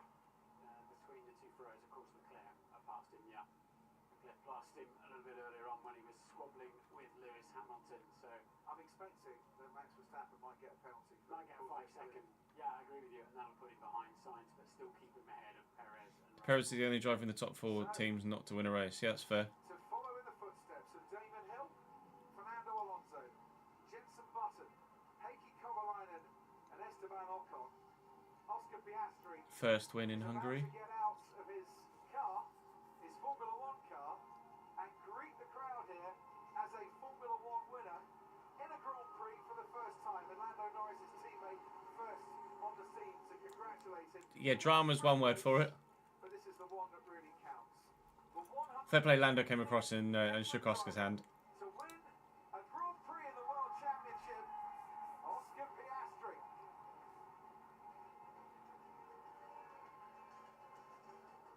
We talked about his pace management in the opening stages of the race, and he looked to have had that under control. he had a big lead, didn't he? And a nice comfort zone.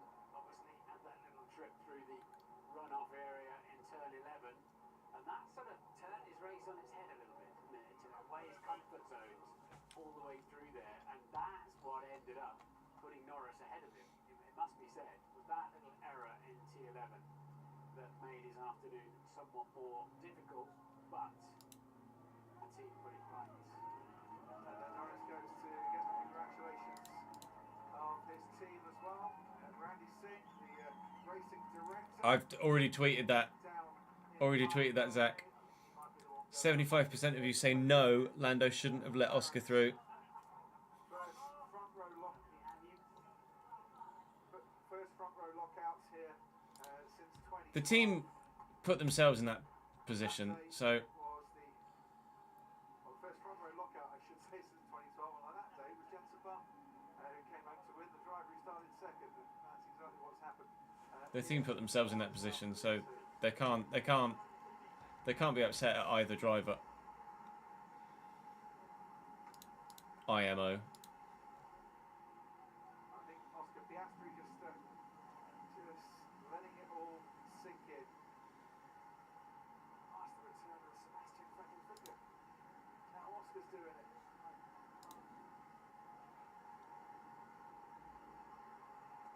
What a moment as Charles Leclerc comes over to say well done.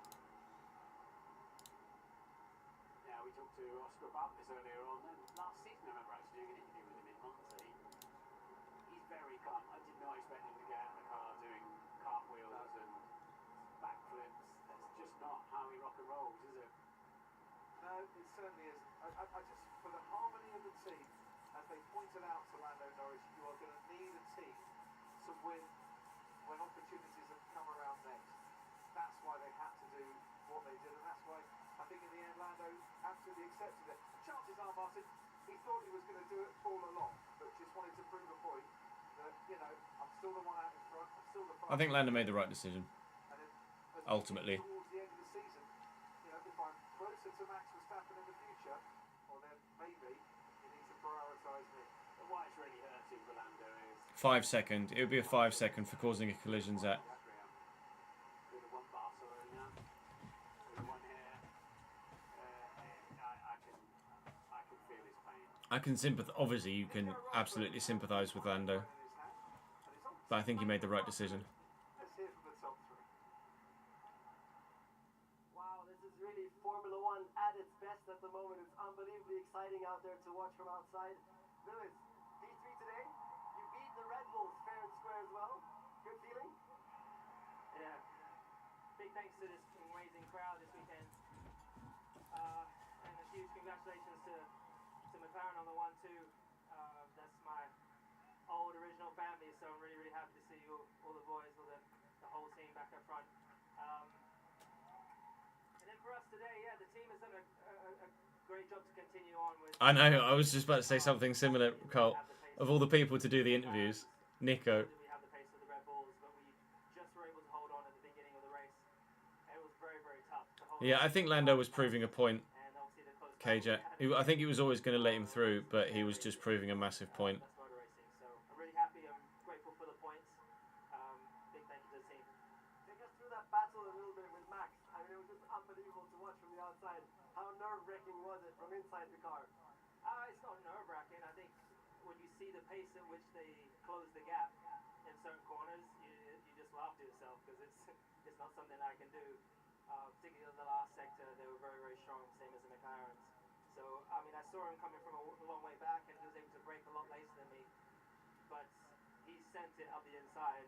I stayed still and he took the wheel, went over. So, I think a racing incident, but, yeah. Let's have a word from Oscar, who just had his first win on a Sunday in his career. You have more than 100, many more, so let's have a word for Oscar. Yeah, amazing. Congratulations to Oscar. He's been doing a fantastic job. Ever since he got here, to be honest, but he's been so consistent. I don't know as anything's happened to Red Bull, Cole. I think Great day for him. He had an amazing McLaren have just so really, really happy. brought the A+. Thank you very much, Lewis. Let's hope for more progress from you guys in the next couple of races. I think Max might well get a penalty for it, yeah. Lando, what in general, let's start with a fantastic team effort this weekend. I mean, car has been phenomenal. 1-2, that's a super result as a team, isn't it? Yeah, an amazing day for us as a team. I think that's the main thing, honestly. I'm so happy. It's been a long journey to get to achieving this on merit, and that's exactly what we did today. And I think a long way clear of the rest, so we did it in style as well. So a good one by the team, and of course to Oscar. He had a good start. He got me off the line, and he controlled the race well. So yeah, he was coming at some point, and he deserved it today. Sorry, but I have to obviously ask. We're thinking, is he maybe not going to let him through, or what's going to happen there? We got the impression you thought it was not quite fair for the team to ask you to let him back through. Can you take us through your thinking there? The team asked me to do it, so I did it, and yeah, that's it. Okay, I'm not going to dig further on that one then. How do you want to the rest of the season? I mean, it really seems that you guys have the fastest car out there at the moment. You still believe in the championship as well then? For sure. I mean, definitely as a constructor, two good drivers and an amazing team. So absolutely, I think still difficult, still a long way to go. And today was our day. Spa can change completely, you know. So we'll keep pushing and we'll try to do more. McLaren was strong in Spa last year as well, though, weren't they? Congrats on the second place in team effort. Oscar, it is your first Formula One win on a Sunday. How awesome is that feeling? It's your first win. How special is it? Very, very special. Yeah, this is really the day I dreamed of as a kid, standing on the top step of an F1 podium. 115th race winner in Formula One. Complicated at the end, but no, put myself in the right position to start, and yeah, thank you to the team for an amazing effort, an amazing car. Yeah, it's a hell of a lot of fun racing with McLaren, so I can't thank them enough for giving me the opportunity to be in F1, and yeah, to now be winning together 18 months in is an incredible feeling. And how impressed are you with the car that McLaren's giving you at the moment? I mean, it just looks phenomenal out there. Yeah, it's Perez 7th in the standings now as well as the elite. Getting a P7 today was actually a really decent result from Sergio, to be fair. It's a solid enough recovery from where he was, but it's obviously not good enough for a team that incredibly happy for the whole team, and nice to get my first one on the board. You said it's all a under team that control, but the team order situation have seems to be very much doing under better to control win the outside. constructors. How worried were you towards the end there that Lando might actually not let you pass? The longer you leave it, of course, the more you get a bit nervous, but no, it was well executed by the team. And McLaren's first 1-2 finish in Hungary since Hakkinen and Coulthard in 1999. Yeah, with the different strategy we had, yes, my pace probably wasn't as quick as I would have liked in the last stint, but I was still in the right position to make it happen. So yeah, well executed from the team. So I suppose then the first of many wins, right, Oscar? I mean, you're proving to be such a special talent out there. I hope so.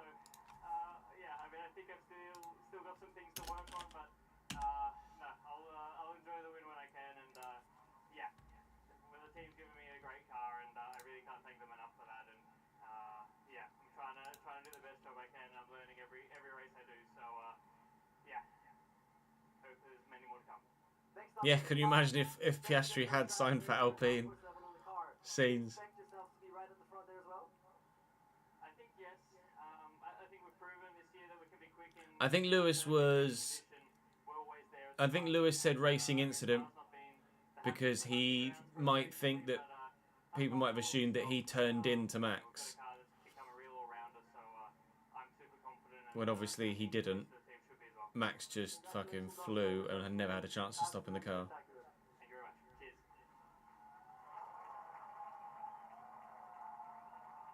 Last time we had as many winners in a season as we've had this year was 2012. Oscar Piastri, the 7th different Grand Prix winner in this 2024 season. The longest Formula One season, 24 races, plenty of time for leads to be chased down and maybe caught as well. Red Bull now have a 51-point lead in the Constructors' Championship. It was over 200 points here last year. Yeah, I don't know how Max's car even survived.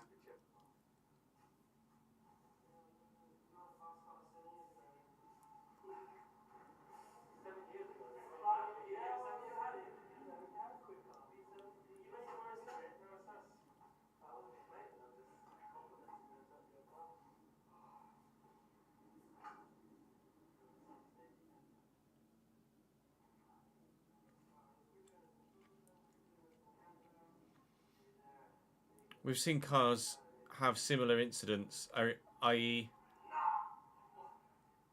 similar collisions from height, and seen cars just fold.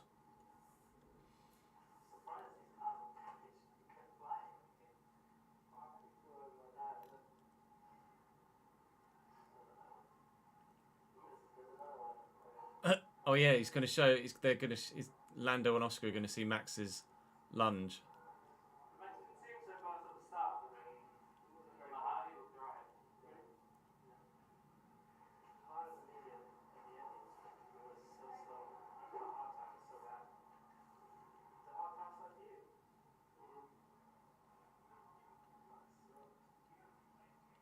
I want to see their reaction to Max's attempted overtake.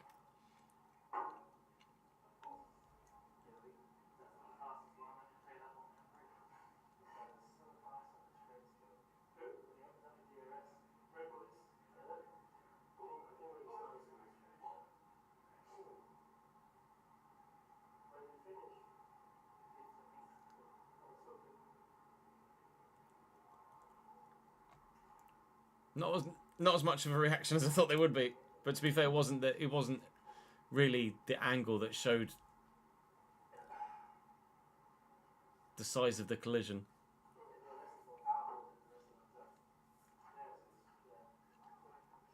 Yeah, Checo in Mexico last year was similar, although it was a bit more of a collision of a bit higher speed collision with suspension on suspension, so to speak. There as well, Mercedes waiting for their man to come onto the podium for 200th time in Formula One. True. Well, we did see Piastri versus Max in Spa last year, didn't we? It just wasn't very long. Feisty drive from Lewis to third, wasn't it? He really was having to hang on to the Mercedes today and did a good job of keeping Leclerc and Verstappen at bay. So a 12th career podium finish here in the Hungarian ring for Lewis Hamilton, the first driver ever to reach 200 career podium finishes. Lando Norris walks out onto the podium for a 21st time. And following in the footsteps of Brabham, Jones, Webber, Ricciardo, Oscar Piastri as an Australian Grand Prix winner. You're happy with the result, are you, Daniel? Good. Waiting for him.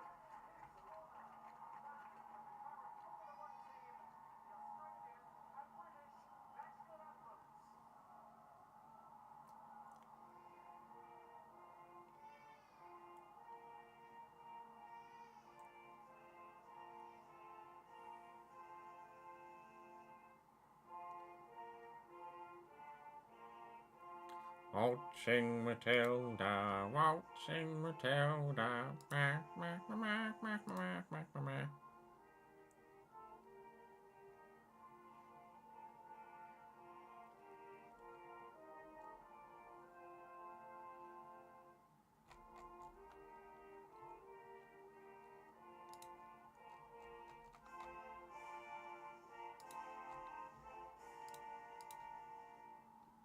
No, it's the wrong song.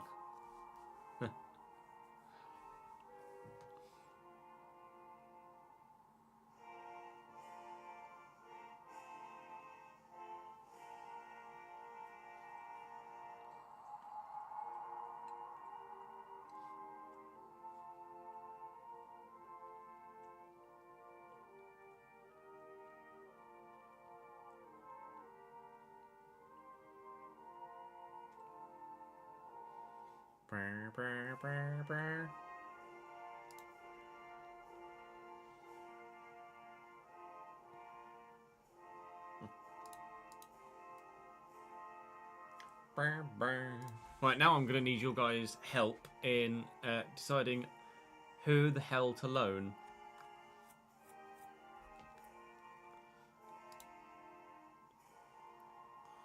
Because I'm going to need to move some more transfer budget into wage budget for this season. I think there's a lot to talk about after this race. Duh, you think? And I'm hoping that Lando Norris and Oscar Piastri don't work together to break another trophy off the podium there. As he raises that trophy aloft and gets a round of applause from everyone here. The relief from the McLaren pit wall must have been palpable. But yeah, which debrief do you want to go to tonight? The McLaren one or the Red Bull one? We could write the Red Bull one, wouldn't we? No, I'd want to be in the McLaren one and just see how they're going to handle this. You know, there'll be fans who think that Norris was out front, should have won, should have been allowed to win. Others, you know, quite clearly, and I mentioned it in commentary, you know, Piastri was out front. In those circumstances, he should get first dibs on the pit stop. They played a different car to protect Norris against Hamilton. Yeah, I'm not sure, Richard. It was intense, huh? It's a conundrum, isn't it? We focus One of the best weekends for team radio. sport, you don't get anywhere without your team. And working together as a team, McLaren will hope that they can chase down that Red Bull lead even further as we move on. No iron team, as they say, but there is a me. And I'm glad that you have been alongside us for this race today. Hungarian Grand Prix. God, there you go. Lando brought it back. As Lando Norris doubters Lewis Hamilton in the sparkling stuff. The McLaren racing director gets a drenching two. They could be Kajak, but I think they'll deal with it better. Emerged as the winner for the first time in a Grand Prix. Lando and Oscar are two entirely different characters, and there's an entirely different dynamic between the two of them than there is, or was, between Lewis and Nico. Reversal at the end, sticking to his word, led by Oscar Piastri, takes the first victory of his career, a 1-2 for McLaren. They'll be so pleased with the result itself, and the smile is on Lando's face at the moment as well, because actually he could have made a bigger gain, a bigger net gain against the man that is racing for the title at the moment, his nearest rival, but in the end chose to play the long game. He chose to play the team unity game. And I wonder if that will pay off in the end. Be careful with those trophies. We know they're a little bit fragile. And what a race from Lewis Hamilton as well. We'll get into so much to talk about in this. There will be, as David was saying in commentary there, those that think perhaps others from the past, like Schumacher, Alonso. Yeah, that was from 2 seasons ago. That was season 5. The driver announcement when I was with Dale at AlphaTauri, then I was with Alex Gillen at Haas, and now obviously I'm in Formula 2.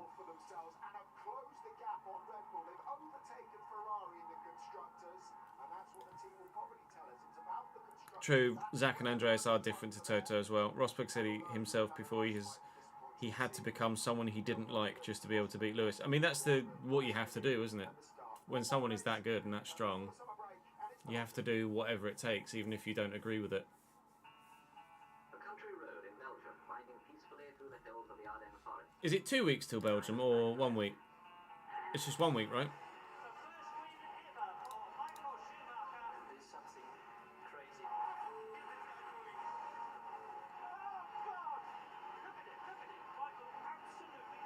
Just 1 week, yeah, it's next week. I think so. I thought so. It must be because we're in Spa next week for Creator Series, aren't we?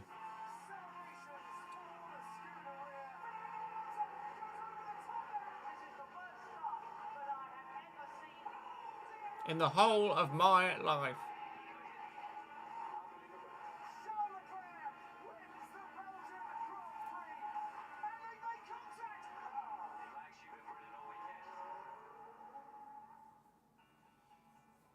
Spa next week will be sick. Looking forward to that. Right.